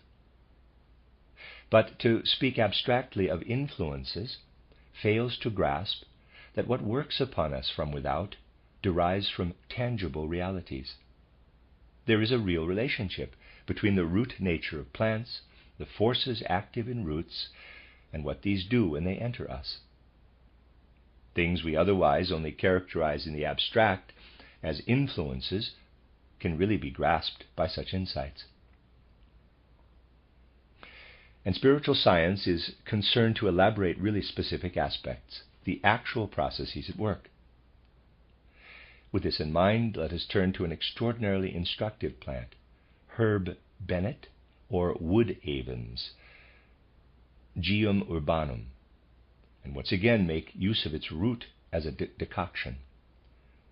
It is extremely interesting to investigate herb bennet while also remembering that what we have just said about the gentian root. Once again, we must of course assume that using the root will have a reciprocal effect on head forces. In herb bennet root, we have a bitter taste, really extremely tart. The root of herb bennet contains essential or volatile oils, and we can therefore easily predict that it will affect parts of the organism that are not within nor as close to the intestinal tract as the parts we spoke of in relation to the gentian root. Here there is more of a connection with what needs to happen earlier in the stomach or maybe even the esophagus. The most important constituents to consider in herb bennet root are its starches, the amylum content, so that we appeal in a sense to forces that assimilate more intensively than is necessary for sugar. In assimilating amylum, readers aside, spelled A-M-Y-L-U-M, amylum, end of readers aside, the power of engagement has to be held back more, so that the sugar can first be drawn out. You can see, therefore, that we really have to trace the processes at work. The herb bennet root also contains a tannin, and we must always consider this when studying the medicinal actions of a substance. A tannin means that the substance in question acts upon whatever the tannin encounters in a way that strongly approaches the physical. And we must therefore locate the whole action of herb bennet root closer to the eye than to the astral body. Because eye stimulus is enhanced, we have here an activity in the lower part of the human organism as polar effect to stimulation of the head, which the eye brings about there. We are concerned here with what I would call outward digestion, an engagement with substances while they are still in the stomach, before they pass on into the intestinal tract. If I may put it like this, the neurosensory apparatus still present in the intestine, for everything is spread out over the whole human organism, is stimulated, and we therefore find eye activity predominant here. What will be the consequence of this? That, firstly, we have in herb bennet root a strongly antipyretic action. Secondly, though, we will be able to work from more anterior digestive processes on more posterior ones, the actual intestinal processes, by not foisting such a burden on the latter. By this means, we will be able to combat diarrhea in particular, or intestinal mucoenteritis, if we consider that these disorders arise when too much is expected of more interior digestive processes. So you see that these inquiries all lead us to insight into how external forces penetrate what lies in the human interior. Since it is especially important to consider the action of roots, let us take one more root, Iris germanica, garden or bearded iris. Here too we make a decoction. The outward appearance of this iris already tells us that it works strongly on the eye. Its distasteful smell and bitter taste immediately betray the fact that we have here something in which the eye enters into strong physical interplay with the external world. The garden iris root also contains something that greatly stimulates this physical activity, tannic acid. And once again there is amylum here, which stimulates eye activity. Finally, the iris root also contains something that takes physical effect wherever it appears, when stimulated to do so. We have resins. All this stimulates the eye to a very brisk activity. And this lively activity of the eye, this impelling power of the eye, can be detected in increased urine activity and a certain purgative effect. These are the external manifestations of eye activity. And the condition we can combat by this means becomes clear simply by asking what the human organism suffers when all this is not in order. We find dropsy and similar disorders, and the iris decoction provides something with which we can try to combat dropsy-type conditions and also dropsy itself. These are the kinds of considerations to be weighed up. Now, if we rise somewhat higher up the plant, we can consider its herbaceous parts. Let us take a characteristic plant such as Majorana hortensis, or marjoram. But let's be clear, when we ascend to the stalks and foliage, nature itself now accomplishes certain processes which we ourselves first had to undertake with the roots. If we take the herbaceous parts, it is not good to make a decoction, since we need its subtler forces, which we can obtain by making an infusion. These forces pass from the leaves into the infusion. And here again you can detect, through your senses, what is present here. In this infusion of marjoram, you have its distinctive taste, which we could call a, quote, warming taste, close quote. This taste has, at the same time, a somewhat bitter quality. And then you also have something which clearly testifies to an outward directed action, the aromatic fragrance due to its essential oils. And in addition, there is something needed only to intensify all this to a marked degree, which does not come to physical expression as quickly as the other qualities, but does so only on passing through the stomach and entering intestines. All kinds of salts are contained in the leaves, specifically in marjoram. You can therefore discover, and these things are realities, that this infusion of leaves will act especially on the respiratory activity of the internal organs. It induces a certain respiratory activity in the internal organs. You can see this from the fact that the infusion has a diaphoretic action, causes perspiration, and so, in other words, stimulates inner respiratory activity in the organs. It causes perspiration, and through this reaction strengthens the internal organs' activity. Administering a marjoram infusion counteracts catarrhal colds. But on the other hand, it can also be used to treat uterine weakness. All these things will come into clearer focus if we now pass to the action of the flower. Let us first observe this action in the plant in nature, where it reveals itself more clearly. For instance, wherever many small flowers unfold in an inflorescence, as in the elder or Sambucus nigra. And let us be clear that the forces here shooting into the plant are closely connected with the periphery of the earth and contain cosmic influences and streams. We can see this from the fact that the elder flower also contains essential oils. But, notably, it can be discovered in the sulfur content of the elder flowers. Here we have something from the mineral realm that turns out to be especially effective in stimulating respiration, but from the other direction, that of the respiratory organization itself, as opposed to stimulus of respiration in the digestive organs and in what attaches to them before respiration of the actual breathing organs takes hold of them.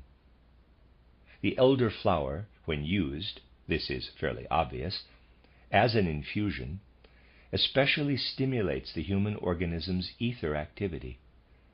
And only on a roundabout route through ether activity does it also stimulate the astral body. In other words, respiration in the upper posterior organs is stimulated particularly, but not so much in the head organs as in those that belong to breathing itself. Naturally, reactions arise everywhere here, and these, of course, show us that in this instance discharges and perspiration occur.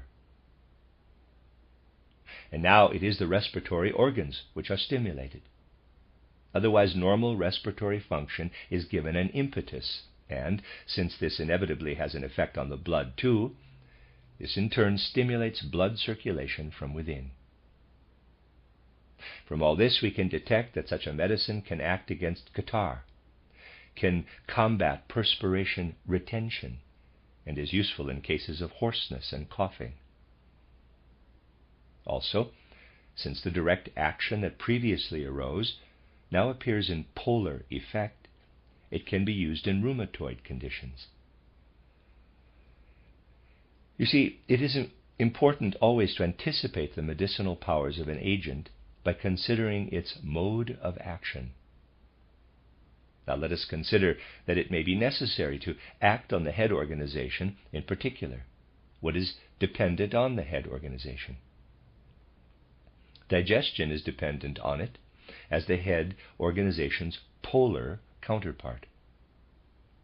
The head organization governs the coarser aspect of digestion, the cause of so many very severe diseases. We must therefore be clear that we can significantly affect the head from these coarser digestive processes, and that whenever we work on the digestion from within, we inevitably also give rise to effects that radiate into the head, and from there unfold their action. We must, of course, keep an overview of all sorts of diverse aspects, and despite first seeking to give an herbal medicine internally, do so in such a way that it affects the head. This can be achieved especially if we use seeds. By their very nature, seeds are very well suited to work directly on coarser digestive processes. By doing so, however, and producing reactions, they also affect the head. But it is very difficult to raise a medicinal action from the digestion so that it enters the head. In the case of seeds, therefore, it is good to resort to a decoction, once more, in very concentrated form, as long as the patient can tolerate this. We can study this in particular if we look at the medicinal actions of caraway seeds, of a decoction of these seeds. A decoction contains, firstly, essential oils, and thus exerts strong effects on the eye, and also, again, something with a very strong physical action, wax and also resins, which likewise induce very strong effects in the physical realm. The strength of this action is apparent in the spicy smell. Then, in this decoction, we specifically have galactose. If you connect all this with our observations in the course so far, it has an extremely strengthening effect on eye activity, a substantial effect on the sense and nerve activity hidden in the digestive organs. The effect works particularly on this weak activity of the senses and nerves concealed within the digestive organs and distributed there in a very weakly developed metamorphosis. In relation to our lower organism, a decoction of this kind really works on something that one can call a subconscious metamorphosis of our external sensory perception. You can say that it stimulates our digestive system to perceive the process developing there. And this is why this is such a good medicine for use in enemas. Using it as an enema, we invoke a process that inevitably affects the action of the senses and nerves because it administers from without the subtle forces contained in the caraway seeds, and thereby awakens a kind of subconscious perception in the organs of digestion. Sluggish tissue fluid is stimulated in particular. So by invoking a process that strengthens the nerves and senses, perception is strongly transposed into our interior. We start to perceive in our digestive organs. And this counteracts and stands, as it were, as an opposite pole to what happens when an inner activity of our organism, which can also now be perceived, though largely in inner perception, begins to manifest in eruptive conditions.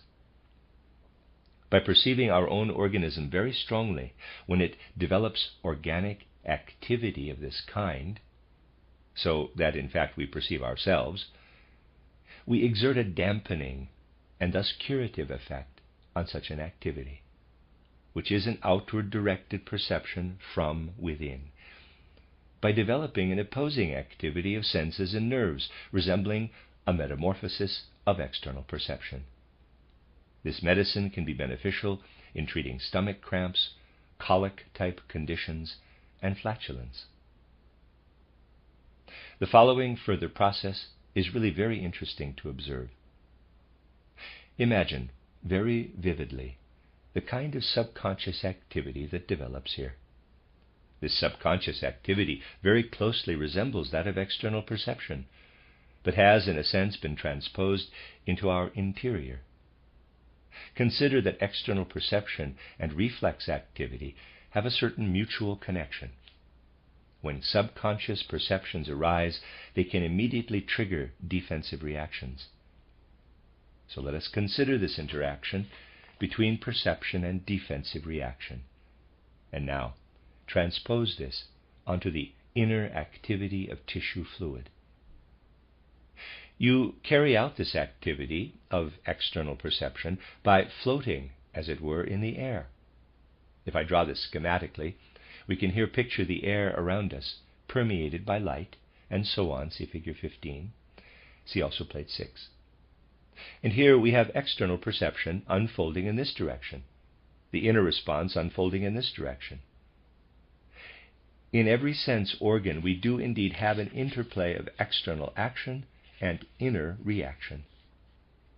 If we want to give an outward abstract picture of this, we should at least not use the one chosen in the modern materialistic view, which states that a centripetal and centrifugal nerve activity is involved here.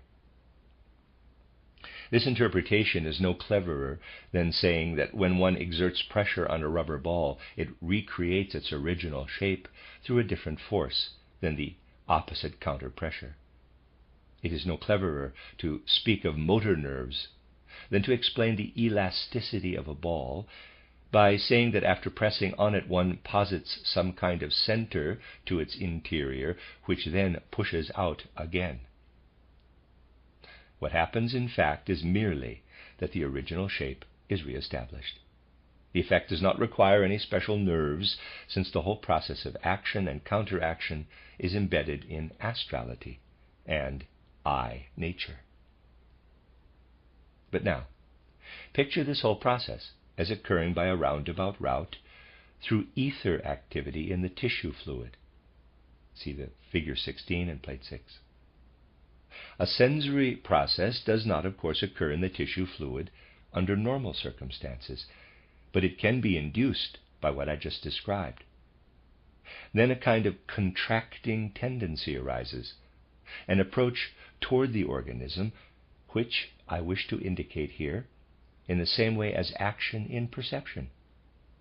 But this is a process that, in a sense, storms against the outward directed force in the tissue fluid. This asserts itself, and this other counteracts it. Thus we transpose a sensory process, a metamorphosis of the sensory process, into tissue fluid. It is extremely interesting to observe how we here transpose a metamorphosis of the external sensory process into tissue fluid. Now we must see where we can find something like this happening in daily life, so that a kind of metamorphosis of the sensory process arises within us, you could say, as a concentrated sensory process in tissue fluid. This happens when milk forms and is secreted during female lactation. Here we have a metamorphosis of external sensory processes transposed inward and concentrated as breast milk. Now let us assume that when needed, this process of lactation does not adequately occur. Then we have very good reason to bring about this concentrated and inward transposed sensory process. And in a decoction of caraway seed, we have what invokes such a process and promotes lactation. I have cited these examples to show how we can regard the whole working and activity of this human organism and its interrelationship with what exists in the surrounding world. Consider what I have presented to you here. Consider it in precise detail. In the decoction of the caraway seed, there is resin and wax, and therefore something whose consistency invokes especially strong physical effects. Thus the resin, the wax, is extraordinarily similar to my outer sensory impressions, but just inwardly concentrated. And this seed, again, contains essential oil and galactose, which stimulates the reactivity of the eye. Here you have everything present together that also exists in the sensory process, the external stimulus, the inner reaction, penetrating as far as the eye, again, capital I, as it's been all through this. Now, you metamorphose this sensory process by virtue of the fact that instead of a sensory perception, you transpose this reciprocal effect inward into the system of forces of the tissue fluid. Then you have something that invokes an inner sensory process in you, which is what the process of lactation is. You will see how we can come to understand the whole organism by this means. These are the inquiries we need to engage in if we wish to gain understanding of the inner action of external substances. If we take the example of mineral or metal medicines, we will easily be able to gain insight to something we already learned in relation to the action of a herbal medicine. But we will also be able to see here that something has happened to the mineral, whereby mineral qualities have been carried through into the plant process. What occurs in mineralization and vegetabilization involves a reconfiguring of mineral forces. Something in the process of healing, therefore, depends on the reconfiguration of mineral forces. Let us assume that we establish a clinic, surround it with fields, and fertilize these fields with various mineral substances. We now have an active soil and are aware of what it contains, and cultivate diverse plants there for their roots, leaves, fruit, and so forth. Thus we control the whole process, which involves the plant transforming minerals into medicines. We can intensify this by growing plants such as those we were just describing, which can indeed be treated in this way. That's what we are trying to do at our institute in Stuttgart. That's how it has to be done. But then we can go still further.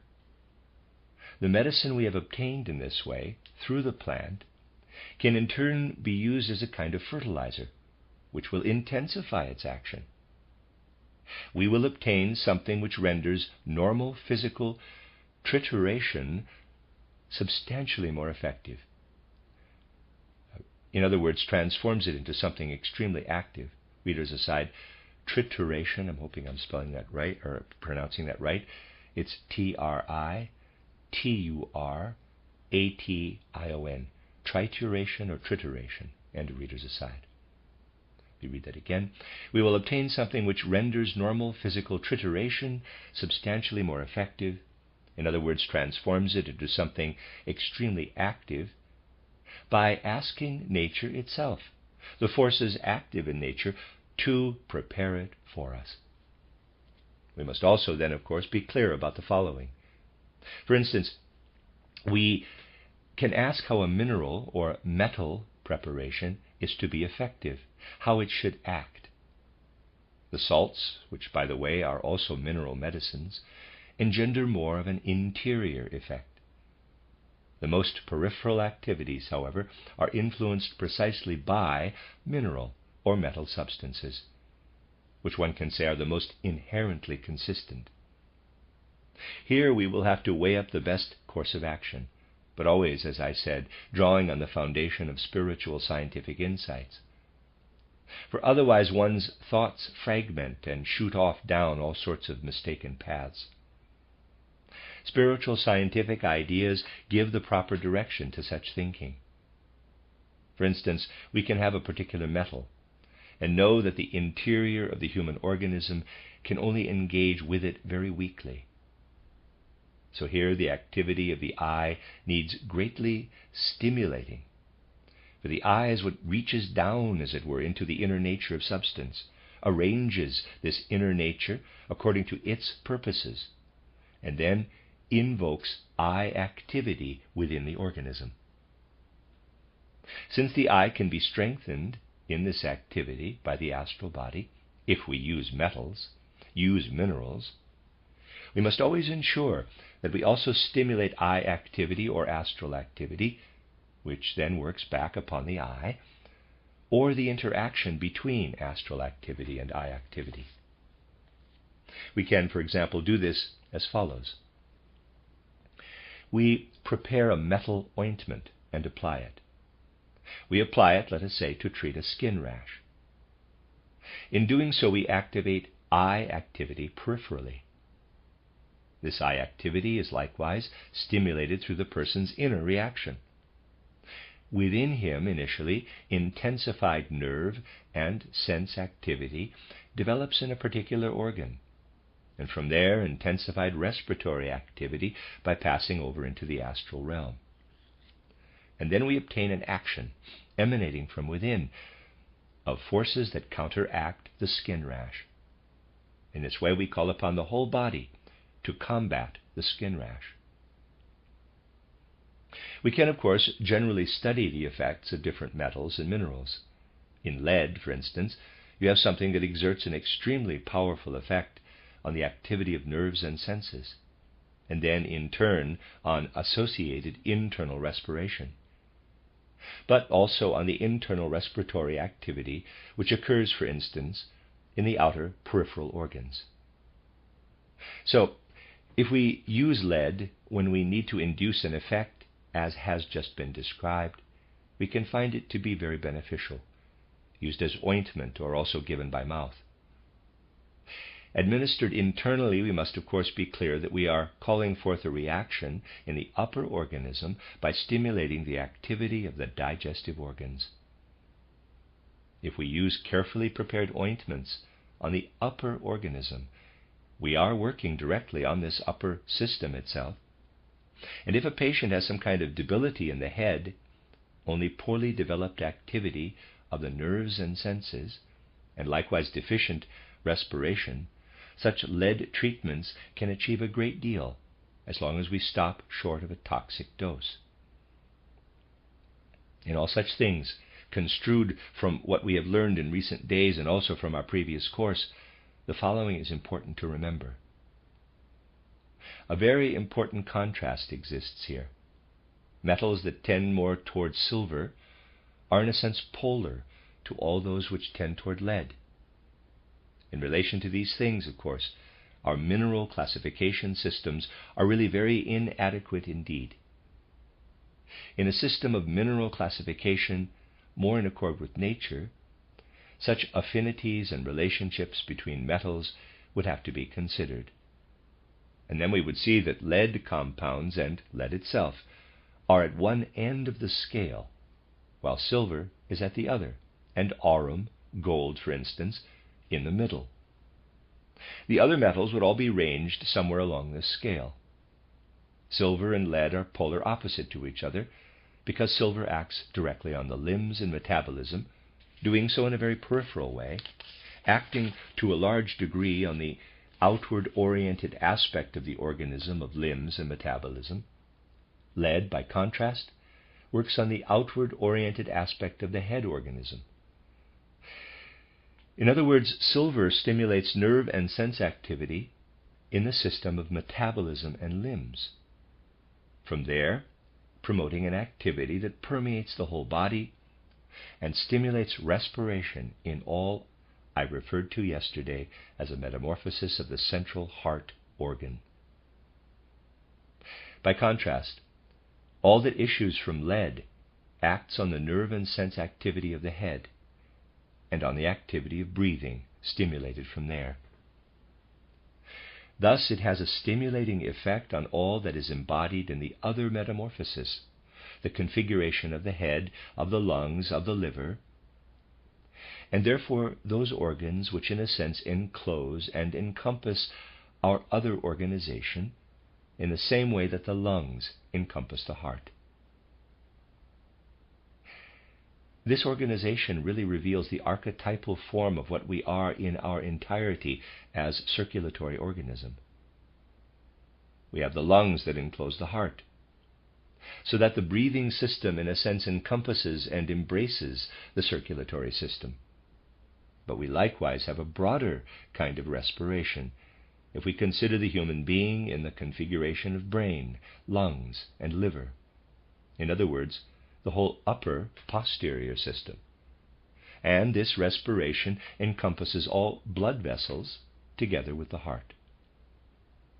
The upper posterior system in this way encloses and encompasses the digestive organization and also the sexual organization.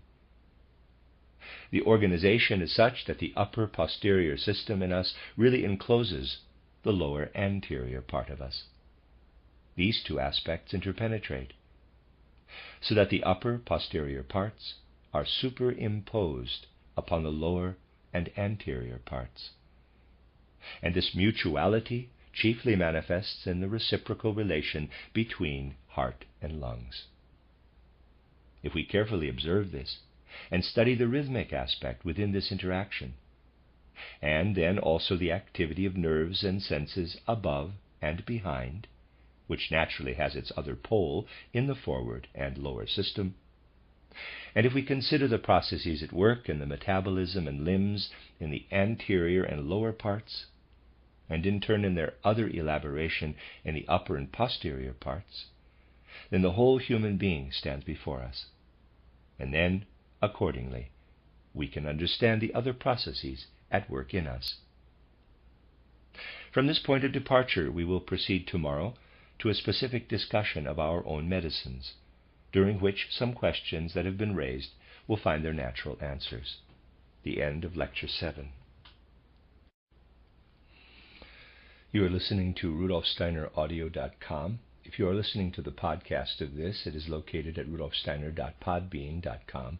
Please consider becoming a patron. As well, there are two publishing houses, SteinerBooks.org in America and RudolfSteinerPress.com in England, who are the sole publishers of Steiner into English and have given me permission to do these recordings. Please consider patronizing them as well.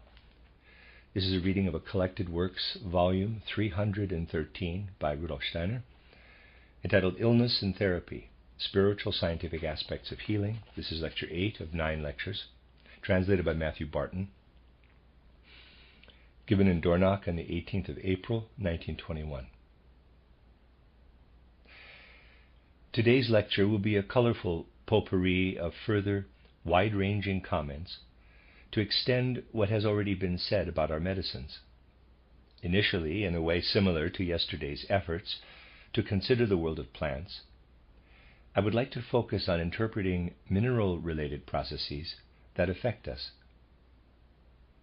The approaches we need here are more complicated, since as soon as we pass to the mineral realm, we no longer have such precise, conclusive parallels as between the defined entities of plant and human being.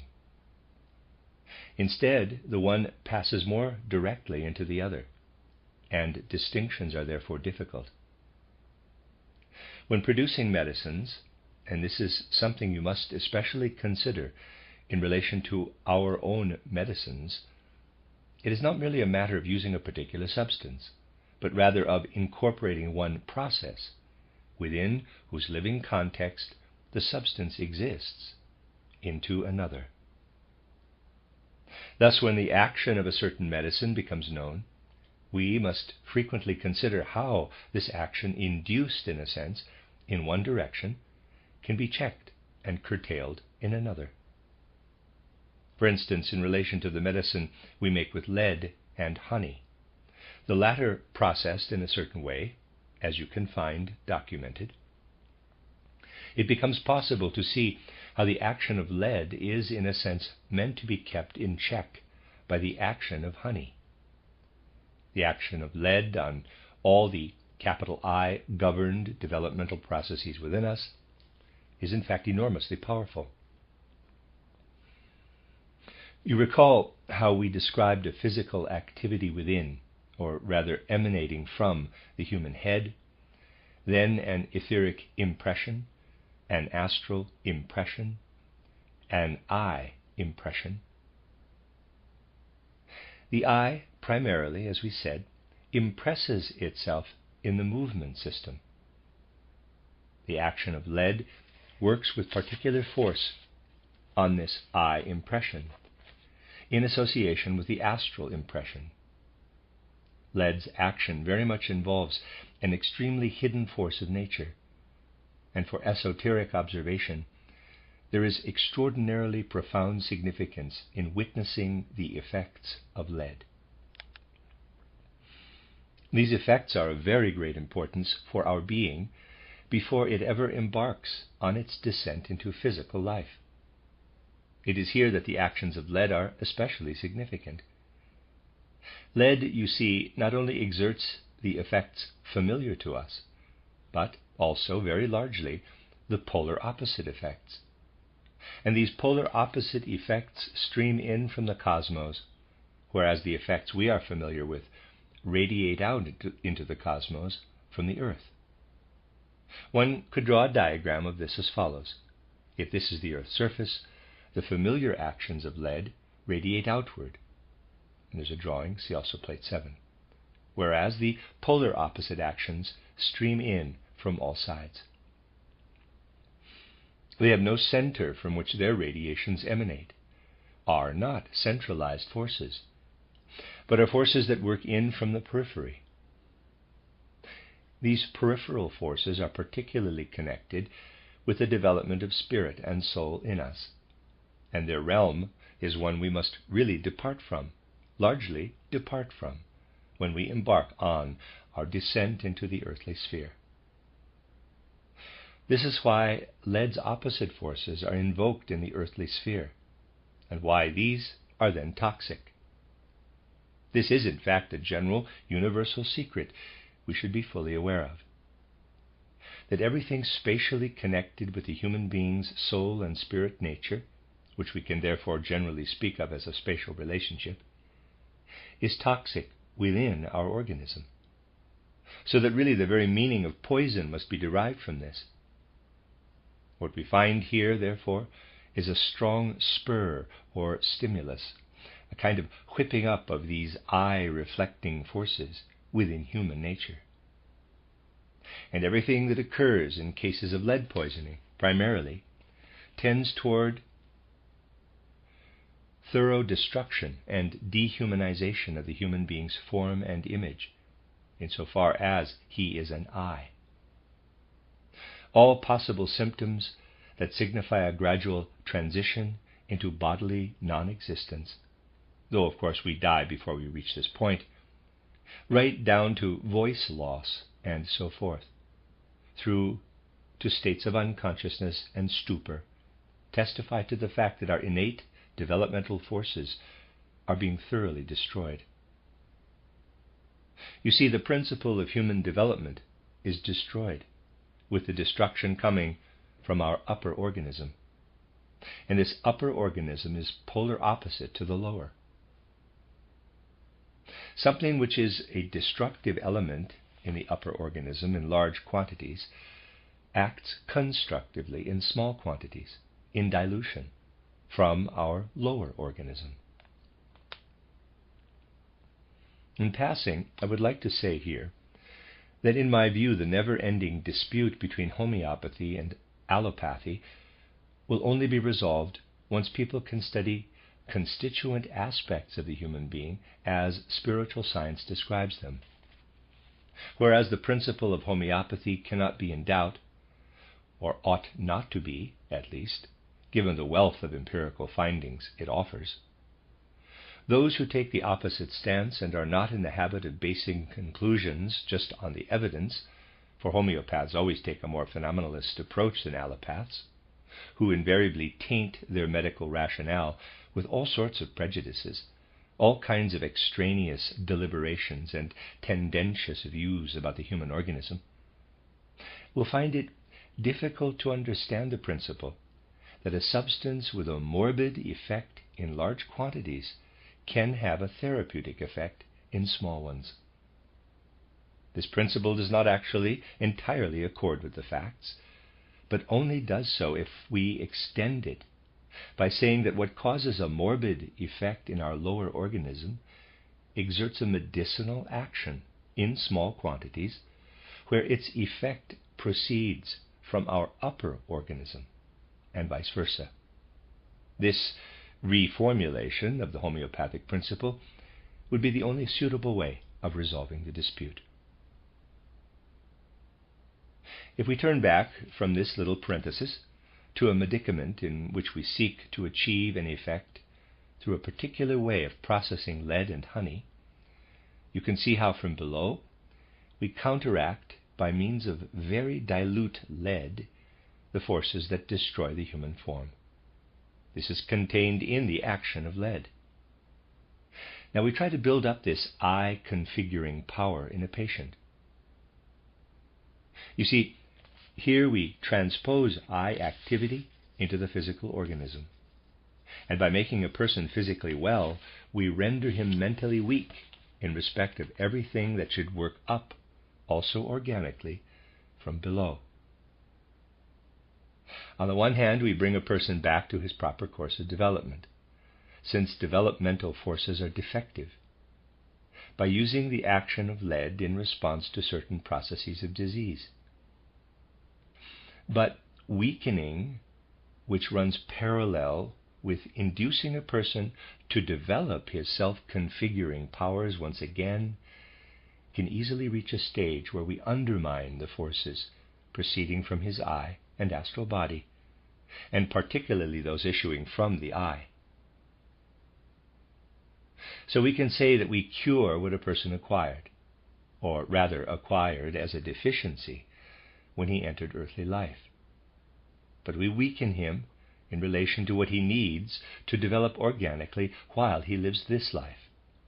The added action of honey, however, in turn counteracts this, and in other words, strengthens the forces issuing from the eye. You see, in developing such a medicine, it is largely a matter of understanding what actually happens within us. Now, if we wish to understand the actions of the mineral realm in us, we have to examine how minerals act within the earth. Here we first have to familiarize ourselves with the significance of salts in the earth's evolution. In evolution, the salts signify what the earth accomplishes. What the earth accomplishes is contained in the action of salts. By developing salt, it really builds itself up. And if we pass from the salts to the acids, for instance, specifically studying the acidity present in the earth domain, in the watery, fluid earth realm, we have something that corresponds as polar opposite to what arises within us in the internal process of digestion. That is, digestion after food has passed through the stomach. If we examine all these processes in earth evolution, insofar as they represent a relationship between acids and salts, in other words, what we observe externally nowadays in chemistry, in terms of the process that develops from the alkalis through the acids to the salts, then this sequence of alkalis, acids, and salts encompasses what occurs in the earth developing process. And this process is largely a negative electrical process. To put it more precisely, if we express the external spatial nature of this process, which crosses over into the physical, from the spiritual into the physical, we can represent it diagrammatically as follows. From the alkalis, passing through the acids to the salts, an effect occurs which is basically only hinted at here in terms of its direction. See figure 18, red arrow. But expressed diagrammatically is really a process of sedimentation. And if we express this process in reverse, that is, salts, acids, alkalis, we would have to keep removing this line of sedimentation. They would act in a compression-like way, giving rise to opposite rays, a streaming out, see right-hand drawing arrows, see also plate 7. And then we have here a positive electrical process. And I believe if you examine what I have drawn here, a diagram that is accurate, you will no longer be able to doubt the fact that this diagram is one drawn by nature itself. If you take a look at anodes and cathodes, you will find this picture inscribed by nature itself. If we now come to the actual metal process, in other words, approach the metals themselves, then we have in them something by means of which the earth undevelops, in quotes, as the opposite of develop, a word that no longer exists in our language, but which nevertheless expresses a reality. It undevelops most in this way. And the metals do not tend to become increasingly preserved or consolidated in the earth realm, but instead tend to fragment and splinter away. Thus they really embody the Earth's undeveloping tendency, which is why they initiate a radiant action that is hidden from external observation. They have this radiant action everywhere. It is of very particular importance to observe this wherever we approach the realm of metals, when interpreting nature insofar as it gives us medicines. It is especially interesting to consider specific metals from this perspective. This view of things gives rise to perspectives that have been listed in simple form here in this table as applicable to our mineral medicaments. To accomplish these things, we had to compile everything that arises from a direct interpretation of this kind, and they will be accurate because we have initially only developed things that are based on a full and comprehensive interpretation of our observations. Here we can now also offer some interpretative help. For me, it is really not a matter of just reeling off this table to you in some form. It needs to be amended and extended, and this must happen in the form of a written account. I am less concerned to recite this table than to guide your thinking in a direction that will allow you to see how it has in fact arisen. If we consider the metals, or I would prefer to say metality, from this perspective, then we have what I described to you a moment ago as a radiant quality, present in diverse forms. We can find this in the form of something that radiates and streams out into the cosmos, destroying what is earthly. This is particularly true of the action of lead. We could say that through the action of lead, forces are implanted in our organism that seek to fragment and scatter us out into the world. This is implicit in the action of lead, this urge to fragment and scatter into the world. And so we can best regard this action as a radiating one. Radiant actions appear in a different way in other metals, for instance magnesium. This can be very clearly discerned. Magnesium's function in respect of our teeth is based on this. The action of a metal must pass through the human organism to unfold its effect. This is also what occurs. It is then a matter, however, of the radiant effect in turn undergoing a metamorphosis. And when the radiant quality initially undergoes a metamorphosis, it becomes something I would describe as follows. The stream is now only direction, and what occurs is really a pendulum swing around the direction, an oscillation.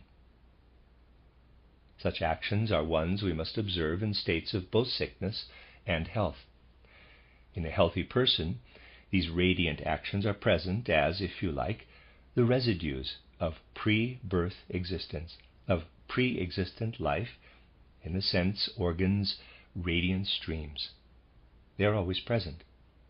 What rays out in the sense organs are the actions of lead, basically, in which lead is no longer present. And in all sensory activity throughout the organism, these streams or radiant actions occur. Nerve activity, nerve function, is largely based on attenuation of sensory activity in this direction. In other words, involves a weaker stream.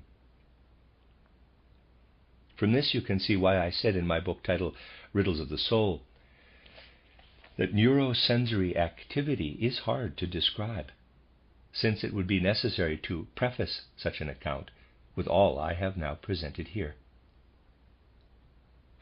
This oscillating pendulum impetus, in which only the direction of a radiant current is still preserved, is something that underlies all respiration, all rhythmic activity in general, in the functions of the human organism. Rhythmic activity is based on developing this oscillation of movement on a form of motion that is more inwardly consolidated than the radiating stream. For instance, in the group of metals or the realm of metality, tin largely has such a movement. This is what makes high potencies of tin so beneficial. fairly high potencies for treating everything relating to the rhythmic system. Then, however, this radiant pendulum movement can be further modified. This third modification is of very special importance. It maintains both the direction and the oscillation, but only, in a sense, in latent form. But on the other hand, it consists of a continual forming and dissolving of spheres which develop and undevelop in the direction of the current or stream.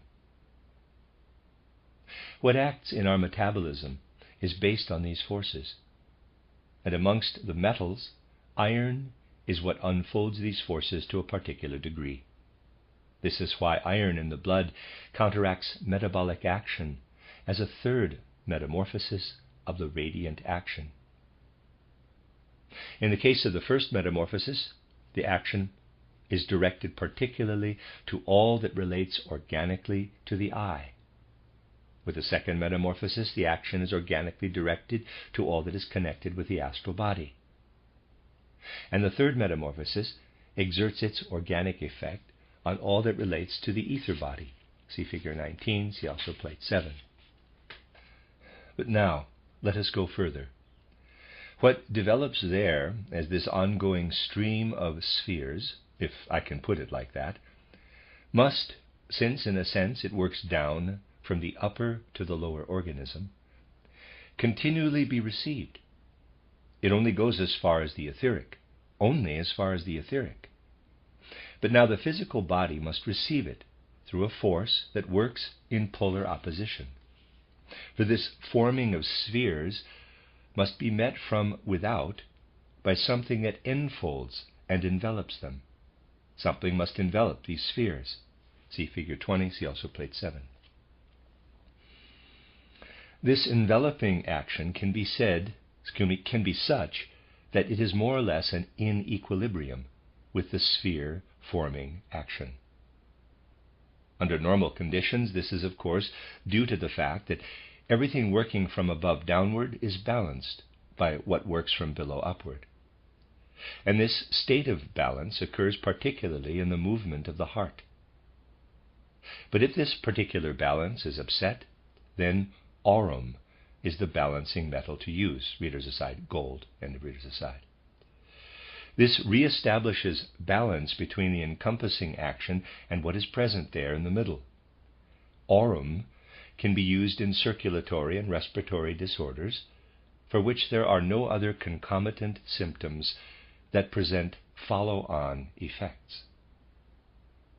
Where the causes of disorder are not found to lie elsewhere in the organism, we can use aurum. If we notice, however, that the causes of disorder arise from a region other than, say, the boundary between the lower and upper organisms, then we must see that the more etheric spiritual process unfolding there is not being met within the patient by sufficient enveloping substance processes. And if the activity we find there lies in digestion beyond the intestinal walls toward the interior organism, expressly beyond the intestinal walls, then copper must be used to promote this enveloping process. This takes us to the mode of use for copper, which you will also find amongst our medicines, and which is indicated in cases of malnutrition that present as malnutrition-related circulatory disorders. If we are faced with circulatory disorders that are not to be regarded as a consequence of malnutrition, then we give aurum. If circulatory disorders are caused by malnutrition, then cuprum is called for. Now, counter processes to the other radiant processes must also, of course, exist. Material counter processes to etheric spiritual processes. When the process we must now regard as an inner process, causing this pendulum swing, the oscillation becomes abnormal. When it becomes too strong, it can be chiefly observed in all that lies toward the exterior, on this side of digestion. in assimilation by the intestine of what has been ingested. Also, everything that occurs in the realm of sexuality, for instance, radiates out of a person like this. See figure 19, somewhat resembling the staff of Mercury. The Mercury staff, or caduceus, derives from this. Such things played into the development of these so-called symbols. What is at work here must be opposed, if it is not to burst its bounds, by the formative material forces that keep it in check and stop it from getting out of hand. These are largely to be found in Mercury, and thus we indicate a domain where it is really extremely important to connect what I said in the previous course with what we are now exploring in a more inward direction. If you connect these two aspects with each other, you will then have the whole process. This is something now that plays entirely into the astral, which arises there through the pendulum swing of radiant movements I described, and through the corresponding counteraction. This goes right into the astral. See figure 19. But now, however, we may also need to engage with the actual radiant process itself, which is of course present in the human organism in the most manifold forms. On the one hand, we find this in everything that acts by radiating out through the skin, and also has this direction of radiance in it. But we also have this process in everything of a diuretic nature, everything in us that acts to evacuate or expel. Just as in gastrulation during the embryonic process, what is outermost turns innermost, so here, in this radiation, we see something that equally works outward through the skin, and in a sense then reverses direction in the urine-forming process, in the process of evacuation. Whereas in polar phenomena we usually find something manifesting in an opposite direction, on this occasion we find something that is opposite in one sense and yet is of the same nature. We should never see the world in schematic ways. As soon as we proceed from theories, errors invariably creep in. It is impossible to adhere to a theory and not succumb to error. If, for instance, someone were to state that polarity is at work in the world, and to construct a schema, a formula for this law of polarity, dictating how polarity works, he would be able to explain one set of phenomena, but would find his schema did not accord with another. If only people would see through the terrible tyranny of theoretical supposition in science. Of course, we need to attempt to formulate theories, for without them we could never encompass phenomena at all.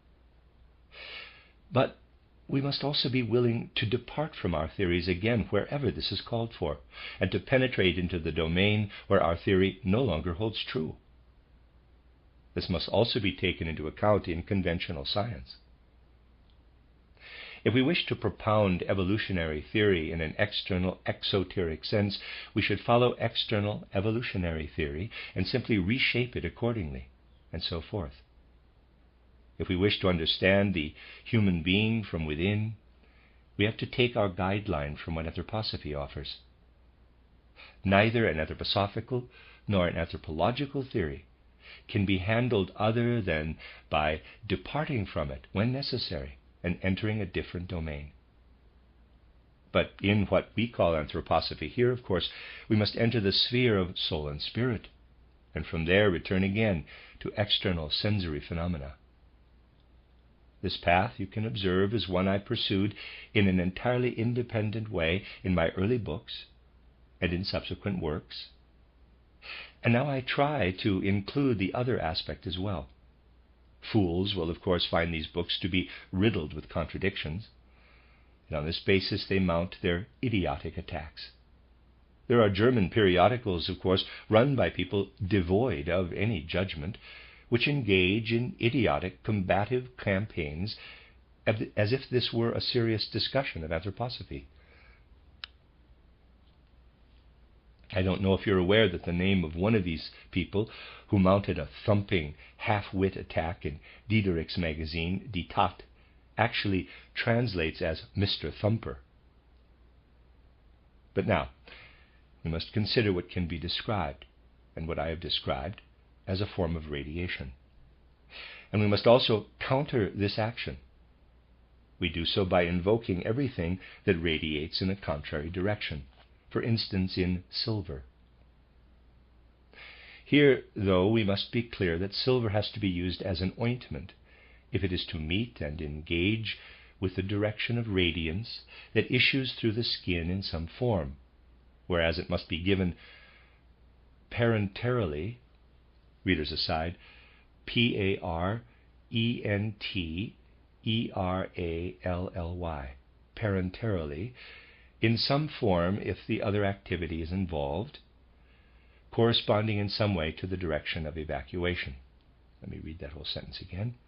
Here, though, we must be clear that silver has to be used as an ointment if it is to meet and engage with the direction of radiance that issues through the skin in some form, whereas it must be given parenterally in some form if the other activity is involved, corresponding in some way to the direction of evacuation. This is a kind of, in quotes, direction guideline for the particular way in which such things must be handled, for as much depends on the way they are handled as on the quality of a medicine. Now, I would like to let these observations, which touch on our medicines, flow on into a few additional comments I will make in relation to questions that have been raised. If I have not been able to give a fully rounded picture today, I beg you to understand that this was due to lack of time. But I believe that if you pay attention to the method I will use in briefly answering those questions, you will see that I have tried in recent days to organize the lectures in a way that has led up to these answers. I'll start, therefore, with a very characteristic question that someone asked, which relates to something real. The question was whether there is anything in the widespread popular view, which is founded on something real that people observe too little and therefore frequently overlook, that menstruating women emanate a kind of flower wilting force, that, in other words, flowers in their vicinity fade and wilt, especially if they pick them up. Now, you need only consider the view of the human being we have elaborated here to discover the inner cause of this phenomenon. Just consider that what works in the flower and enters into the flowering process strives upward from below. This flower force in us, on the other hand, follows a direction that strives downward from above. And so here, certainly, we have a polarity between what is cosmos and organically oriented. You only need to picture how this normal upward striving into the flower is opposed by what moves down from above in us. See Figure 21, see also Plate 7. An equilibrium is needed here, as exists in us under normal circumstances.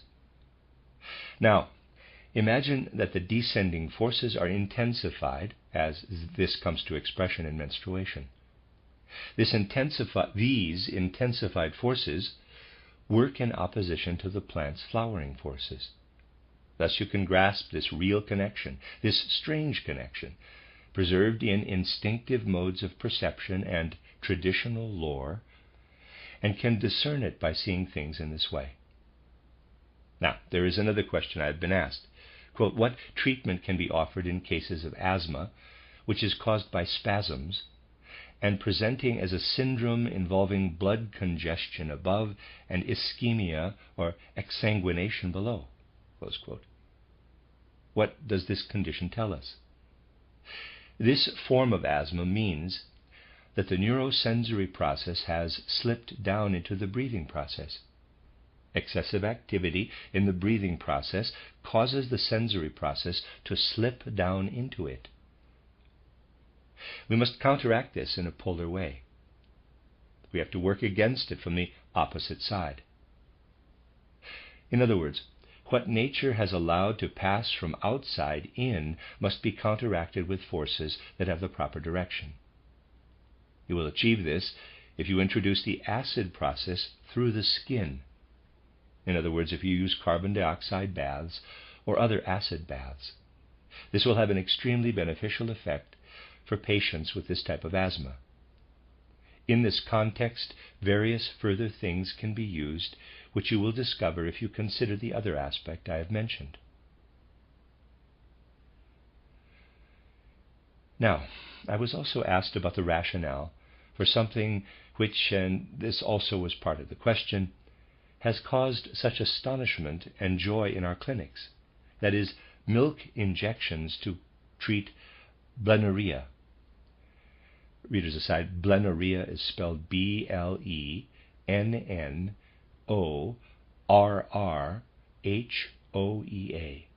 Blennorrhea. I'm reading it sort of like diarrhea. Okay, end of readers aside. The fact that this is connected in a large number of cases with lactation can be gathered from what I have presented in this course in relation to lactation. If you recall, we identified a sensory process in lactation, but one that has slipped further down. I detailed the abnormality that occurs here, and naturally the product retains directional forces. Basically, this is a process in which what has occurred within an organ is perpetuated. If you inject it, you can naturally counteract a process associated with fairly similar aspects. This is therefore something where a chance empirical finding, based on trial and error, has had an extremely ingenious outcome. It is generally very important to consider process metamorphoses. If we cannot discern how processes metamorphose, we won't really be able to properly assess the simplest conditions. Then the question arose as to the real cause of colds, of all kinds of complaints that we summarize under this diffuse term. Here too, albeit in a different way from that cited previously, sensory activity is pushed down into respiratory activity. Secretions or exudations that occur in consequence are only a reaction to this. Here something occurs in the organism, situated more toward its surface, which continually occurs in the interior of the organism through the reciprocal action of neurosensory activity and metabolic activity. This continually occurs within us. Once again, you should not be surprised that we can treat these complaints by very simple means, through compresses and such like, whereby we push a kind of nerve and sense activity in from without to a place where it is not normally located. All packs, compresses, and so on involve inserting a nerve and sense activity into the organism, one that is semi-conscious, but not otherwise present. Now, I was also asked about the relationship between muscle forces and bone forces. As to questions relating to homeopathy, I hope that what I have presented will largely answer these. Various other questions have also been submitted, and I must respond to them a little. The behavior of muscle forces compared with bone forces can be characterized by saying that muscle forces contain actions in full flow that have come to rest and died away in bone forces. Bones, not now in a generic sense but archetypally, are certainly transformed muscles. For this reason, it is nonsense to seek a generic connection between bone and muscles, or even between cartilage and bone, and some have rightly pointed to the difficulty of looking for a kindred relationship. Bunge, for instance, has highlighted the problems involved in regarding bone and cartilage as cognate, although he did not, of course, identify the nature of this difficulty. Just consider a time when all muscle development has not yet reached the organic and visible stage. See Figure 22, red, and also Plate 7. And this is largely also true, albeit only in very attenuated form, in the case of cartilage development, where muscles and cartilage are still undifferentiated. And when in this undifferentiated state, during differentiation, polarity takes hold of these processes. Naturally, it will then be very hard to discern the metamorphosis. You can only discern an external generic metamorphosis when its nature is such that polarity does not yet take effect in the transition of one into the other during differentiation, but the direction is retained. If polarity intervenes immediately in the differentiation process, however, quite a different configuration will of course occur, and will no longer in the least resemble the original form. Some questions will be answered in the session immediately following this one, but I would beg you to regard the next question as one that takes us into an area where deep confusion can arise, and where we should avoid drawing analogies. The question is this: can we assign taste to a spectrum passing from sweet, bitter, sour, acidic, through to salty, and perhaps also a spectrum of smells? And if so, how? In relation to such things, specifically taste and smell, we really have far too few objective phenomena for analogies to be useful. Practical application of such things is of relatively little significance. For the moment we pass from the realm of the eye, EYE, and the ear, to that of taste and smell, we enter a quite different realm. This is because when perceiving visually, we are really involved with what is revealed entirely from the etheric domain, while the process of tasting and smelling is a realm strongly dominated by material processes, the actions of substances, metabolic effects. In passing to this realm of sensory activity, therefore, we can adhere to the more robust nature of what is expressed in metabolism. Now, I would like to briefly address a question that has a certain fundamental importance. Other questions that relate to it can better be discussed in the following session. Without ingesting these substances, are we capable of synthesizing bromine, morphine, iodine, quinine, arsenic, and other medicinal agents within us? This question actually takes us into profound depths of the whole human organization. We cannot, in fact, produce these substances, but we can produce the processes. While we certainly cannot produce lead within us, we are perfectly capable of producing the lead process within us out of the etheric realm, and then allowing it to radiate into the physical body. And so we can ask whether it might be possible to use this process homeopathically to try to exert an effect on the ether body in such a way as to induce this self-metallization or self-radiating process, corresponding to a metal radiating process. This can actually occur in a certain sense. But it requires us to gain close insight into the radiating processes that issue from metallity. You won't be able to approach these things, of course, if you remain stuck in allopathic thinking. But you can, if, for instance, you consider the following. The process of dentition involves magnesium radiating forces, or, in other words, forces that are of significance throughout the human organism, since the teeth, after all, are pushed out from the whole human being. If you now use a magnesium salt of some kind, let us say magnesium sulfate, and in doing so neglect anything of an allopathic nature, producing instead a particularly high dilution, here we will find it necessary to use high, or indeed very high dilutions. Then you will have two things. Firstly, there will be the action of magnesium, which really ceases, however, where the teeth are seated. The magnesium forces do not usually breach this region in normal conditions.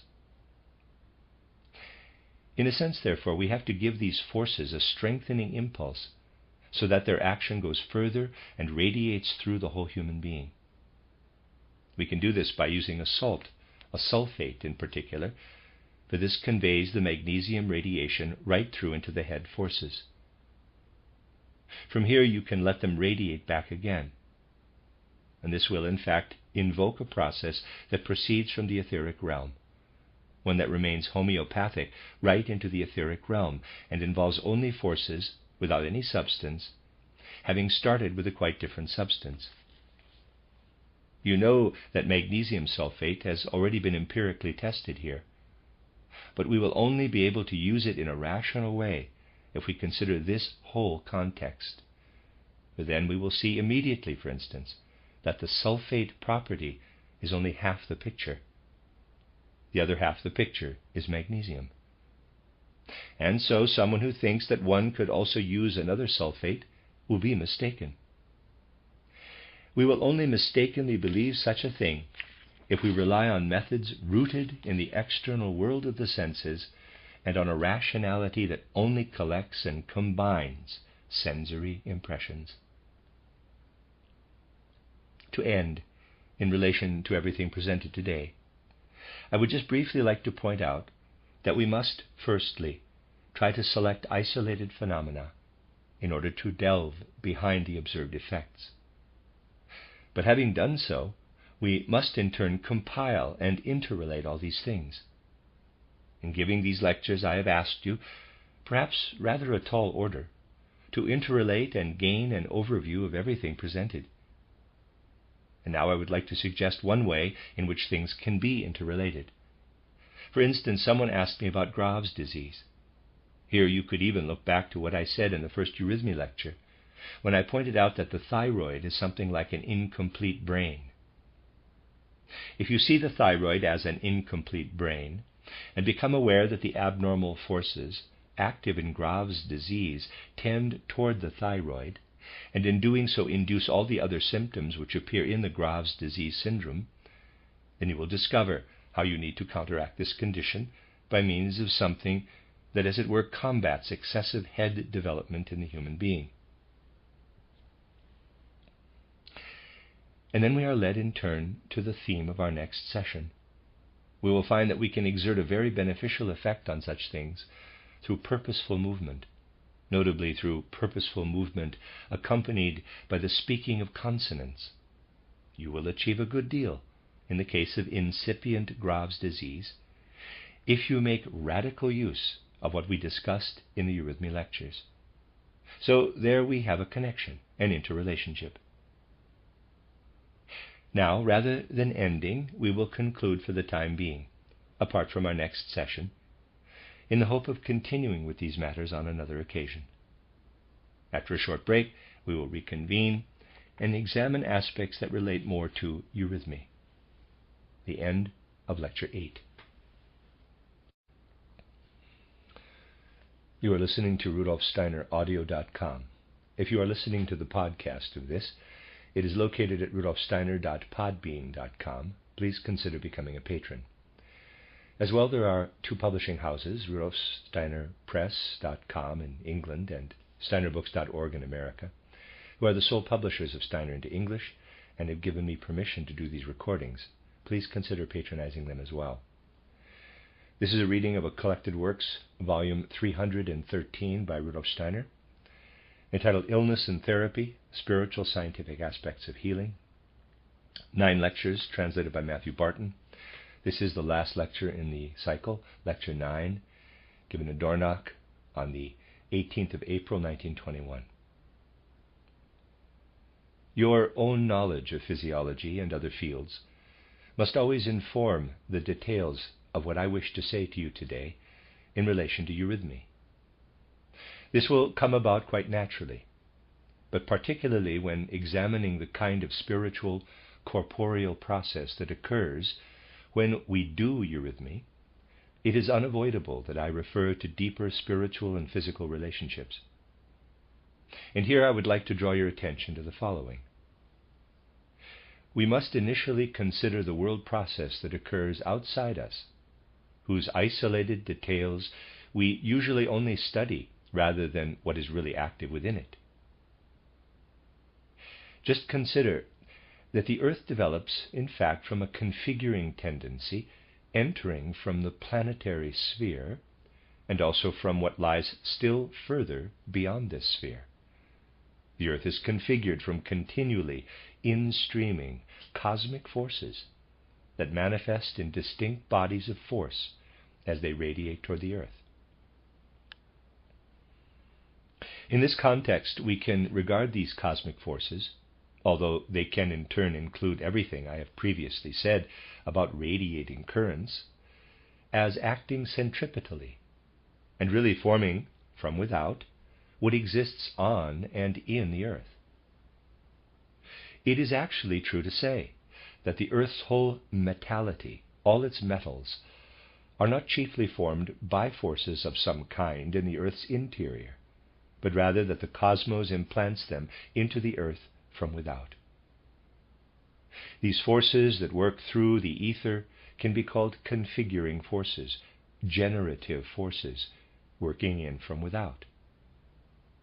They stream in from the planetary sphere, but not from the planets themselves, for then these forces would act centrally, and in fact the planets are there to modify these forces. It is particularly in this context that I would ask you to understand the generative forces.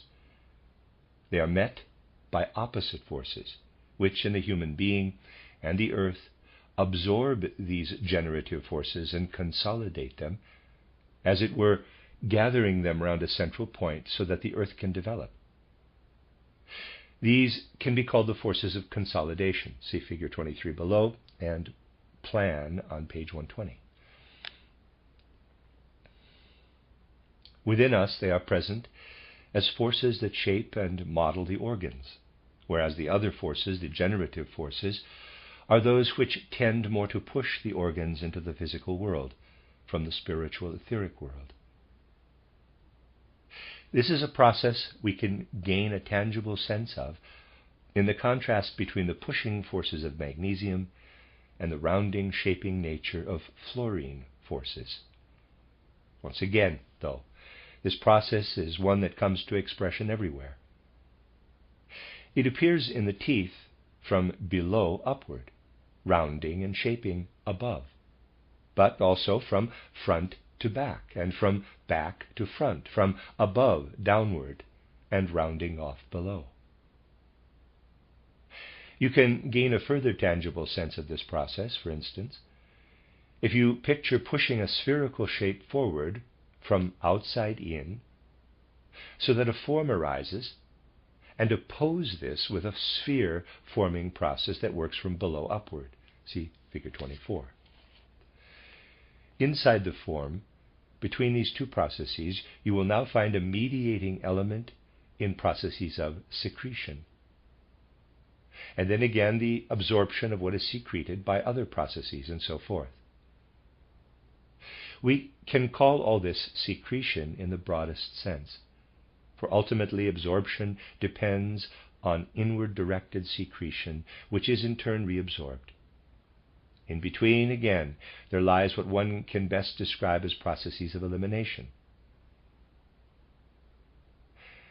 You can again get a fully tangible sense of an elimination process of this kind if you imagine that on the one hand, we have something that continually seeks to excrete carbon, and on the other something that absorbs it again in carbon dioxide formation through forward respiration. Then, an elimination process of this kind continues there in a downward direction, and descending still further into the process of metabolism and limbs, you have a consolidation process proper. But this consolidation process is also present in the other direction. In the eye, EYE, you can trace this again and get a fully tangible experience of it. The eye is formed from outside inward. We find this already in embryology, but is consolidated from within. What is formed is then internalized, and the genesis of the eye depends on this. It is internalized so that in sensory perception we have this consolidation process as we advance toward soul and spirit in us, and thus to organs of spirit and soul, to the sense organs, in what is really an ensouling and spiritualizing process. In a sense, this is the descending process ultimately leading to organ formation. Then at the lowermost end we have the process of sensory perception, the perception of objects. If this forms and develops further toward consolidation, sensory perception becomes conscious in meeting consolidation and becomes imagination. When imagination develops further and becomes conscious in approaching the elimination process, it becomes inspiration. And when inspiration develops further toward the generative process and comes up against this process to become conscious, thus penetrating it with vision, it becomes intuition. One can develop this sequence of soul life from object perception to imagination, inspiration, and intuition. Generative forces, intuition. Elimination processes, inspiration. Consolidation, imagination, sensory perceptions. But this process we develop in the soul realm also underlies the process of development and growth. As you can see here, it is merely the reverse of the developmental process. We encounter what has finished developing and ascend again in the reverse direction into growth. Generative shaping goes in a descending direction.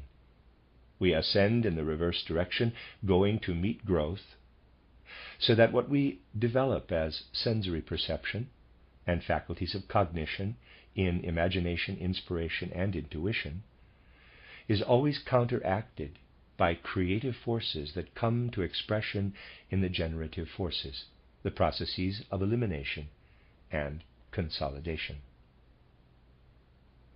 From this you will see that in the human organism we have the reverse direction of creative, originating activity into which we enter when we raise ourselves to active cognition. You will gather from this that it is really true to say that what we achieve in imagination involves the same forces that are active without our conscious participation in phenomena of growth, in formative development.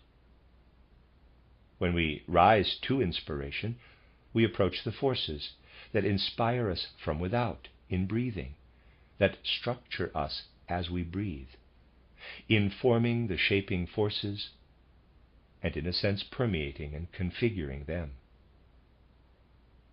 And when we rise to intuition, we are really ascending to the agent that enters into our plastic forms as substantial entity from the world outside us. So, here we see the human being as he is shaped out of the cosmos. And if we now apply the insights we have acquired through study of such things as anatomy or physiology, and cast light on them through what is given here, we can start to understand the organs and their functions. We can understand the organs and their functions as if we see We can understand the organs and their functions if we see that what always works to shape and form us, what normally, as it were, entirely shapes and configures us, lives on the other hand as its other aspect. Recall yesterday's lecture to understand this.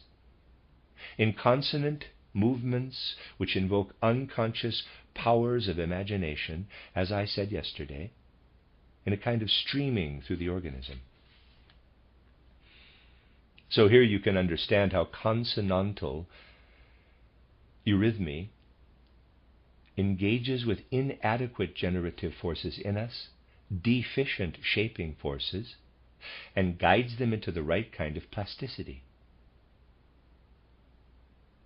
Let us consider a child in whom this shaping activity is inadequate, in whom this shaping plasticity is too strongly proliferative. This means that this shaping activity is centrifugal, and by virtue of this makes the head large. In doing so, this activity prevents the head from imbuing itself with imaginative powers in the right way.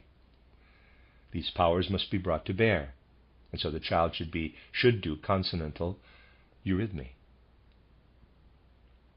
A question was asked about a 2-year-old, otherwise healthy boy with a large head, but not hydrocephaly.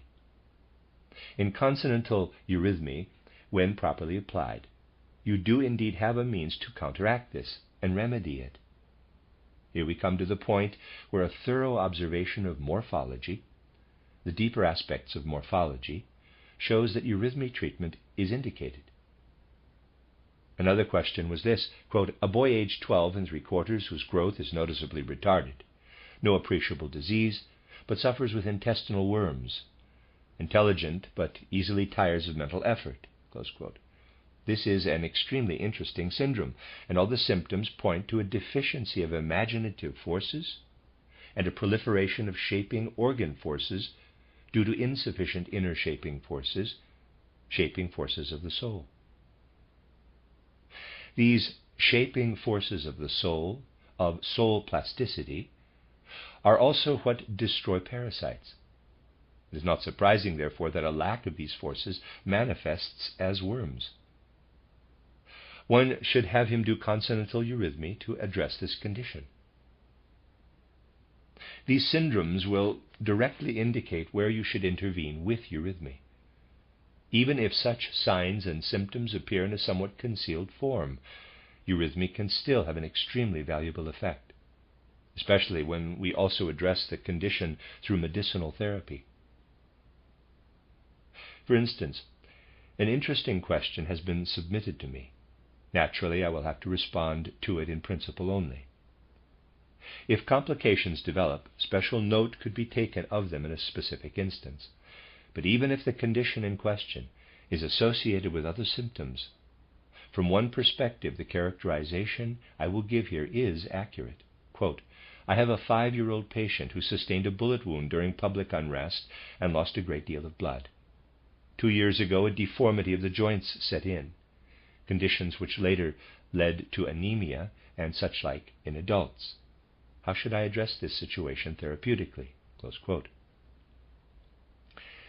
Here you have a joint deformity in which the forces of plasticity are already working outward, are no longer able to remain within, and instead radiate outward, departing from the patient rather than acting internally. Using consonantal eurythmy will make these forces radiate back in the most decided way. In consonantal eurythmy, you see, you invoke active, objectively active imaginations, which correct the deformities.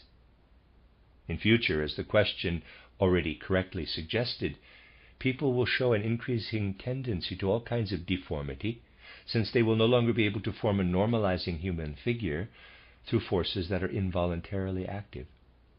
Human beings will become free, gradually also in relation to the configuring of their own form, but will then have to develop the capacity to make use of this freedom.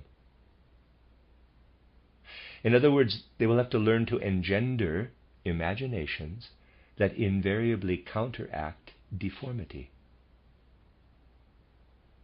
Now, on the other hand, besides a lack of objective imagination, we may also find here a lack of objective inspiration, which manifests, if I can put it like this, in a deformity of the rhythmic system.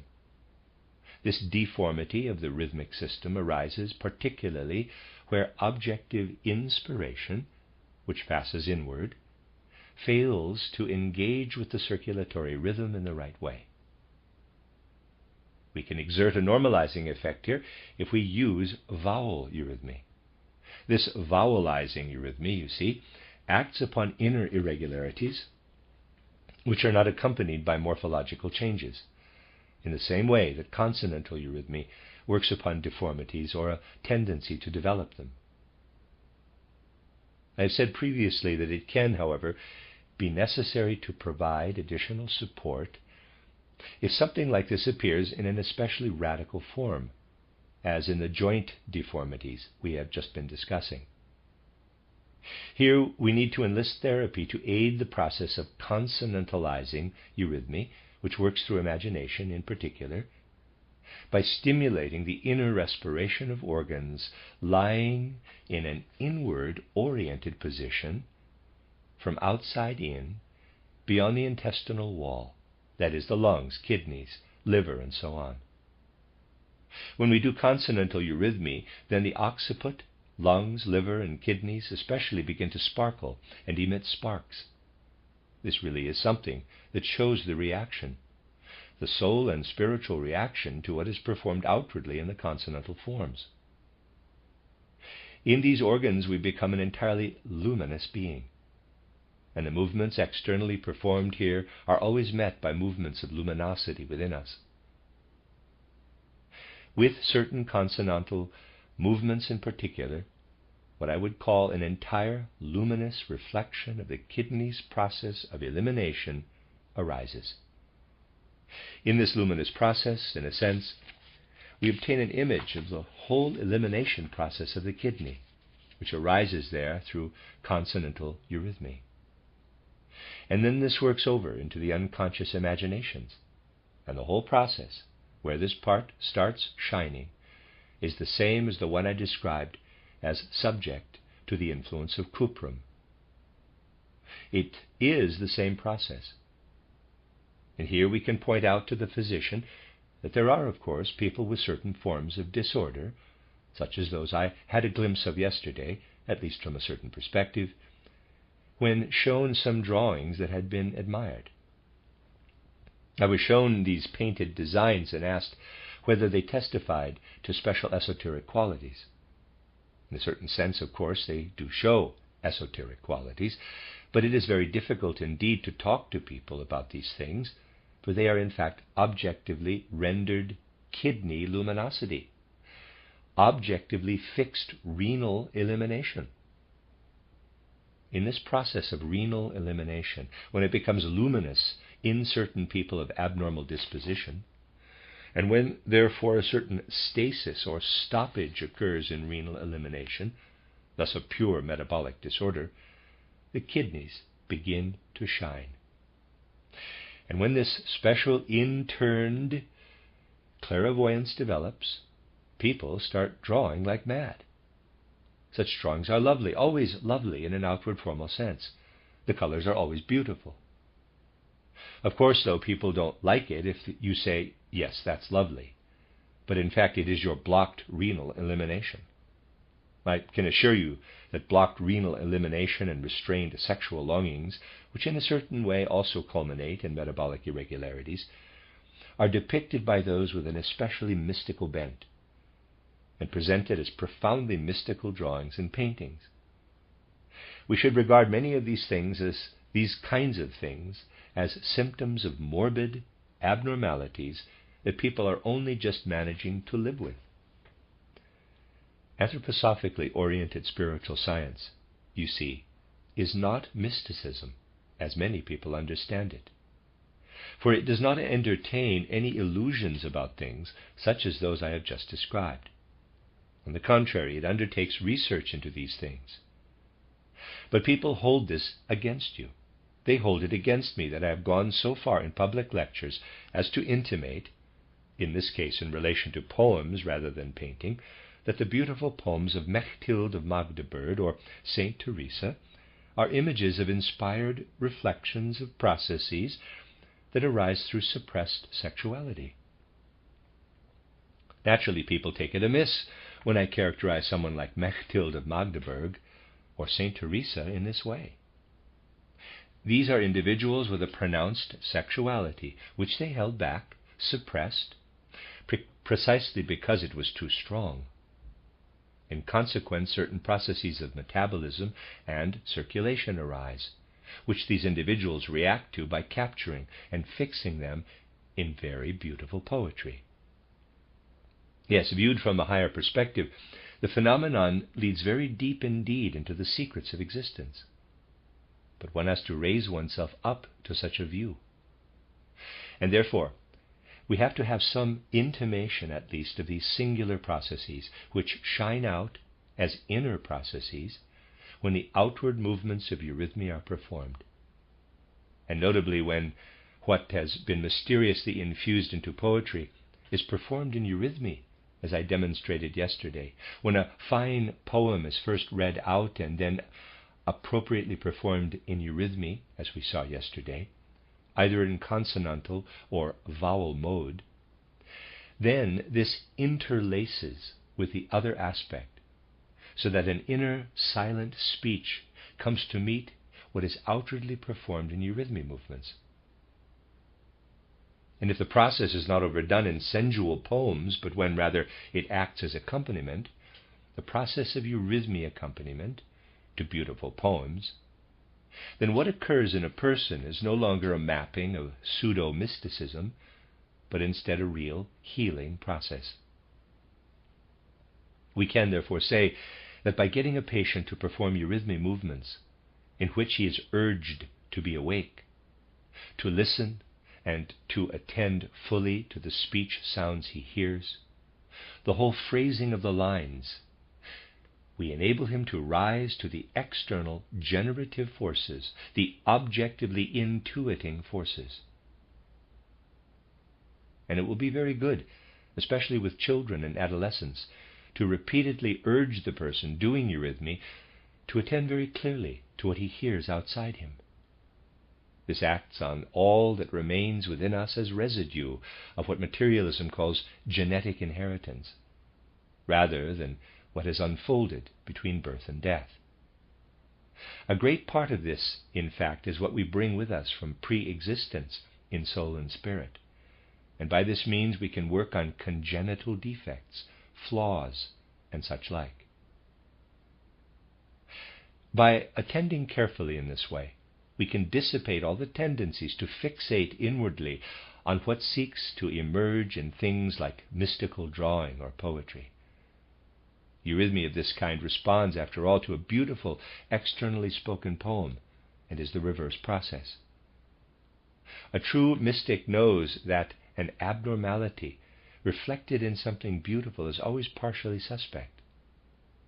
By contrast, when we inwardly experience something that is beautiful in the external world, then we cannot say that this presents itself to us in an especially magnificent, beautiful form. On the contrary, it becomes schematic, abstract, but abstract like a drawing, in the same way a drawing is abstract. But that is precisely its therapeutic aspect. That is what we want and seek. You see, if Mechthild of Magdeburg, for instance, had been able to do eurythmy to good poems, then she could have avoided her whole destiny as a mystic, and this whole historical saga would not have occurred. Arriving at this point, of course, we can say that good and bad cease in a certain way. This is the amoral sphere of Nietzsche, beyond good and evil. And of course, we should not be so Philistine as to suggest rooting out every Mechthild of Magdeburg.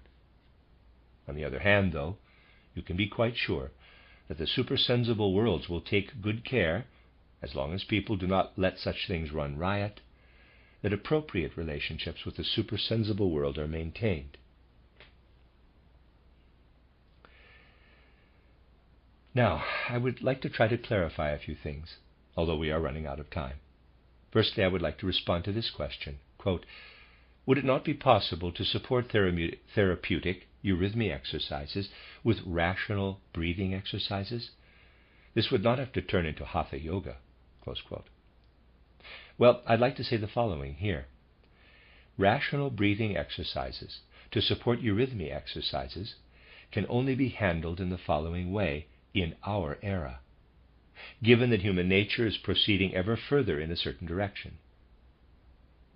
You will find that vowel-based eurythmy in particular will tend to alter the breathing rhythm.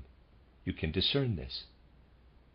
And now we are faced by the uncomfortable fact of avoiding cut and dried rules, generalized dictates about what should or shouldn't be done. Instead, we should first observe what needs to be done. In each individual case, we need to observe this change in breathing of someone we wish to help, depending on his particular symptoms. And then we should draw his attention to continuing this tendency consciously. You see, we are no longer constituted like the ancient Orientals, who could pursue the opposite path, breathing in a prescribed way to influence the whole human being in turn. This will invariably lead to inner jolts when prescribed or laid down in a particular way, and this ought really to be avoided. We have to learn to observe what eurythmy teaches us, in particular what vowel eurythmy teaches us about its influence on the breathing process. and then we can consciously continue what occurs individually as someone does eurythmy. Here you will certainly find that this process, this breathing process, can be continued in a certain individualized way. In other words, in a different way for each person. Well, my dear friends, this is more or less as far as I can go now in answering questions. Due to the lack of time, there is no real opportunity to discuss various things that have been left out. To conclude, I'd just briefly like to say, my dear friends, that you will have to be prepared for your medical colleagues to join battle with you the moment they realize more clearly that our approach is making some headway. You will need the conviction and persistence to dispel what you are bound to meet. The opposition you meet should naturally never cause you to neglect these things, but nor should we be under any illusions about the kinds of antagonistic forces we invoke. Now the course is ending, I would again like to say that in order to make it possible for the movement to be inaugurated in the right way in the field of medicine, I will always abide by the principle of not taking a direct hand myself in therapeutic processes with patients. I will be on hand to discuss, consult, and advise physicians, and you will always therefore be able to reject any unjustified intervention of mine in your medical work. I said the same thing at the end of the last course. This can be very difficult for me. I can't pretend otherwise, since anthroposophists look for this kind of intervention from me and make all kinds of unreasonable demands. It is certainly true to say that anthroposophists too find it difficult to surmount their egotism. Sometimes, in fact, they can become even more egotistic than ordinary folk, and can even regard the greater good of the movement with complete and utter indifference. It is to the benefit of the movement, when nothing is carried out in individual instances, that the external world can regard as quackery, but that instead the whole of medicine undergoes a process of healing, undisturbed by any individual demands associated with personal aspiration. This can get very difficult. But we must maintain this direction, for in this field we will only make headway if we can publicly demonstrate something that is also true of the wider movement, insofar as it is governed by proper understanding and not distorted by those who fail to understand it. Simply by knowing what is happening in the anthroposophical movement, we have to be able to say that something held against us is definitely a lie, is quite certainly invented. In certain cases, we must simply be able to repudiate such things, and we can do so if we are, as it were, inwardly initiated into all that is involved in stating, as I have said here, that I myself do not intervene directly in healing processes, but that treatment of patients, medical work, is instead carried out by the physicians who work within our anthroposophical movement. Having said that, all I wish to add is that I hope that what I have presented here in this course, often only hints and intimations due to the lack of time, will work on in you and come to due fruition for humanity's benefit. I hope that we will have an opportunity to continue in some form what we have now twice begun. Let us really try to do so. With this wish, I will now conclude these observations, my dear friends, and I hope that our actions will correspond to our wishes in all these respects. I was very pleased to see you here, and it will be a very satisfying feeling to look back on these days that you have dedicated to enriching medical knowledge.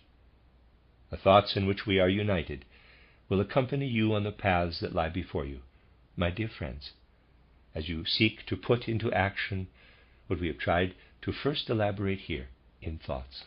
That is the end of Lecture 9 and the end of the book Illness and Therapy, Spiritual Scientific Aspects of Healing.